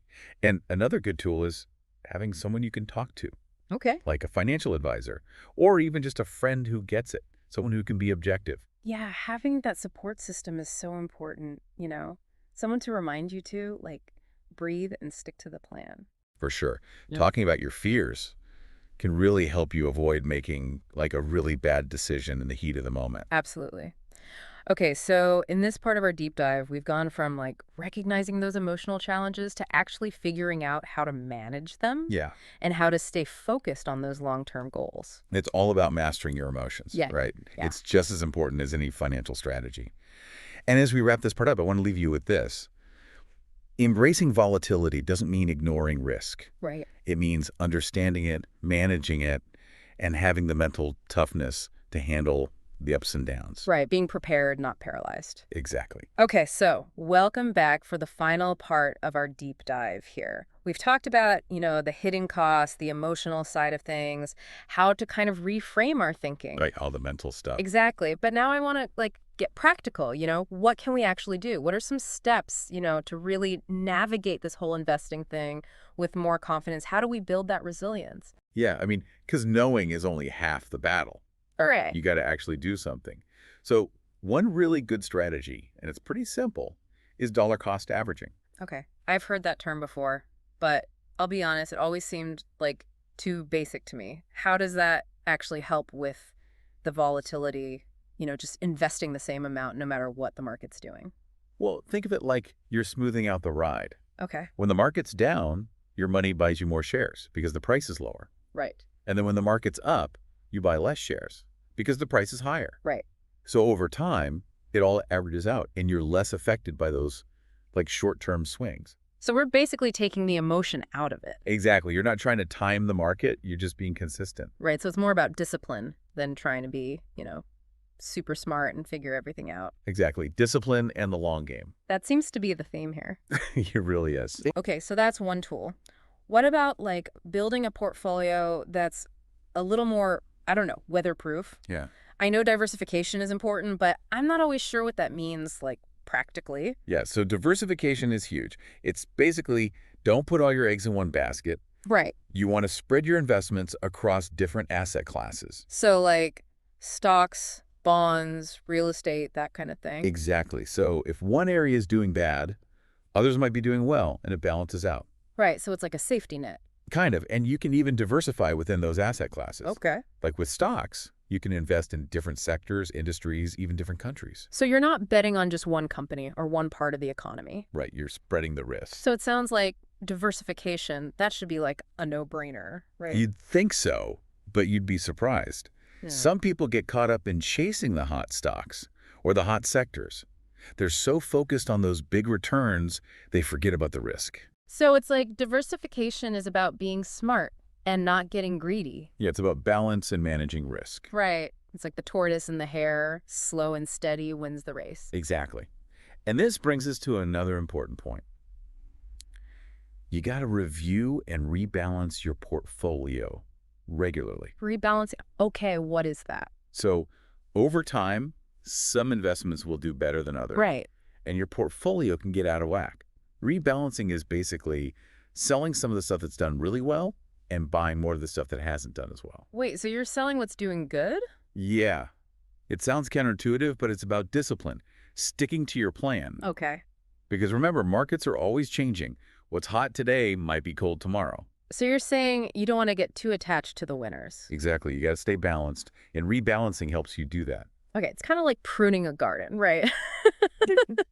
You're trimming back what's overgrown and giving the other stuff a chance to grow. Yeah, perfect analogy. And just like a garden, a well-balanced portfolio is going to be able to handle whatever the market throws at it.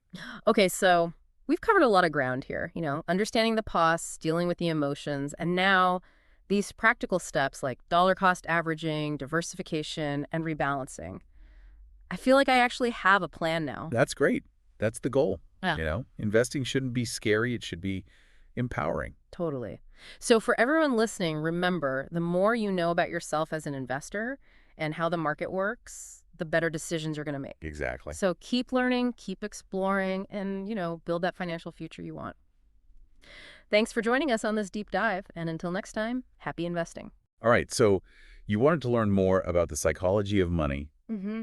and how it relates to happiness. Yeah. You sent over this book by Morgan Housel, The Psychology of Money. So good. And it definitely got me thinking. Yeah. What did you think? It's fascinating. Yeah. What struck me was how Housel goes beyond, Yeah. the typical financial advice Right. and really digs into these deeper psychological Mm-hmm. forces that are at play when we think about money. Yeah, it's not just about Right. get rich quick schemes and Exactly. all Well, that stuff. yeah, there's this underlying assumption that Right. wealth equals happiness. Right. But he really challenges that. Yeah, and I think he does a good job He does. of backing it up with some evidence. He does. For example, he Yeah. points out that Uh. despite the U.S. being one of the wealthiest nations in history, Right. there's not much evidence to suggest that Yeah. people are actually happier today than they were back in the 1950s, when overall wealth was significantly lower. That's so interesting. Yeah, So if more money doesn't automatically equal more happiness, right. then Which is what's the missing piece of this puzzle? Housel, along with psychologist Angus Campbell, Okay. argues that true happiness comes from having a sense of control over your life. Okay. It's about being able to do what you want when you want, Right. with whom you want. That makes a lot of sense. Yeah. But how does money fit into that equation? Yeah. It's not like money itself gives us control, right? Not directly, but it can be a powerful tool to acquire that control. Okay. Think of it this way. Money can buy you freedom Mm-hmm. and autonomy, Yeah. which are essential for feeling in control of your life. Okay, so it's not about the money itself. Right. It's about what the money allows us to do. Precisely. Got it. Money gives you the ability to make choices that align with your values and priorities. Let's say you get sick. Okay. Having that financial cushion. Means you can take time off to recover without worrying about bills piling up. Yeah. Or maybe you're unhappy in your current job. Right. If you're financially secure, Yeah. you have the flexibility to wait for the right opportunity.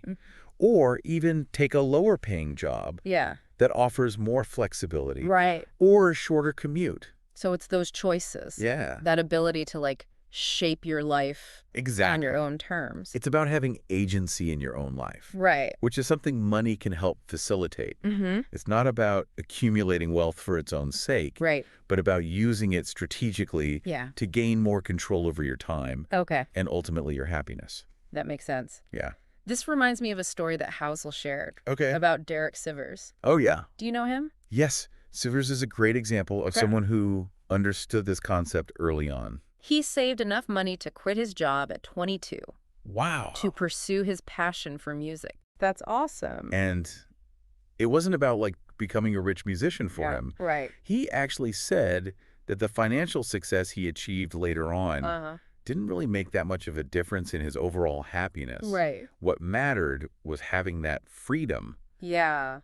to choose his own path. Exactly. That initial leap. Yeah. The freedom to choose his own path. That was the key. It really challenges this, like, conventional narrative of, Yeah. you know, Yeah. work hard, make a lot of money, then you'll be happy. Totally. It's not as simple as that. Seaver's story highlights that the real value of money lies in its potential to unlock freedom and autonomy, Right. which are far more likely to lead to genuine happiness Right. than simply accumulating wealth. And this whole idea of autonomy, Yeah. of feeling in control, really resonates with me. Oh, yeah. I remember when I was interning at that investment bank back in college. Oh, you were so excited about that high salary. I was. But I quickly realized that the money came at a steep price. Oh, no. I was working around the clock, always on call. Oh, wow. Zero control over my schedule. Yeah. I felt trapped, Yeah. like I was living someone else's life. That's tough. Yeah, it's a classic case of What do they call that? reactance. Oh, yeah, reactance. That psychological pushback we experience Right. when we feel forced into something. Exactly, even if it initially seemed desirable.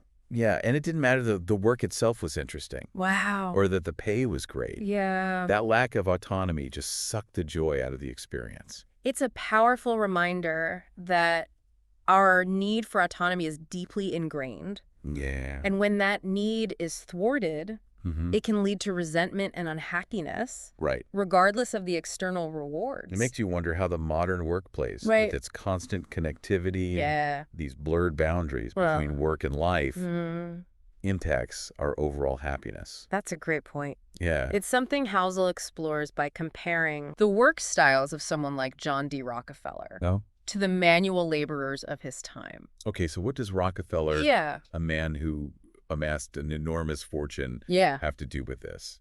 Well, despite his wealth, Okay. Rockefeller was known for being quite reclusive. Okay. He spent a lot of his time thinking, Uh-huh. strategizing, making decisions. Mhm. His work wasn't about manual labor. Right. It was about utilizing his mind. Okay. His work was largely invisible to the outside world. So he was like the original knowledge worker. Exactly. Interesting. And here's where it gets interesting. Okay. More and more jobs today are similar to Rockefeller's. Right. We're in the age of knowledge work, Yeah. where our minds are constantly engaged, Right. even when we're not physically at work. Like we're always on, right? Yes. Even during our leisure time, Exactly. our brains are still Right. churning away on projects, Hey. emails, deadlines. Exactly. Yeah. And that's a big part of the reason why, despite being wealthier than previous generations, Okay. we don't necessarily feel happier. Right. Our minds are constantly occupied, Yeah. leaving us with less and less control over our mental space and time. So we've essentially traded manual labor for mental labor, Right. but we haven't necessarily gained more control over our time. That's a really insightful observation. yeah. It gets to the heart of the issue. Hmm. While our physical working hours may be shorter than those of previous generations, Okay. we're often tethered to our work mentally Right. thanks to technology Yeah. and this constant pressure to be connected. It's almost as if the factory has moved into our minds. Yes. And it never closes. That's a great analogy. And Yeah. think about that in Right. the context of what we've been discussing. Right. When we feel like we're always working, Right. even in our leisure time, Yeah. it erodes our sense of autonomy Right. and can contribute to feelings of stress and unhappiness, Mm. regardless of how much money we're making. So is the solution to just like disconnect completely? Right. Go off the grid and renounce all technology? You're right. It's not about going to extremes. Okay. It's about being more intentional with how we use our time and our money. Okay. And it's about recognizing that Yeah. true wealth isn't just about the number in your bank account, Right. but about how you leverage that number Uh-huh. to create a life that aligns with your values. So it's not just about earning more. Right. It's about earning smarter. Exactly. It's about using your financial resources to create a life Okay. where you have more control over your time Right. and your experiences. That makes sense. Yeah. This brings to mind something I read in Carl Pilmer's book, Okay. 30 Lessons for Living. Mm-hmm. He's a gerontologist, Okay. someone who studies aging. Right. And he interviewed hundreds of elderly Americans about their biggest life lessons. Oh, that's fascinating. I wonder what they had to say. Well, none of them said that wealth, material possessions, or high-paying jobs were the key to happiness. That's really telling. Yeah. What did they value most? They emphasized the importance of quality friendships, Okay. meaningful contributions to society, Hmm. and spending quality, unstructured time with family. So ultimately, it's about human connection Yeah. and experiences that truly bring lasting joy and fulfillment. And while money can't buy happiness directly, Right. it can certainly play a role in facilitating those things. Exactly. It can provide the freedom and flexibility Mm-hmm. to nurture those relationships Right. and create those meaningful experiences. Money can be a powerful tool Yeah. to buy back your time and energy, Right. allowing you to focus on the things that truly matter in life. So it's about using money to design a life Yes. that allows us to prioritize our values and create space for those essential human connections. Yeah, it's not about more. Right. It's about better. Yeah. Yeah. Like money can be a bridge to those experiences.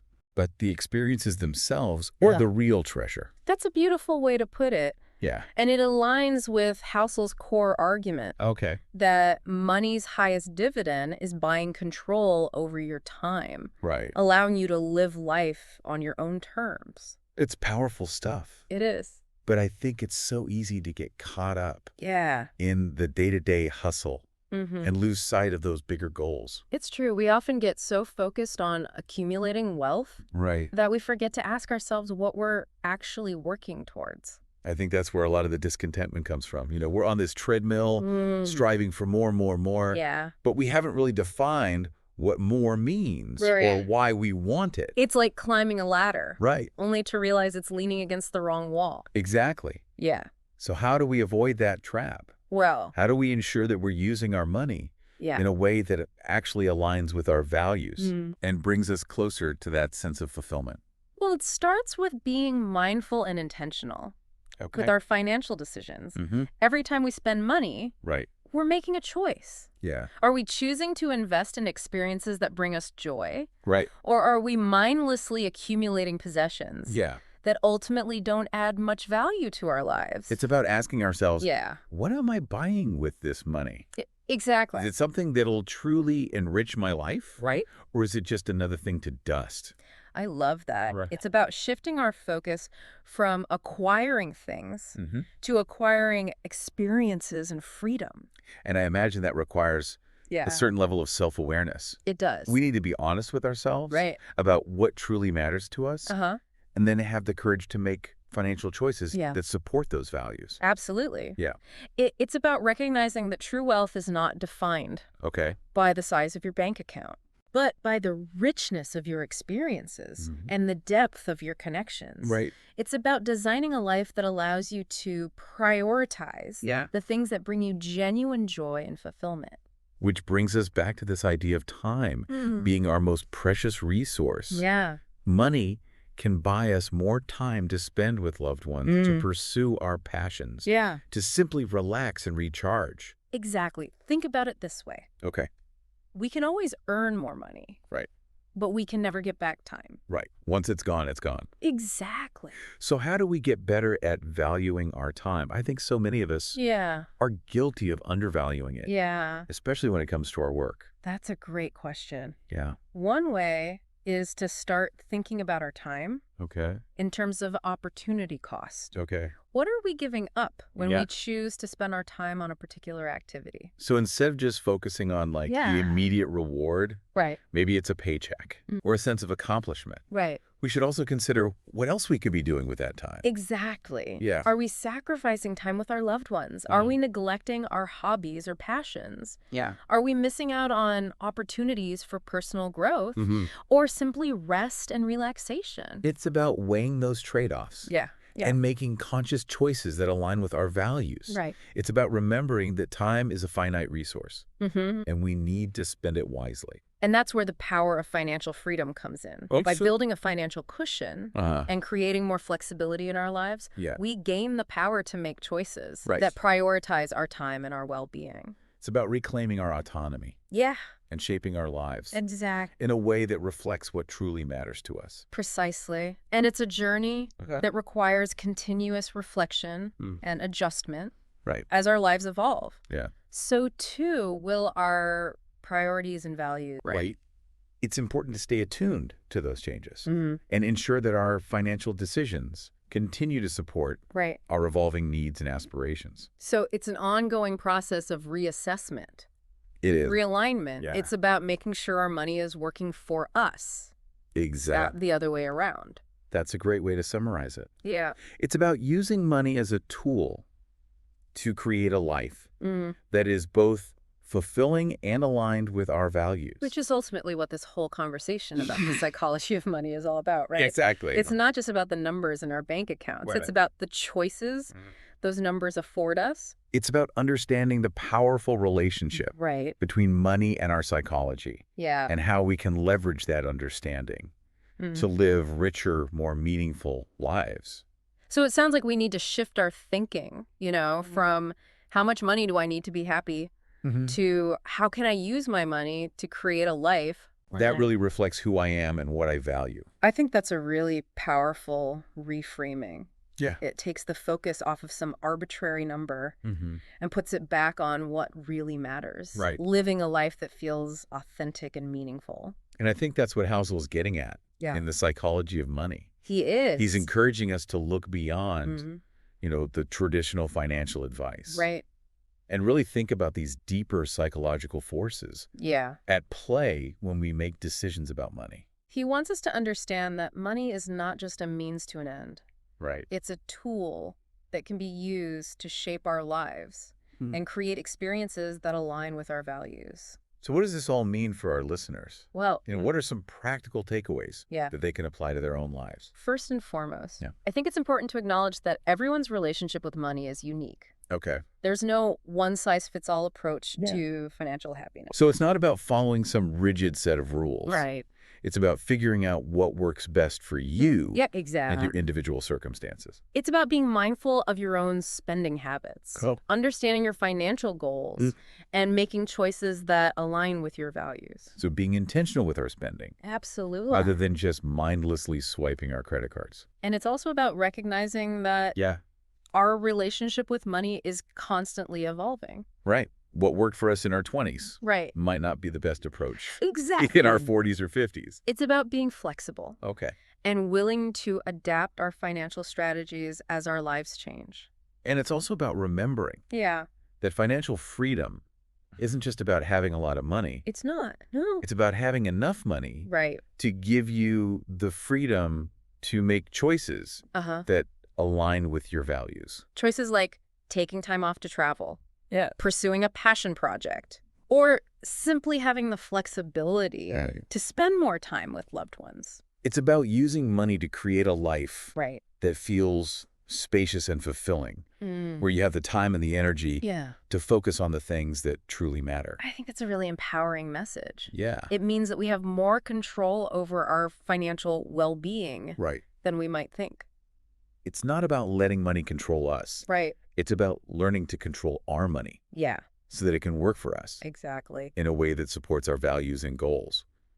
So as we wrap up this deep dive into the psychology of money, I want to leave our listeners with this final thought. Okay. What aspects of your life could you gain more control over Yeah. with even a little bit more financial freedom? How might that change your overall happiness and satisfaction? What choices could you make? What experiences could you have? Right. What dreams could you pursue? It's something to really think about. It is. Because ultimately, it's not about how much money you have. Right. It's about how you use it Exactly. to create a life that's truly fulfilling. And that's the beauty of it. Yeah. Money can be a powerful tool for creating a life Mm-hmm. that aligns with your values. Right. It's up to each of us to learn how to wield that tool effectively. And that's it for our deep dive Yeah. into The Psychology of Money. Mm-hmm. Hopefully this is giving you some food for thought and Yeah. some practical strategies Right. to apply to your own financial journey. Remember, it's never too late to start aligning your money with your values Right. and creating a life where you have more control over your time Mm-hmm. and ultimately your happiness. Until next time, keep learning, Keep exploring. keep exploring, and keep diving deep. All right, let's dive into this. Psychology stuff. We're looking at Chapter 1. Right. Chapter 1 from The Psychology of Money, the book by Morgan Housel. Yes. Yeah, I sent this in, and I gotta say, it was a little too real for me.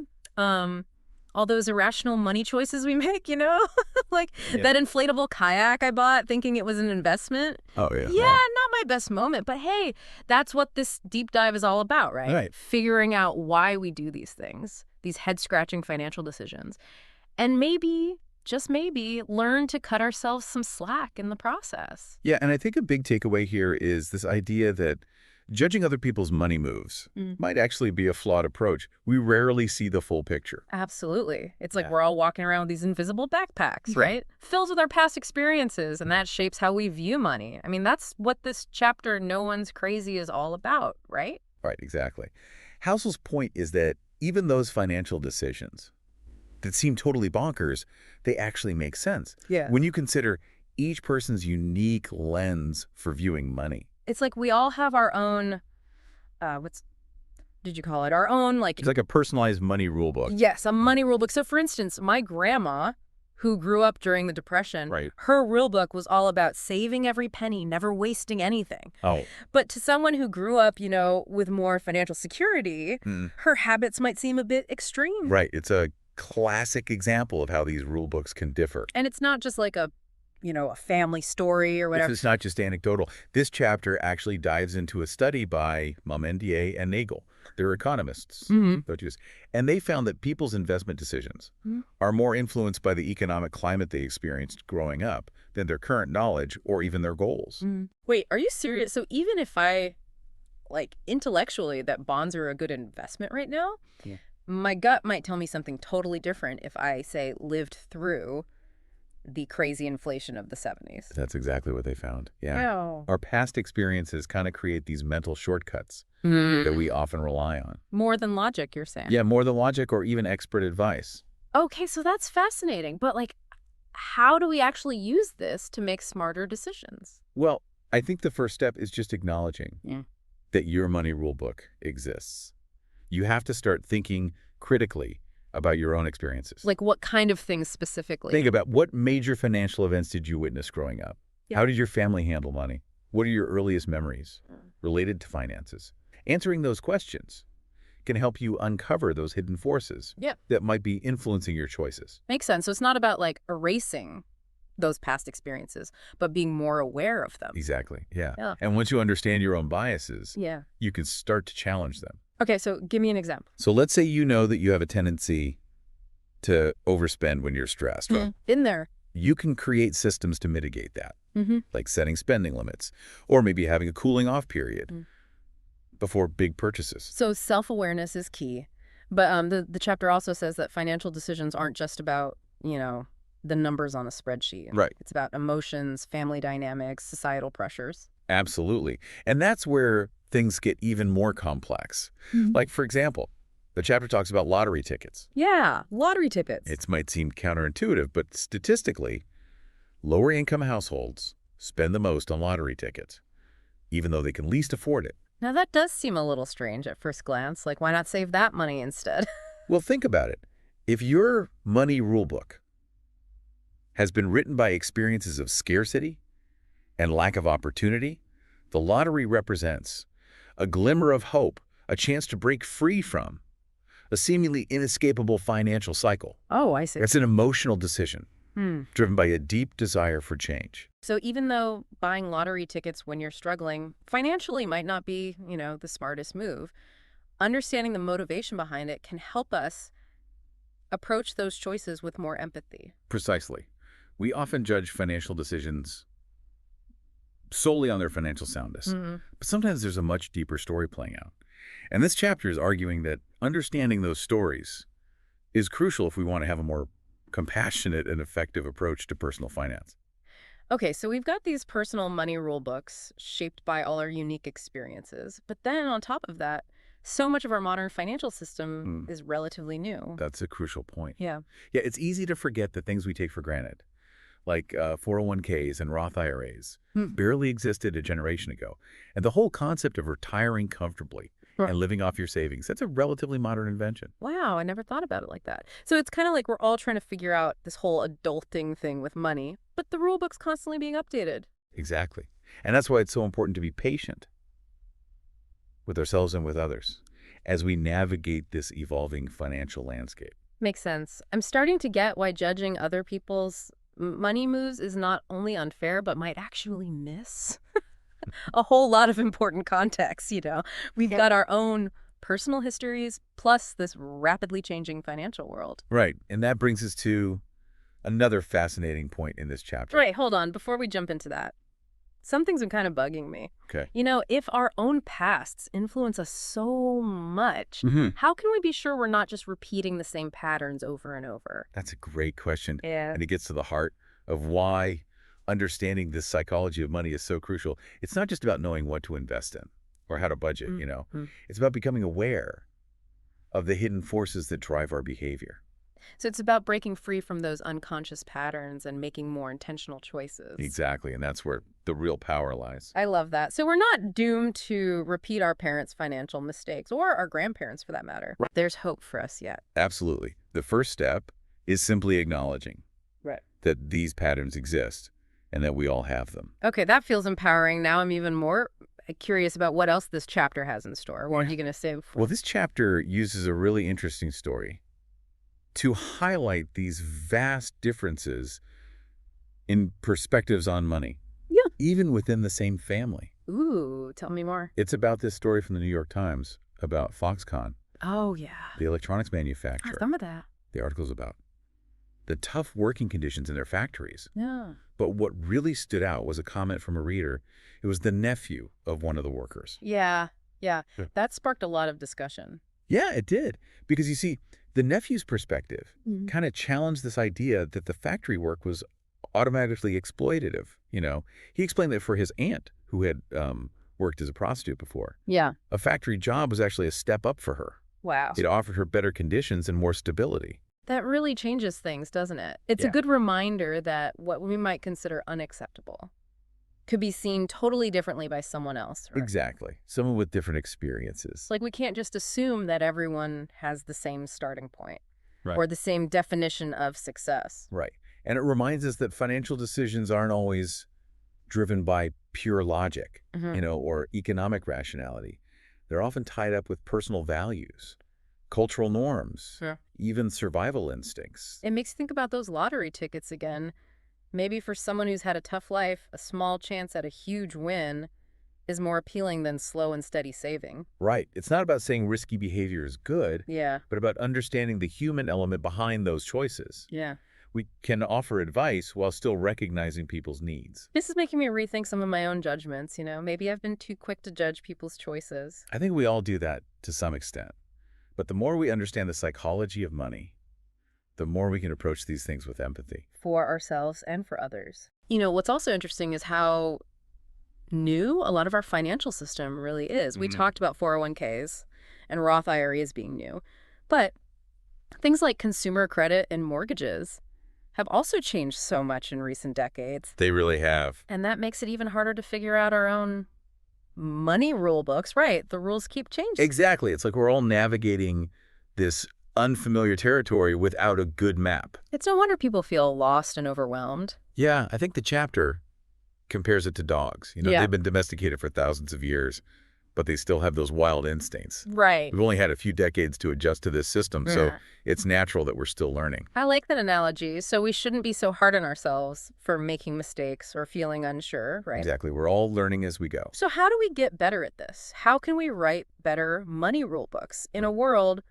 where the rules keep changing? Well, first, I think we need to accept that there's no one-size-fits-all approach. Okay. What works for one person might not work for another. That's good to hear. So it's about finding what works for you, right? Exactly. And that takes experimentation, learning Yeah. from mistakes, and being open to new information. We have to be willing to update our rule books as we go. It's a process, not a destination. Yeah, that's a good way to put it. But it can feel overwhelming though, right? Like, where do you even start? I think one of the most important steps is becoming aware of those psychological factors Yeah. that influence our money decisions. Like those mental shortcuts we talked about earlier. Yes, exactly. And also things like cognitive biases. Cognitive biases, what are those? These are like predictable patterns of thinking that can lead us to make irrational choices. Can you give me an example? Sure, a common one is loss aversion. It's Mm. this idea that we feel the pain of a loss Mm. much more strongly than the pleasure of an equal gain. Interesting. So that might explain why some people are afraid to invest in the stock market. Exactly. The fear of losing money Mm-hmm. can be so powerful that it stops us from taking risks Hmm. that could actually benefit us in the long run. I can see how knowing about these biases could help us make better decisions. Yeah, and there's so many other biases that influence our financial behavior. The more we can understand them, the better off we'll be. Okay, so we need to be aware of our past experiences, understand those cognitive biases, and accept that things are constantly changing. Is there anything else? One final point that's crucial is recognizing the role of emotions in our decision-making. Emotions. Oh, yeah. We often try to approach money logically, but the reality is our feelings play a huge role. Oh, absolutely. I've definitely made some bad purchases when I was stressed or excited, even bored. That's totally normal. But the key is to become more aware of how our emotions are influencing us. Okay, how do we do that? Well, for example, if you know you overspend when anxious, you can create strategies to manage that anxiety in other ways, like exercise or meditation. So we can work with our emotions, not against them. Exactly. It's about finding a balance between logic and emotion, I like that. recognizing that both are important for our financial well-being. This has been a really eye-opening conversation, I gotta say. It's like a whole new way of looking at money. I'm glad to hear that. Okay. Remember, it's a journey, not a destination. Speaking of journeys, we've covered a lot in this deep dive. Personal experiences, the changing financial landscape, cognitive biases, and now emotions. Anything else from this chapter you think is important? Well, there's one final point I think ties it all together. It's about the stories we tell ourselves Mhm. about money. The stories. Yeah, the chapter really emphasizes how everyone operates based on their own internal narrative, right? Right. But how the world works. Yeah. And that includes the world of finance. So it's not just about, like, the actual numbers, but the meaning we give them. Exactly. So where did these stories come from? Well, they're shaped by everything we've talked about, right? Yeah. Our upbringing, our culture, our experiences, even the media we consume. Mhm. And they influence how we see risk, reward, opportunity, even our own potential. That's pretty powerful. So, like, someone who grew up seeing their parents struggle with debt might develop this story about money being scarce. Right, and that could lead them to be overly cautious or avoid taking risks, even if it's to their benefit. And on the flip side, someone who saw their family build wealth might have a totally different story. Exactly. They might see money as a tool for opportunity and be more comfortable with taking risks. It's like those stories become self-fulfilling prophecies, right? Yeah, that's a great way to put it. Yeah. But the tricky part is these stories are often unconscious. So how do we even know what our money story is? It starts with asking yourself some tough questions, Like what? What are your core beliefs about money? Where did those beliefs come from? Are they based on facts or just things you've inherited? Inherited from family, you mean? Or society? Yeah, exactly. Once you uncover those beliefs, you can challenge them and start to create a new narrative that fits your goals. This reminds me of that Foxconn worker's nephew. His aunt's story about money was probably shaped by her experiences, right? Absolutely. And it shows there's no single right answer when it comes to money. What matters is finding what works for you. Okay, so to wrap up this deep dive, we've learned that financial decisions are shaped by a ton of things. Personal experiences, this crazy financial system, cognitive biases, our emotions, and even our own stories about money. It's a lot to take in, but understanding all this can help us make better choices. More conscious choices. Exactly. And it can help us be less judgmental of others, too, because their decisions are probably based on a whole different story. Absolutely. This chapter is really a call for empathy and a reminder that financial well-being is about more than just numbers. It's about aligning our actions with our values and creating a financial life that feels good. Okay, so as we sign off today, we're leaving you with this question. What's your money story? What beliefs are driving your decisions, and are they helping you or hurting you? Taking time to think about that can be a big step forward. Until next time, keep diving deep. Hey everyone, so glad you could join us for this deep dive. I love it when we get to really dig into a topic. And this one, you guys sent in a whole bunch of fascinating material on personal finance and psychology. And how those two things kind of like work together when we think about the future and planning for our financial future. It's so true. It's way more complicated than just, picking the right stocks or even budgeting.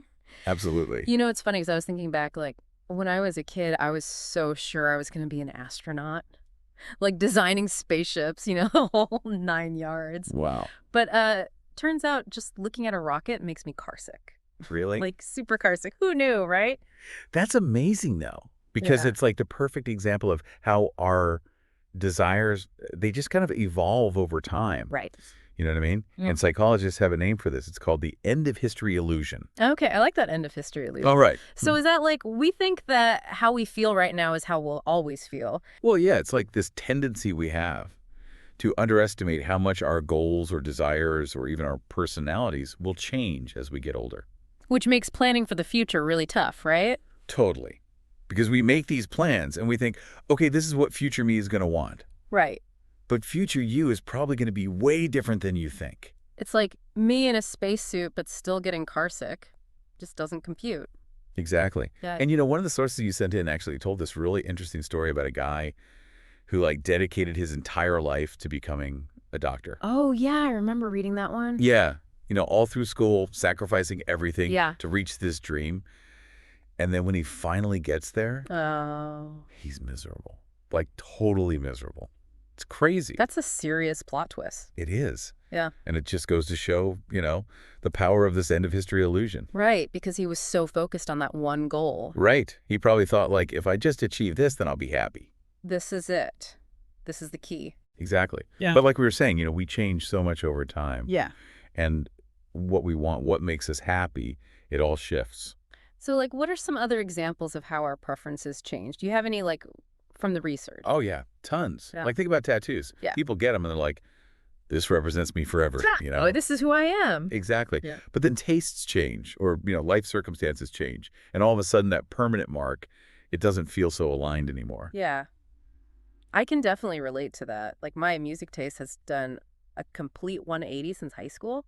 And don't even get me started on the fashion choices I thought were so cool back then. Oh, I bet. Like, what was I thinking? But it's not just superficial things either, Oh, really? Like even major life decisions like marriage or career paths, they can feel completely different a few years down the line.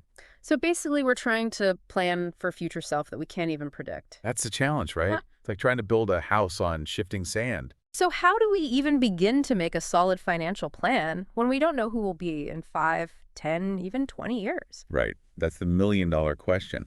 And one way to approach it is to look at how other people have navigated this challenge.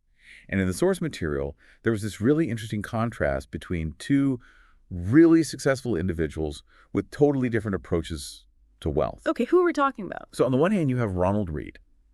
This guy was a janitor, Mm-hmm. Okay. and he quietly amassed millions of dollars just by living super frugally and investing consistently. Wow. Talk about under the radar. I know, right? And then on the other hand, you have Warren Buffett, the legendary investor known for his long-term vision. Okay, so two very different paths, but both leading to incredible success. Exactly. And it kind of makes you wonder, like, is there one right way to do this? Well, I mean, Reed's story, like spending his whole life as a janitor, living so frugally, it seems like it kind of goes against this idea that we change so much over time. You know what I mean? Yeah, that's a really good point. And it's something we should definitely explore further.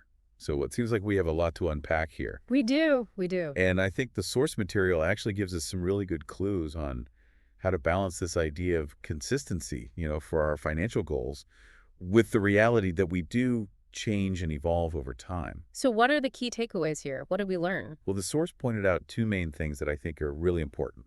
And the first one is to avoid extremes. Okay, I'm listening. So basically, don't go all in on either extreme frugality or working yourself to the bone as your only path to financial security, because those strategies, they might work for some people, but for many others, there's a real risk of burnout or feeling deprived down the road. Yeah, that makes sense. So it's not about living like a hermit or becoming a workaholic. Exactly. It's about finding a balance, Yeah. a plan that allows for both enjoyment today and investment in your future so you don't end up regretting your past choices. Okay, so that's the first takeaway. Avoid extremes. Got Yeah. it. What's the second? So the second one is all about accepting change. Because no matter how carefully we plan, things change. Life happens. Exactly. So we have to be willing to adapt, Yeah. let go of decisions we made in the past that might not serve us anymore. Even if it feels like we're starting over. Yeah, even then. Ah. Because the faster we adjust, the faster we can get back on track, Yeah. and start building toward our new goals. So it's like giving ourselves permission to change course. Exactly. Not seeing it as a failure, but as, being flexible. Right. Recognizing that we're not the same person we were 5-10 years ago. Absolutely. And this actually reminds me of a story from one of the sources about Jason Zweig. The financial journalist. Yeah. And Daniel Kahneman. Oh, the Nobel Prize winner. That's the one.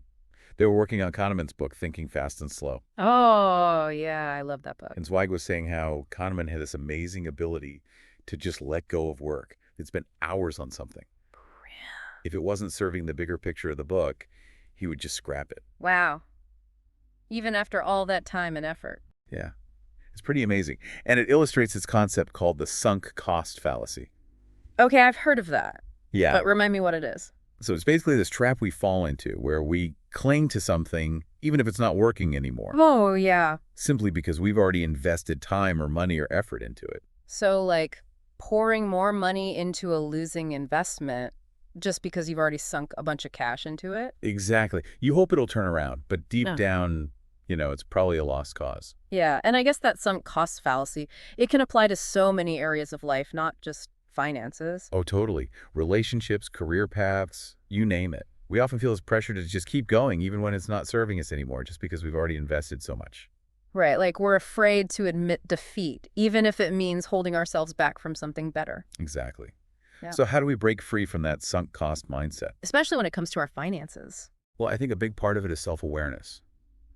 Regularly check in with yourself and ask yourself some tough questions. Mhm. Like, is this financial decision still aligned with my goals? Or even, is this bringing me any joy? Is this bringing me any joy? I like that. It's a simple question, but it can be really powerful in helping us recognize when it's time to pivot. So it's not about constantly second-guessing ourselves or making rash decisions, Right. but just having that awareness, that willingness to take a step back and make sure our choices are still serving us. Exactly. Like having a financial therapist. Ooh, I like that analogy. Yes. A financial therapist. Helping us understand our money mindset. I love it. And sometimes, getting an outside perspective can be really helpful too. Like talking to a friend or a mentor. Yeah. Or even a financial advisor. Hmm. Someone who can offer a different viewpoint and help us make choices that are truly in our best interest. Even if it means, deviating from our original plan. Okay, so we've covered a lot of ground here. We talked about the psychology behind planning, avoiding extremes, embracing change, recognizing sunk costs. Yeah, it's a lot. It is. But let's get practical for a second. What are some tangible steps we can take to create a financial plan that's both adaptable and effective? Okay, so first things first. You got to start with a solid foundation. Build good financial habits like tracking your spending, saving, consistently managing debt. Okay, so those are like the non-negotiable. Exactly. Yeah. The essentials, no matter how our goals might shift down the line. It's like laying the groundwork before you build a house. Got it. So once we've laid that groundwork, what's next? Then it's time to define your goals. But here's the key. Do it with a flexible mindset. Okay, what do you mean by that? So instead of locking in these rigid long-term targets, think about your aspirations in ranges or possibilities. Can you give me an example? Sure. So let's say your goal is to retire early. Instead of fixating on a specific age, like 55, Okay. consider a range, say between 55 and 60. Okay, I see where you're going with this. This gives you some wiggle room, Yeah. to adjust based on your circumstances or market conditions or even changes in your lifestyle. So it's about having a direction, a North Star, but not being chained to a specific date or number. Exactly. Embracing the unknowns and being open to possibilities. Okay, that makes a lot of sense. And you can apply this to other financial goals too, like saving for a down payment. Right. Instead of aiming for a specific price point, maybe consider a range that fits your needs and allows for flexibility in terms of location or timing. Exactly. Okay, so we've got our flexible goals in place. What's next? Is it a set it and forget it kind of thing? Definitely not. This is where regular review and adjustments come in. Okay, so how often should we be checking in on our financial plan? At least annually is a good rule of thumb. but ideally even more often, you know, especially during major life changes, Yeah. like a career switch or getting married or having kids. Right, because those events usually require, some tweaking of your goals and strategies. And these check-ins, they're not just about crunching numbers and updating spreadsheets, are they? No, not at all. Mm-hmm. It's also about reassessing our priorities, Right. our risk tolerance, and how our values might have changed over time. It's like hitting the pause button and taking stock of where we are and where we want to go. Exactly. Mm. And remembering that our financial plans should reflect who we are and what truly matters to us. Just as we evolve, so should our plans. This is all great stuff. But I gotta be honest, sometimes thinking about all this financial planning can feel kind of overwhelming. Oh, yeah. It's a lot to take in. Like where do we even start putting all this into practice? That's a really common feeling. Mm. And honestly, that's where having a financial advisor can be so helpful. Okay. So they can kind of like walk us through it. Exactly. They can help you get a clear picture of where you stand financially, Okay. help you define those flexible goals we were talking about, Right. and create a plan that's tailored to your specific needs and situation. It's like having a financial coach in your corner, right? I like that. A financial coach. Someone to keep you accountable and offer expert advice. Exactly. And a good advisor will also be a sounding board. Mm-hmm. Someone to help you navigate those complex decisions and make adjustments as life throws you curveballs. And maybe introduce you to some financial tools and strategies you might not have known about otherwise. Exactly. Okay. So it's not about having everything perfectly figured out from day one. No, not at all. Yeah. It's about being prepared, Yeah. adaptable, Right. and willing to embrace the journey, knowing that you can always course correct along the way. I love that. Okay, so let's bring it back to that thought-provoking question from the source. No. What seemingly long-term financial decision are we clinging to that a future version of ourselves might regret? Ooh, that's a good one. Right. It really makes you think. It does. It forces us to, step outside of our current mindset and consider that what seems important today might not hold the same weight down the line. Exactly. So it's not about constantly second-guessing ourselves, but just having that self-awareness to check in and make sure our choices are still aligned with our evolving goals and values. That's the key. Yeah. Finding that balance between commitment and flexibility. Yeah. Having a vision for the future, but being open to making adjustments as we learn and grow. This whole conversation has been amazing. We talked about the psychology of planning, the importance of avoiding extremes, embracing change, recognizing sunk costs, and even seeking expert guidance when needed. It's a lot. It is. But it's like we've been given this incredible toolkit for navigating our financial futures. Absolutely. With more confidence, adaptability, and that crucial dose of self-awareness. And remember this toolkit. It's not limited to just our finances. Mm. You know, Oh, that's a good point. it's about life in general. Yeah. Making choices that align with our values, our aspirations, and our evolving sense of self. Creating a life we can look back on and be proud of. Exactly. Well said. So to all our fellow deep divers out there, thanks for joining us on this exploration. We hope this conversation sparked some new ideas, maybe challenged some old assumptions, and most importantly, empowered you to approach your financial future with more confidence, adaptability, and self-awareness. Keep learning, keep growing, and keep diving deep. Until next time.